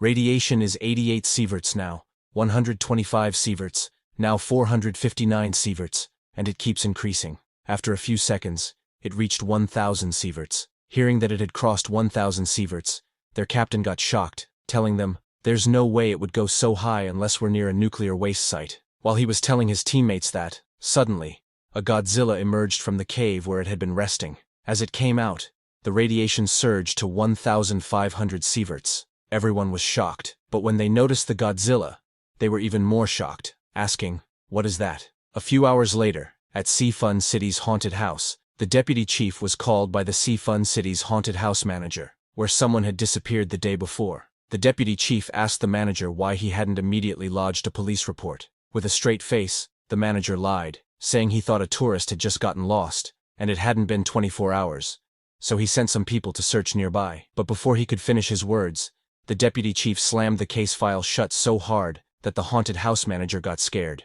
The deputy chief asked the manager if he was afraid this would affect his business and his bottom line. Hearing that, the manager started sweating because the deputy chief had hit the bullseye. The deputy chief told the manager that the 3 people who disappeared this evening, plus the one yesterday and the day before that, meant that their haunted house had swallowed up 5 people, which could be a sign of the coming apocalypse. He called his team and told the haunted house manager that the Special Tasks Bureau would handle this. As all 6 of the awakened members of the Special Tasks Bureau went inside the haunted house, they felt something strange. A black-haired boy asked his team, "The sensor detected pollution before, so why is the pollution gone now that we've entered the haunted house?" A red-haired boy told him, "It's likely we're dealing with a strange monster, so of course, it would absorb all the polluted energy within its domain." As they continued, they entered a new room. Looking around, the black-haired boy saw that this was the themed room on the map the director had given them. As they started searching the room, a girl on their team threw several talismans and activated them.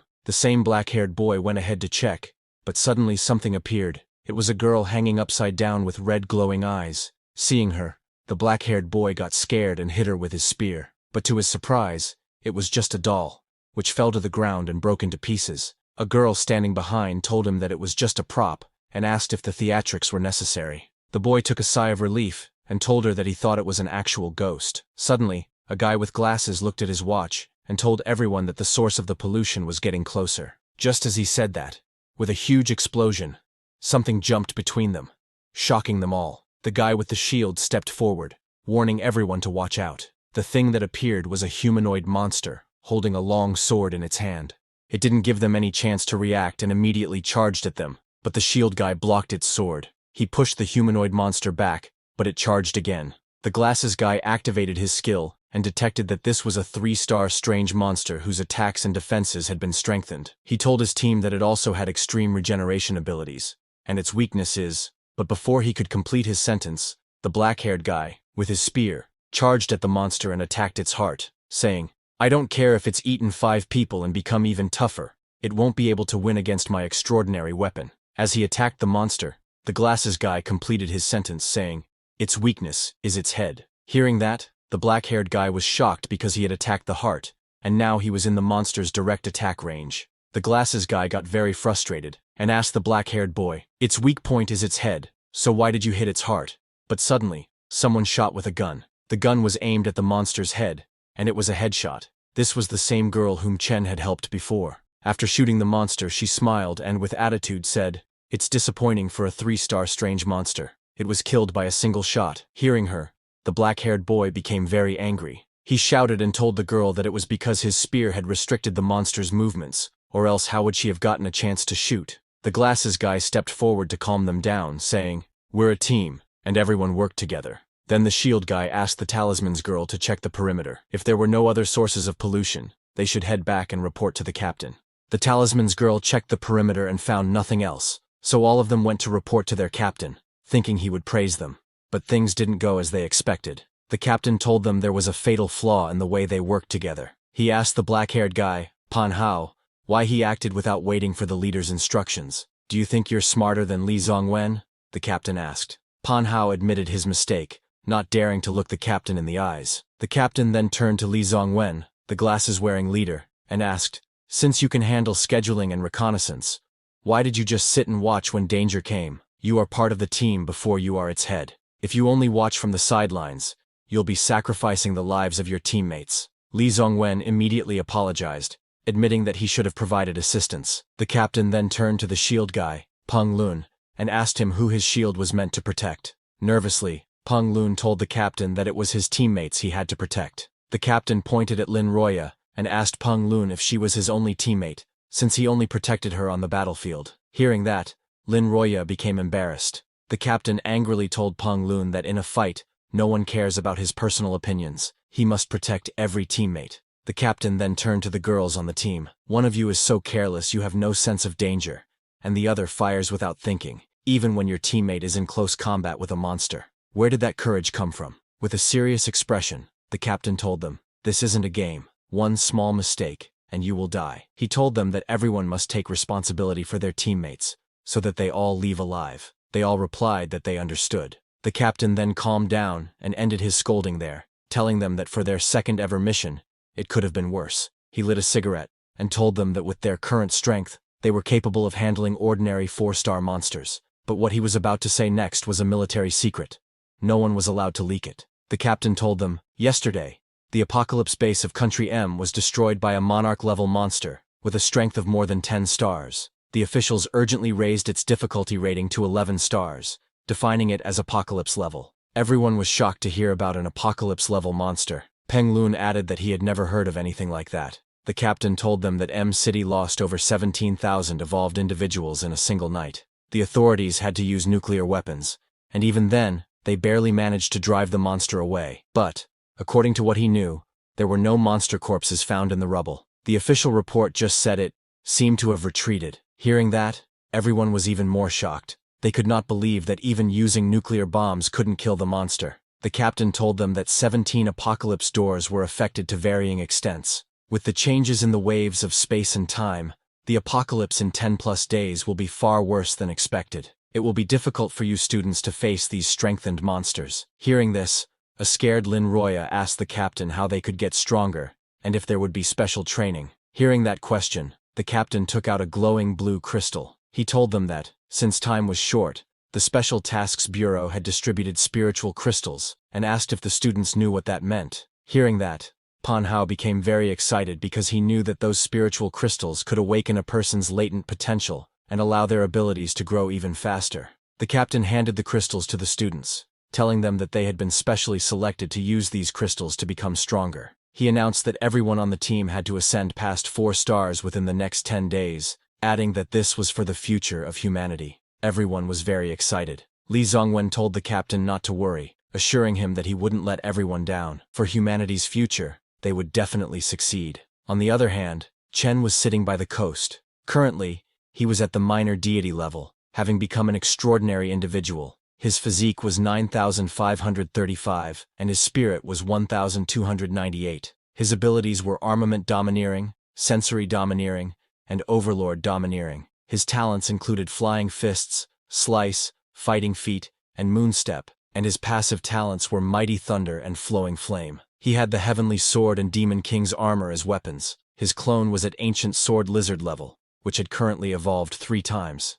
Looking at his Godzilla's collected evolution points, Chen thought that at the rate his Godzilla was hunting for food in the North Sea's fish farms, it would be able to evolve a 4th time in a few days. He looked at the sky and sighed with relief, knowing that after that, he would only need to worry about Chen Chen's evolution progress. Meanwhile, Chen Chen was terrified by the scene in front of her, asking where she was. She was actually in her dreamscape world, though she didn't know it. A huge tornado of dark energy started to form right in front of her, and within seconds, that dark energy turned into a black dragon that stared at Chen Chen with its glowing red eyes. It opened its huge mouth and moved towards her. Seeing that, Chen Chen became extremely scared and tried to escape, shouting at the dragon to stay away and not come closer. Just then, she woke up from her dreamscape, still panicking. After seeing herself sitting on a bed and not in front of the dark dragon, she calmed down a little. However, she wasn't alone in the room. Chen was also there, sitting on a chair a little distance away from Chen Chen. He asked her how she was feeling.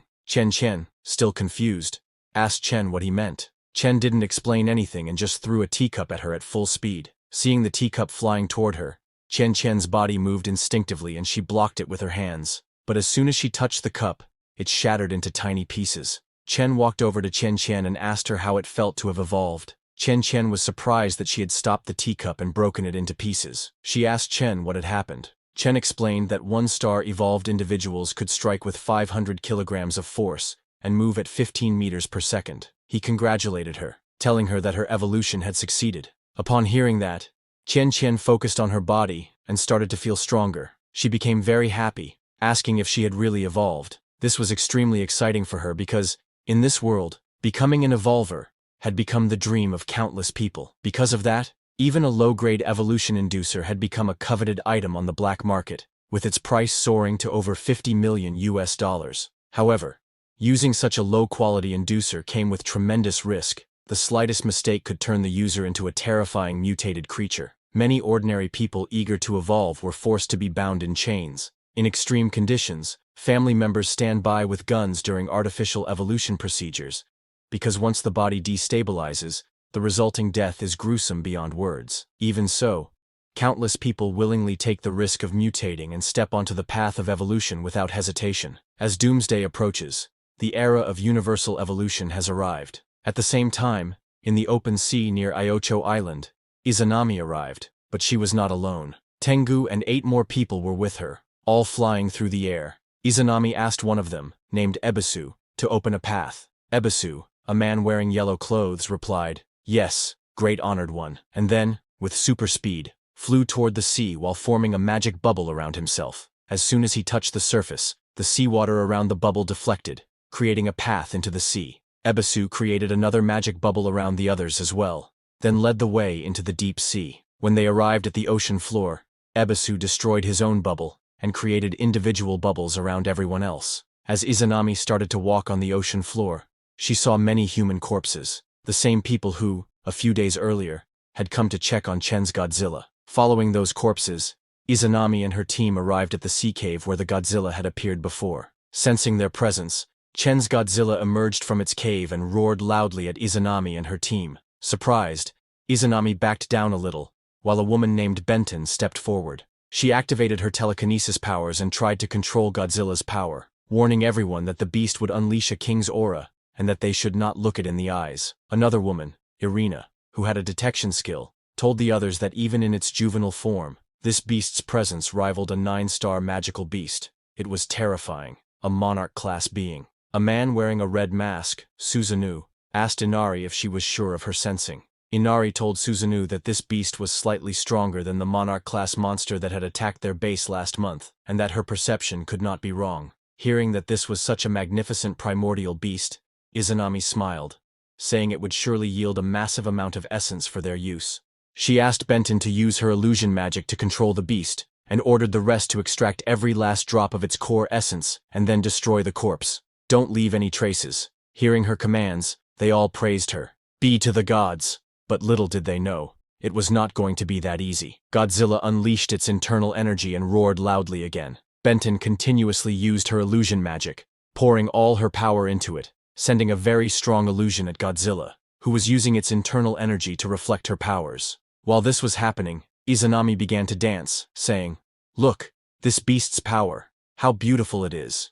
We shall devour it, absorb it, become it. Darkness will devour all, chaos shall rule all. Praise the darkness, praise the chaos, praise the endless void, the intertwining of light and dark, the cycle of life and death. Everything shall return to nothingness. We shall become eternal, we shall become gods." She repeated, "Praise the darkness, praise the chaos, praise the endless void, because humanity's pursuit of transcendent power has never stopped." When the flames of destruction tore through the skies and a mushroom cloud bloomed, a symbol of the end, shrouded in death, the raging shockwaves swept the earth like a divine ship, and civilization and order were torn to shreds. The world returned to the primordial chaos of creation. 30 days and nights passed before the dust finally settled. Once towering mountains were flattened into wastelands, and rushing rivers were reduced to dead pools. In the exposed cracks of the rocky earth, survivors stared in horror at the remains of a colossal beast the size of a mountain.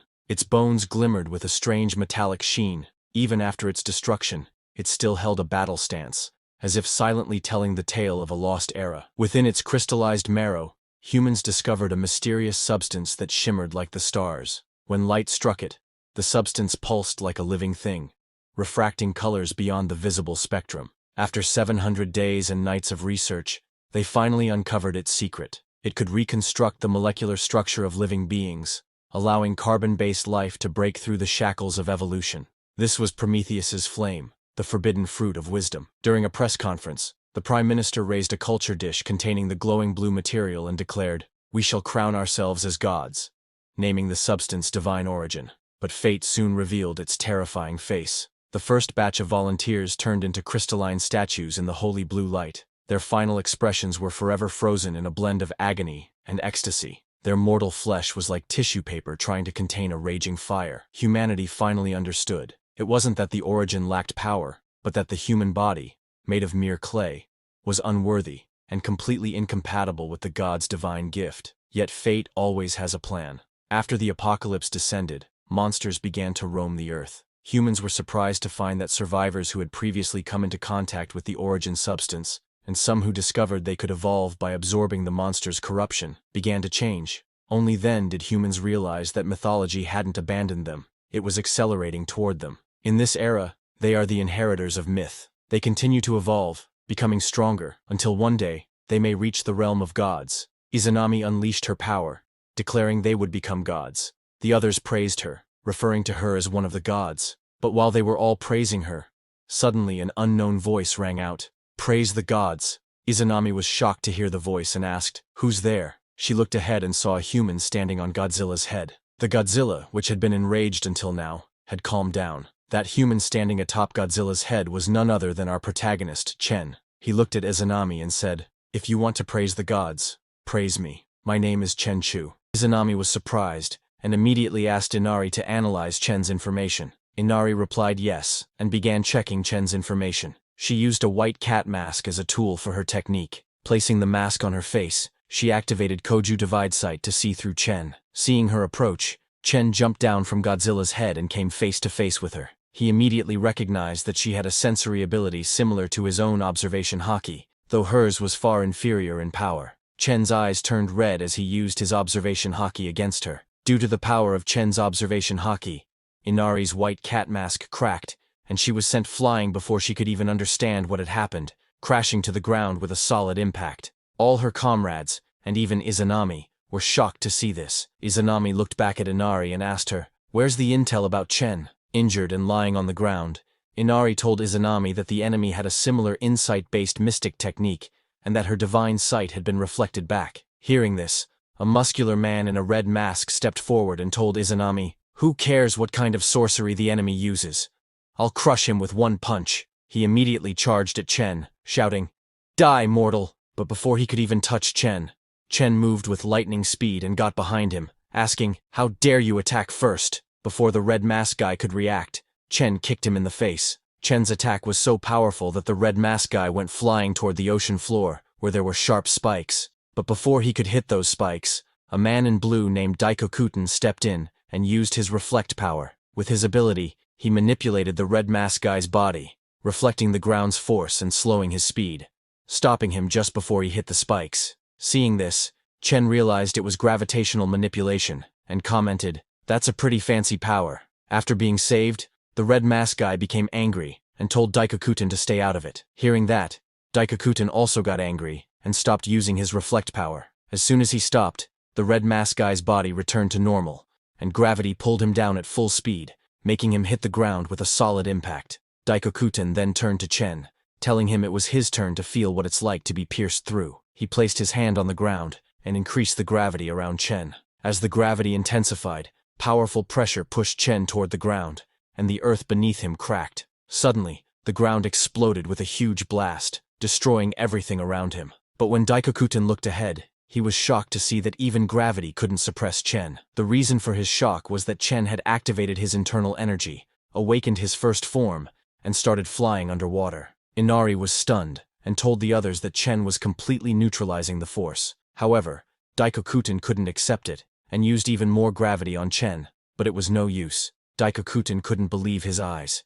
Chen was surpassing even divine power. On the other hand, the red mask guy also stood up, very angry at Chen for insulting him, saying that Chen would have to pay in blood. Saying this, he charged at Chen, using his Nura Erod Kadod technique to punch. By now, Chen had disabled his external energy form. Seeing the red mask guy's technique, Chen recognized that it was a physical type technique, so he decided to take it head-on to test his own strength. He blocked the red mask guy's punch with his bare hands. The punch was so powerful that the ground behind Chen was completely destroyed, but it couldn't push Chen back even an inch. The red mask guy was shocked, calling Chen a monster. After blocking the punch, Chen smiled like a devil, twisted the red mask guy's hand, broke his bones, and sent him flying. The red mask guy hit the ground with a solid impact. Chen didn't stop there. He charged toward the red mask guy, using energy palm. Seeing Chen's energy palm, the red mask guy got very scared, realizing he couldn't block the attack and was about to die. Immediately, Daikokuten came to the red mask guy's rescue again.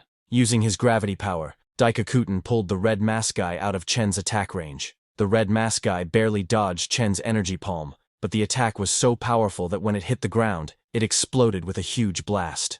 As the smoke started to clear, the red mask guy saw red lightning striking inside the smoke. That red lightning was coming from Chen. Red marks appeared on Chen's face as he activated his red flame's blood explosion body. Seeing that Daikokuten and the red mask guy could not defeat Chen, Izanami ordered her gods of Takamagahara to combine their powers to defeat their enemy. All of them responded, "Yes, Great One," and charged at Chen together. Immediately, Ebisu stepped forward and activated his skill. As he used it, dozens of stone hands erupted from the ocean floor, surrounding Chen as he flew. Seeing those hands, Chen didn't make a move, and decided to see what would happen next. As the stone hands appeared around him, Ebisu smiled, placed his hand on the ground again, and used God-forged rock iron fetter. Immediately, all those stone hands turned into rock iron spikes that covered Chen's body. Even as the spikes trapped him, Chen didn't react, and let Ebisu continue. Ebisu created a rock barrier to trap Chen inside, and even succeeded in trapping him.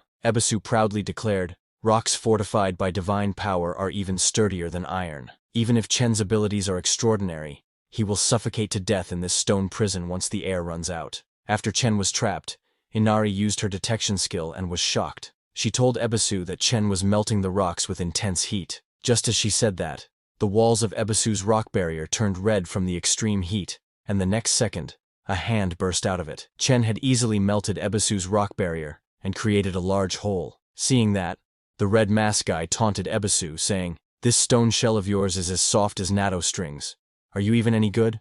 This made Ebisu very angry. He placed his hand on the ground again and used his technique, saying, "If one layer isn't enough, I'll add another." Ebisu used Godforge Mass Silver Pivot. As he did, hundreds of silver pillars popped up from the ground all around Chen. Still thinking 2 layers weren't enough, Ebisu decided to add a third one on top of the silver pillars. He placed his hand on the ground again, and using his full power, cast Godforge Celestial Golden Palace. Suddenly, hundreds of golden pillars rose from the ground, covering the entire 10-meter area around Chen. Ebisu used iron spikes, silver pillars, and golden pillars to create a 3-layer prison, trapping Chen inside. Doing this completely exhausted Ebisu's energy, and he collapsed to his knees, his face turning pale. The triple bind had drained all his divine power. Seeing Ebisu's condition, even the red mask guy felt bad. He told Ebisu that he really didn't have to go all out and use his strongest ability right away.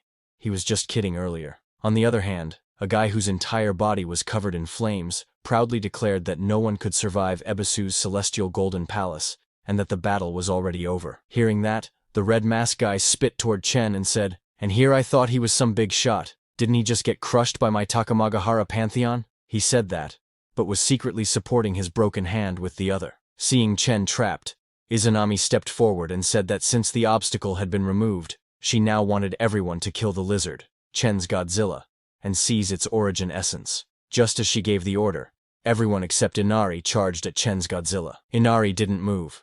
She stood trembling in fear. Noticing this, Izanami realized Inari had seen something. She asked, "What did your divine spirit vision see?" Inari pointed at the golden mountain, and still trembling, told Izanami that the seal couldn't hold Chen. She explained that Chen could counter metal constructs, and that Ebisu's triple seal was ineffective against him. Just as she finished speaking, blue lightning burst from inside the golden mountain, shattering its outer walls. As Chen's Godzilla stood beside the golden mountain, Chen's voice echoed from within. "If you want to hunt even a hair of this ancient behemoth, you'll have to step over my dead body first. Otherwise, don't blame me for trampling over your corpses." Right after Chen finished speaking, there was a huge explosion. He destroyed the golden mountain, along with the silver pillars and iron spikes, and emerged unscathed. Seeing this, Ebisu was shocked. He couldn't believe his eyes, certain he had sealed Chen completely. But Ebisu was completely exhausted and unable to move. When a huge golden rock flew his way, he couldn't dodge and was crushed beneath it. Everything happened so fast that no one had a chance to react or save him. Meanwhile, red marks appeared all over Chen's body as he activated his Red Flames Blood Explosion's second phase. He smiled and challenged them all to come at him, declaring he would take their corpses one by one and grind them into the dirt. Hearing this, the flame guy became very angry, shouting, "Chen killed our comrades! Enough talk! Anyone who blocks our path to godhood will only find death." The flame guy unleashed his flames, saying, "My flames are different from your sorcery. My divine power can create purgatorial karmic flames that burn ceaselessly for 7 days. Your kind of lukewarm flame is better suited for brewing tea." With that, the flame guy charged at Chen and created a spear of netherworld scorch karmic annihilation to attack. He hurled his powerful flame spear at Chen at full speed, thinking he would end it in one blow, but Chen didn't flinch. In fact, he even smiled. He blew a little air from his mouth, and that was enough to completely extinguish the flame guy's spear. Seeing this, the flame guy was utterly shocked. He couldn't believe what he was seeing. When even the flame guy could not defeat Chen, the red mask guy and Daikokuten joined him. The red mask guy said he would attack from below, asked the flame guy to press from above, and told Daikokuten to provide gravity support. Daikokuten agreed, and immediately used his gravity skill to make the red mask guy lighter. After that, both the red mask guy and the flame guy charged at Chen. Seeing the 3 of them attacking together, Izanami said she didn't believe Chen could take on all 3 at once. Bitten also stepped forward and used her illusion magic on Chen's Godzilla, asking Izanami who else could help her control that fiend. With his body made lighter, the red mask guy moved very quickly and reached Chen. As he got close, he used his wrathful Raksha cannon skill to punch Chen, but before the punch could even land, Chen simply swung his hand and sent him flying, crashing into the ground with a solid impact. As Chen defeated the red mask guy, the flame guy appeared above him and used his Yomi's myriad scorch annihilation technique to shoot fire at Chen, but the flames couldn't even reach Chen and were completely deflected. Meanwhile, Inari sensed danger and warned Daikokuten to be careful, saying, "It's the dragon sealing mark," but it was already too late. Before Daikokuton could react, Chen had secretly cast the dragon sealing formation underneath him, a skill he had learned from the black dragon in the other dimension. But before Daikoku could even react, Chen's dragon sealing mark activated, and hundreds of energy chains came out of the ground and tied Daikoku down onto the ground.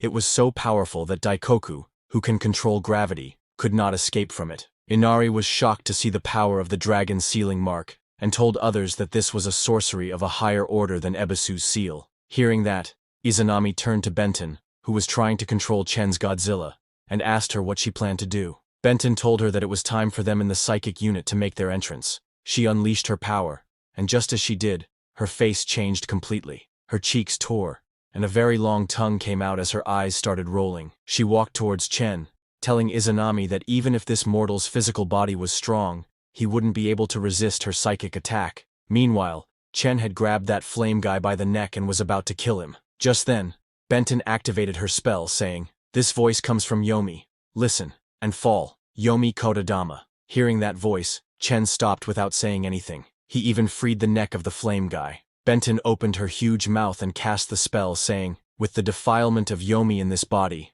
I bind your soul, for I am the law of death.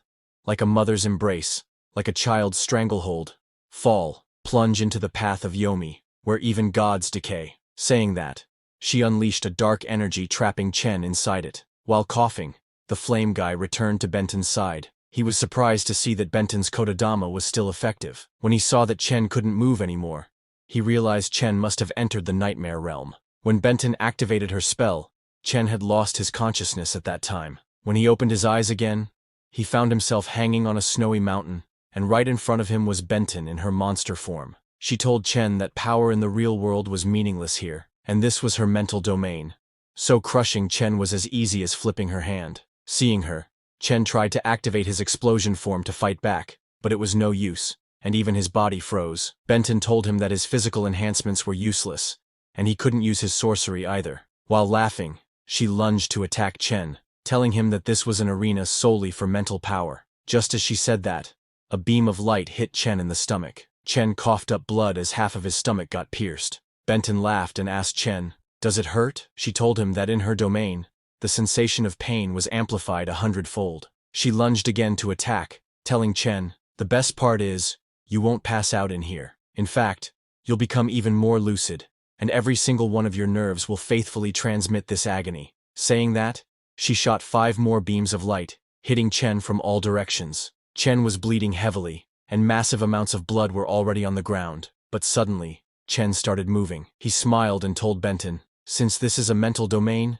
this kind of imaginary damage can't be fatal, can it?" Benten told him, "It's enough to make you wish you were dead. My Kodadama will have you on your knees, begging me to end you." Saying that, she unleashed more power to completely dominate Chen's body. She laughed and asked Chen, "Don't you feel right now that suicide is the only escape?" Hearing that, Chen started smiling. He told Benten, "What I mean is that if I don't even feel pain, your Kodadama is just noise." Seeing Chen completely fine, Benten got shocked, saying, "This is absolutely impossible." She lunged and attacked Chen with her sharp nails, piercing his stomach again. She then looked at Chen and, with a smile, asked him if he really didn't feel any pain. Chen looked straight into her eyes and told her, "If this feeling of pain counts as 100 points, then when I activate Crimson Flame Bloodburst, the pain of my blood boiling is probably around 1,000,000 points." Hearing that, Benten got stunned. Chen then unleashed his own mental power, and sparks returned in his eyes. He analyzed Benten's power, and told her that her imagination was certainly interesting, so from this moment on, her soul would forever remember one thing: she was defeated. Just as he said that, Benten's imaginary world shattered, and she got hit directly in her mind. She went flying repeatedly, shouting that she was defeated. Seeing Benten down, Izanami got too shocked and had no words to say. Chen then walked up and asked Benten to get up. Just as he said that, Benten's body moved on its own, and she immediately flew towards Chen. Izanami got shocked to see Chen actually made Benten his puppet. She could not understand how Benten's Kodadama backfired on her. Benten took out her sword, telling Izanami, "Let's get out of here," saying this place was ominous. Izanami was speechless seeing Benten's condition. She declared that Benten had committed treason because she had actually learned to kill her master. Hearing that, Chen laughed and told Izanami that today's spar ends here. She could take Benten away, and his conqueror's aura control would automatically release from her in 3 days. Chen told them to just not get any ideas about his Godzilla in the future. But Izanami raised her hand, asking Chen if he thought it was over just like that. She announced that those who dare to defy the divine will must pay with their blood. She told Bitten she could go die now, and just as she said that, Tengu appeared with lightning speed and cut down Benton's head with his wings. Seeing that, even Chen got a little surprised because it was the first time he had seen someone so vicious, killing even their own. Seeing that, Inari was also shocked and asked Izanami why she killed Benton, who was clearly one of them. With a straight face, Izanami told her that those who are useless have no right to become gods. The shell of a failure is unworthy of a gift bestowed by the gods. She looked above, continuing, the intertwining of light and darkness, the cycle of life and death, all shall return to nothingness. They shall become eternal. They shall become gods. She raised her hands, shouting, the intertwining of light and darkness, the cycle of life and death. This is Takamagahara's dance of demise. As she said that, Tengu and 2 other guys who had not joined the fight stood alongside her. Hearing that, Chen got angry and unleashed his Crimson Flame Bloodburst 3rd form. His body got covered by dragon scales as his hair grew long, and 2 horns appeared on his head. Seeing Chen's Crimson Flame Bloodburst 3rd form, Izanami got shocked, saying something was not right. She sensed that Chen's origin essence power and the Godzilla behind him were too similar. She asked Chen what exactly his relationship with the Godzilla was, but Chen didn't reply and just charged at her with full power. Seeing Chen's speed, Izanami got shocked, but before Chen could hit her, Tengu appeared and blocked Chen's punch by creating a shield with his wings. Chen continuously punched Tengu's wing shield, but it was no use, and he couldn't break the shield. Then suddenly, Tengu used his Yata no Kagami, Shinsho Yokurin skill, and shouted loudly, sending Chen flying. Immediately, the red-haired girl came forward and used Sacred Mirror, evoking divine light and overwhelming power. Those sacred mirrors shone brightly. Chen, who had fallen on the ground, stood up again, but was immediately hit by that bright light. Because of the light, Chen's skin started burning, cracks appeared all over his body, and Chen couldn't even fight it. He just covered his face because of how bright it was. Seeing that, Izanami smiled and told Chen that this was the Shinsho Yokurin, capable of piercing a demonic beast's defenses. It's like a microwave, destroying his body from the inside. What she said was right. Chen's body had begun to be destroyed from the inside, and he coughed up blood. This made Chen very angry, so he took out his demon-slaying sword and unleashed his thunder power, destroying the ground around him. He then put his sword on the ground and created an internal energy shield around himself to block that red-haired girl's sacred mirror light. There was a huge shadow of Chen behind him, and that red-haired guy named Tsukuyomi, who had shadow powers, came out of his shadow. Tsukuyomi then used his Shadow Eater skill, an instant hell murder skill evoking a powerful demonic attack. He sneaked from behind and, with full power, attacked Chen with his burning sword. But he was surprised to see that Chen had already sensed Tsukuyomi, and before Tsukuyomi could hit him, Chen took out his Imperial Demon armor and blocked his sword. Chen angrily turned around and swung his hand like a sword, striking with fire and cutting Tsukuyomi in the middle. But Tsukuyomi's body disappeared slowly like a shadow. Seeing that, Chen got confused. Izanami laughed and told Chen it was useless because where there is light, there is shadow, and as long as shadows remain, Tsukuyomi is immortal. Tsukuyomi then used his Shadow Dash and Hazy Moon Slash, combining stealthy movement with a graceful moonlit strike. He completely merged into Chen's shadow, and then suddenly came out and attacked again with his sword. This time, he was using the Night Sparrow skill of Reverse Feather, evoking a swift, deceptive strike inspired by a nocturnal bird in flight. But even that could not cut through Chen's Imperial Demon armor. He felt nervous seeing Chen's incredible defensive power. Now, from both sides, their attacks were ineffective against Chen. This made Tengu very angry, and he charged at him with full speed. He swung his wings like a blade and hit Chen from behind, but Chen sensed him and tried to block the attack with his hand. To his surprise, Tengu's attack somehow broke his armor. Izanami proudly told Chen that Tengu's attacks could shatter an enemy's defenses, and even the strongest shield would be destroyed in a single blow. Now, in front of him was Tengu, and behind him was Tsukuyomi, ready to attack at any time. Seeing them, Chen smiled and said, "It's a fine attempt, but it's not enough to stop me." He immediately threw his long sword at Tengu, who barely dodged it. Meanwhile, Tsukuyomi came out of the shadow and used his Hell Serpent Fang, evoking a deadly, hellish strike resembling a snake's lethal bite. But Chen jumped and dodged his attack. He also called back his sword, and then blocked Tsukuyomi's next attack, Chaotic Blossom, symbolizing swift illusionary evasion, followed by a flurry of elegant but destructive attacks. But Tsukuyomi didn't stop there, and immediately lunged another attack named Avachi Hell Shadow Stitch, suggesting an inescapable binding technique from the deepest level of torment. Chen turned with lightning speed and dodged the attack, then attacked from below, slashing Tsukuyomi along with his sword while calling him trash. But the next second, Tsukuyomi turned into shadow again, and all his injuries healed. Seeing that, Chen said, "So, Tsukuyomi, you can't be killed as long as shadows exist, is that it?" He then shouted, "Then I'll just vaporize the shadows along with you." Saying that, Chen unleashed his explosive power, releasing so much heat and light that all the shadows around him disappeared, forcing Tsukuyomi out. Because of the extreme heat, Tsukuyomi's body burned, and he fell on the ground, unable to escape. Chen then jumped high into the air, and with full force, thrust his sword into Tsukuyomi's body, killing him instantly. Chen's attack was so powerful that Tsukuyomi died without being able to say anything. After killing Tsukuyomi, Chen turned and asked those self-proclaimed gods, who else dares take another step forward? Tsukuyomi was that red-haired girl's little brother. Seeing her little brother die like that, she ran to check on him, but Tengu stopped her from going. He shook his head, telling the girl that it was no use, her brother was already dead. Hearing that, the red-haired girl started crying. Izanami also got furious and turned to the flame guy and Inari, asking them what they were all standing around for. She ordered all of them to attack at once, but after seeing Chen's power, both the flame guy and Inari were too scared to do or say anything. They were just shaking in fear. Seeing Chen's power, the red-haired girl started crying helplessly, asking why such a sacrifice was made. She screamed, saying she could not forgive herself because to obtain origin essence, she let all of her little brothers die here. Izanami came from behind, and instead of calming her, she told the red-haired girl that she was a god candidate. Pointing at Chen, Izanami ordered the red-haired girl to kill him, saying that by doing so, they would gain enough origin essence to become even stronger. But the red-haired girl told Izanami that she didn't want to get stronger. She just wanted to be a normal person, a good big sister. Hearing this, Izanami got angry and grabbed the red-haired girl by the neck. She called her a coward, accusing her of betraying the oath of the Yaki Kong, which was a capital offense. Izanami told the red-haired girl that they were the inheritors of myth, constantly evolving and growing stronger until one day they could touch the divine domain. While struggling to break free from Izanami's grip, the red-haired girl told her to go kill herself. Hearing that,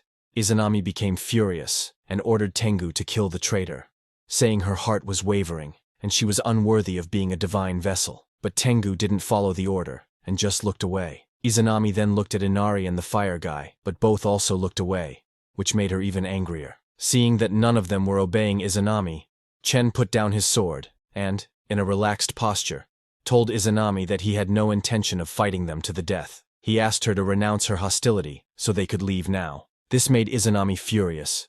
Her eyes turned red with anger as she shouted, "You want me to surrender? Impossible. Absolutely impossible." She then used her gigantification skill, growing her body 5 times bigger, and her hair turned into snakes. With one hand, she snapped the red-haired girl's neck, killing her instantly. Then one of the snakes from Izanami's head opened its huge mouth and attacked the red-haired girl, beginning to swallow her. Izanami looked at Chen and laughed, saying, "Every drop of origin essence will be my nourishment." When the snake completely swallowed the red-haired girl, its color changed to green, the same as the red-haired girl's powers. As Izanami absorbed the red-haired girl's power, she released all her snakes, telling her teammates that all their powers would belong to her. First, Izanami's snakes ate Abesu, gaining his powers. Then she consumed the shadow guy's body, taking his powers. And finally she ate Benton's body, gaining her powers. Seeing that Izanami was fusing with the abilities of their Yaki Kong, Inari was shocked, and asked the others if that meant Izanami only saw them as supplies. Izanami laughed and confirmed that she was right. There was nothing like Yaki Kong. They were nothing more than vessels for cultivating origin essence. As Izanami fully absorbed their powers, her own power increased significantly. She looked down on all of them and told them that only she herself was worthy of becoming a god. Hearing this, Chen said, "This is an unexpected plot twist." He taunted them, saying the trouble was in their own backyard. Hearing this, the Marks guy warned Chen, saying, "Even though I can't stand the sight of you, this is a private matter for the Yaki Kong. If you don't want to die, then get lost." Saying that, the Marks guy took off his armor to unleash his full power. He then grabbed a huge rock from the ground and threw it at Izanami, shouting, "This fight is for the sake of survival, But Izanami used the snake that absorbed Abesu's power to create a barrier around herself. The rock hit the barrier and exploded. This made Izanami angry, and she looked at the Marks guy, saying, "So you're another dog that would kill its own master." But suddenly, the pieces of rock that were falling started flying again and surrounded Izanami, which shocked her. The one controlling those rocks was the gravity user guy. He was very angry and asked if they were orphans or test subjects. All those people were survivors of a disaster. When they were children, their parents died, and they were all left in an orphanage. Then Izanami came with blue awakening crystals, telling them that by becoming gods, they could escape the suffering of mortals. The little children believed her, and used those crystals to awaken powers, but not all the children awakened. Most of them died, only 9 survived. Izanami then told the 9 survivors that from this day forward, they were the Yaki Kong. The gravity user guy angrily said that they had gathered here and become the Yaki Kong for one reason from the very beginning, to live on. Saying that, he shot all those rocks toward Izanami like bullets. But Izanami used Benton's telekinesis power and destroyed the rocks, releasing huge amounts of light. The gravity user guy covered his eyes with his hands.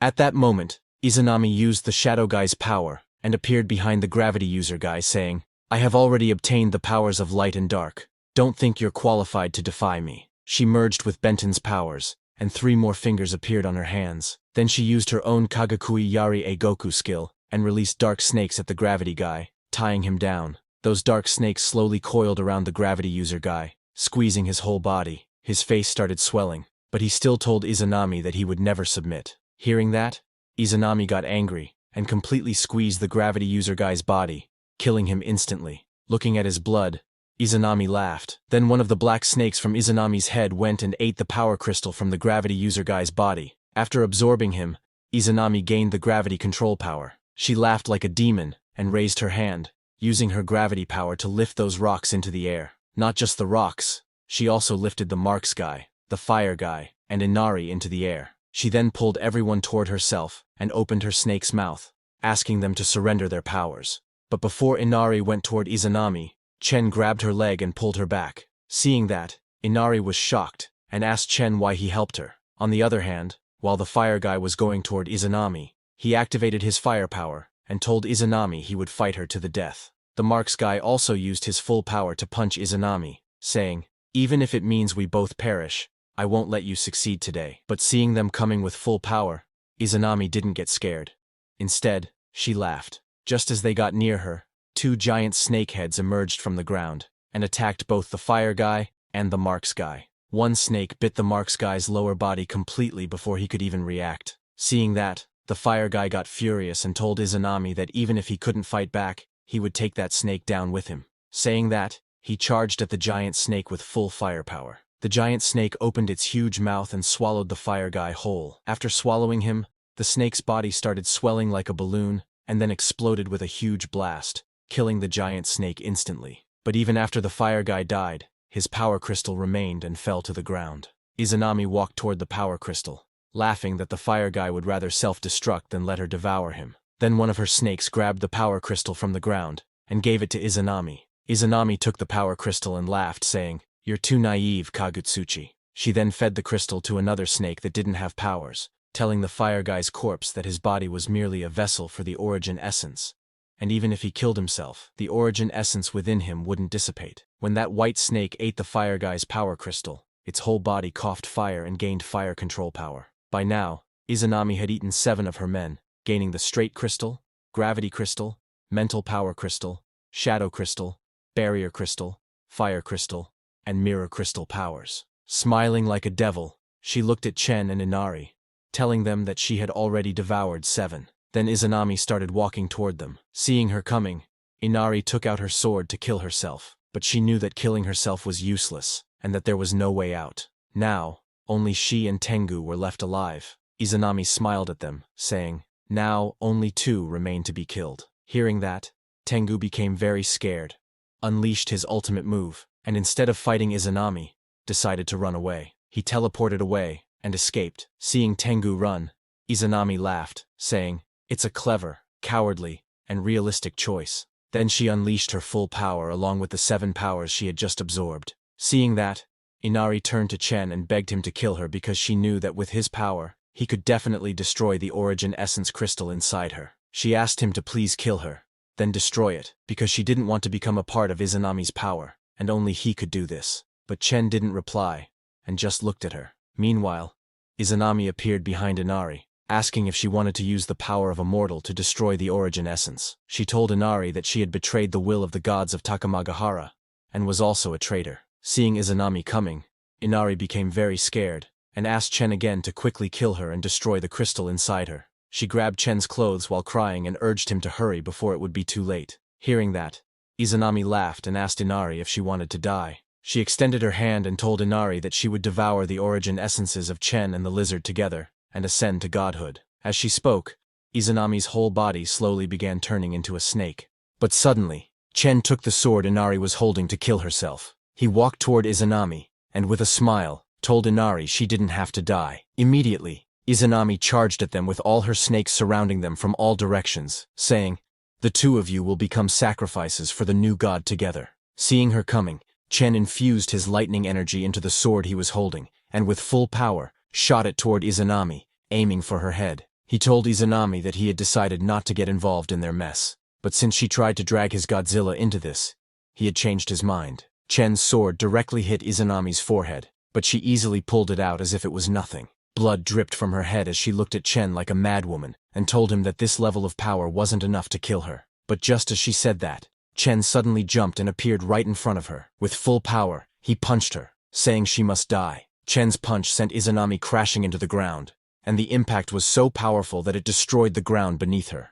That's all for today, everyone. Before we wrap up, I want to let you know that we've recently launched a membership program here, where you can enjoy perks like early access to videos and soon, exclusive content just for members. You'll also receive custom badges and emojis to enhance your interactions. If you're interested, consider joining our membership to enjoy these benefits. Check out the link in the description to join. See you all in the next video.